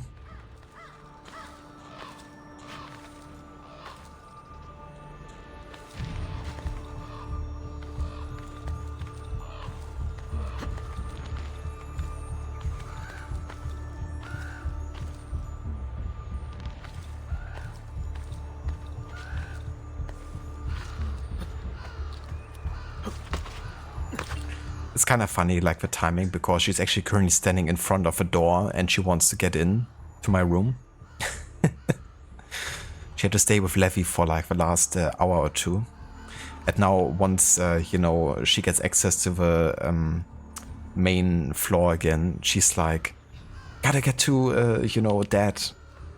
Gotta get to the door as fast as possible and maybe lets me in. Just gotta, you know, stay patient.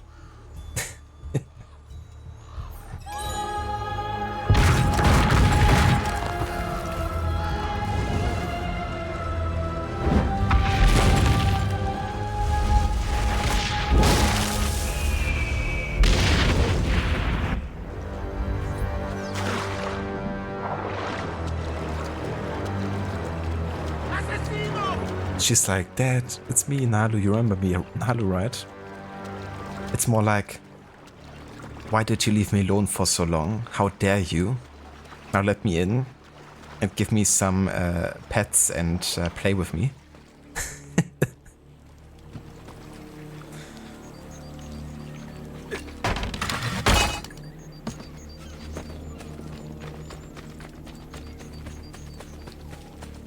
She definitely knows what she wants, that's for sure.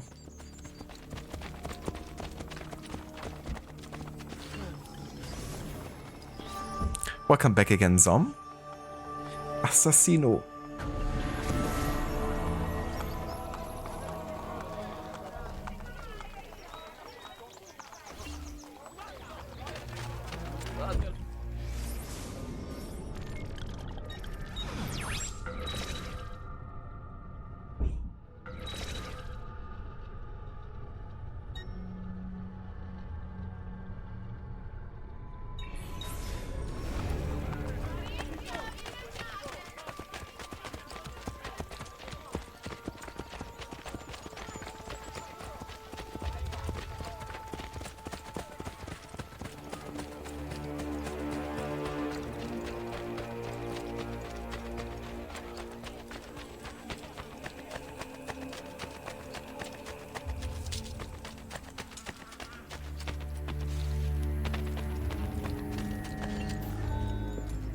Ezio, we sent those luridi codardi running for the hills. Yes, we did. Now that the Pope's dogs have fled, I will be able to draw more men to the fight. But first I want to reinforce our barracks. Who will take care of this? I'm no good with these things. You are the educated one. You approve the plans. Va bene. But in return, I need to know Cesare and Rodrigo's every move. Can your men keep track of them for me? Of course.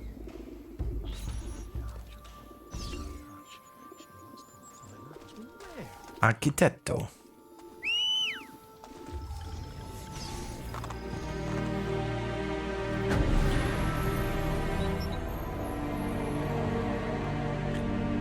And another month has passed.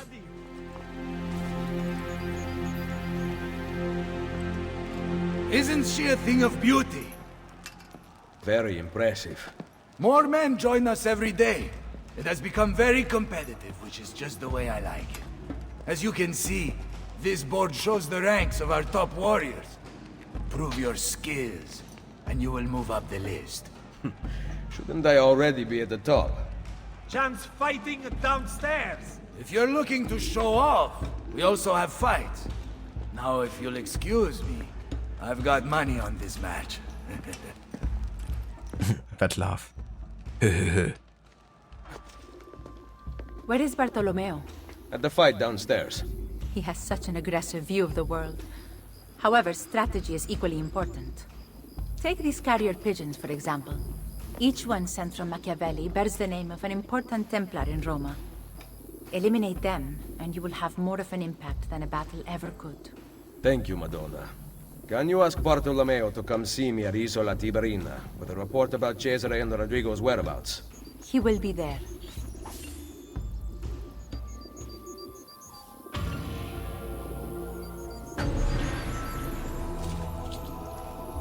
Oh yeah. So it kind of seems like that was the introduction to the assassination contracts alone, right? But in order to fully start them, we have to talk to Penthesilea again.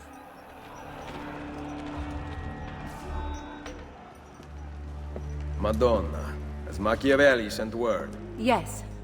The pigeons deliver the names of key papal agents. The Jubilee has brought pilgrims to Roma, their money taken by the church in exchange for absolution. Threats of damnation terrorize those reluctant to pay. The agents' collections go directly to Cesare. I will make money the least of their worries.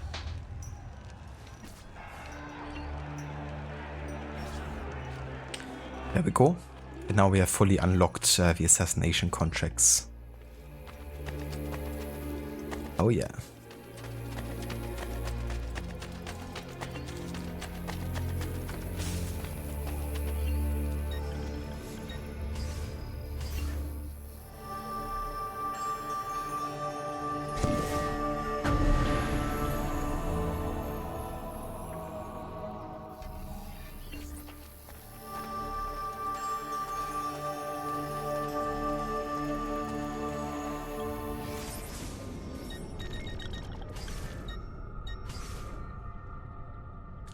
Alright, and this is going to be where we call it for today with AC Brotherhood.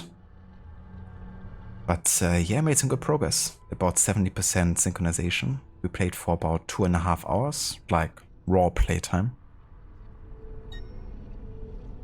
Didn't die yet, but that would also have been like would have surprised me. And we already cleared 41% of the Borgia towers, so definitely making good progress on that front too. We're gonna basically get most of the Borgia towers in this sequence already. And then we just have to wait until the other areas of Rome unlock for access to the other Borgia towers later. But yeah, it's going good for sure. Next time is definitely gonna be more side quest related, because it's only going to be one more main quest before we do a bunch of different side quests, including the Copernicus DLC. So yeah, that will happen next time. But for today, this is going to be it. So let's go ahead and quit here.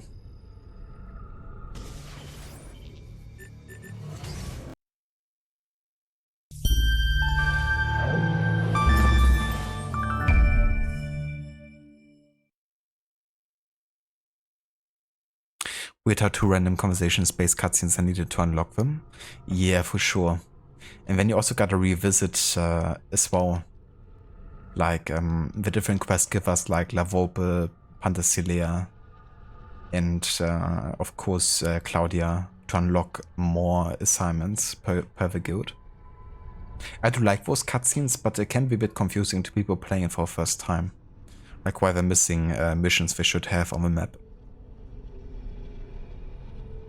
No worries for the stream, Aura. Thank you for being here and for joining. Yeah, wouldn't mind a couple more Borgia towers as well.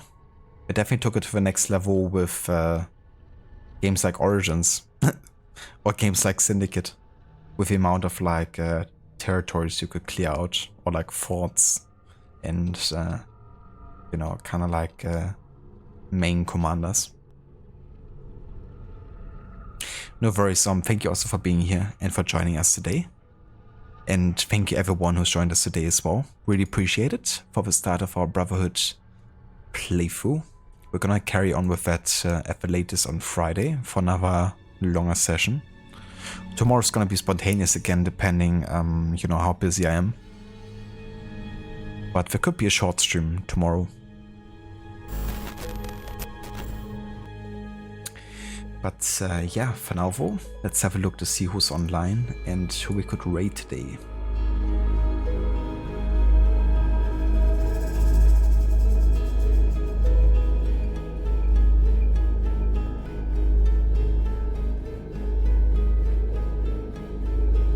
Alright, I'm gonna go and return the favor to Rod.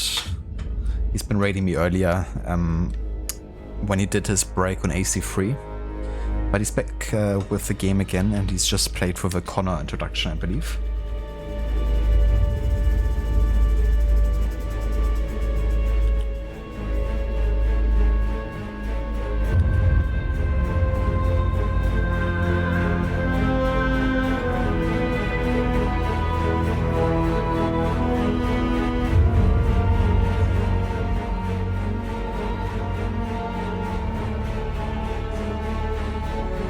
You know the drill. If you would like to join us for the raid over to Rod, feel free to copy and paste these raid emotes in chat. And yeah, I will see you guys again at the latest on Friday for more Liberation of Roma. It's really going to begin at that point. And yeah, hope everyone is having a good rest of the day. Until next time, and hope you all have a good one.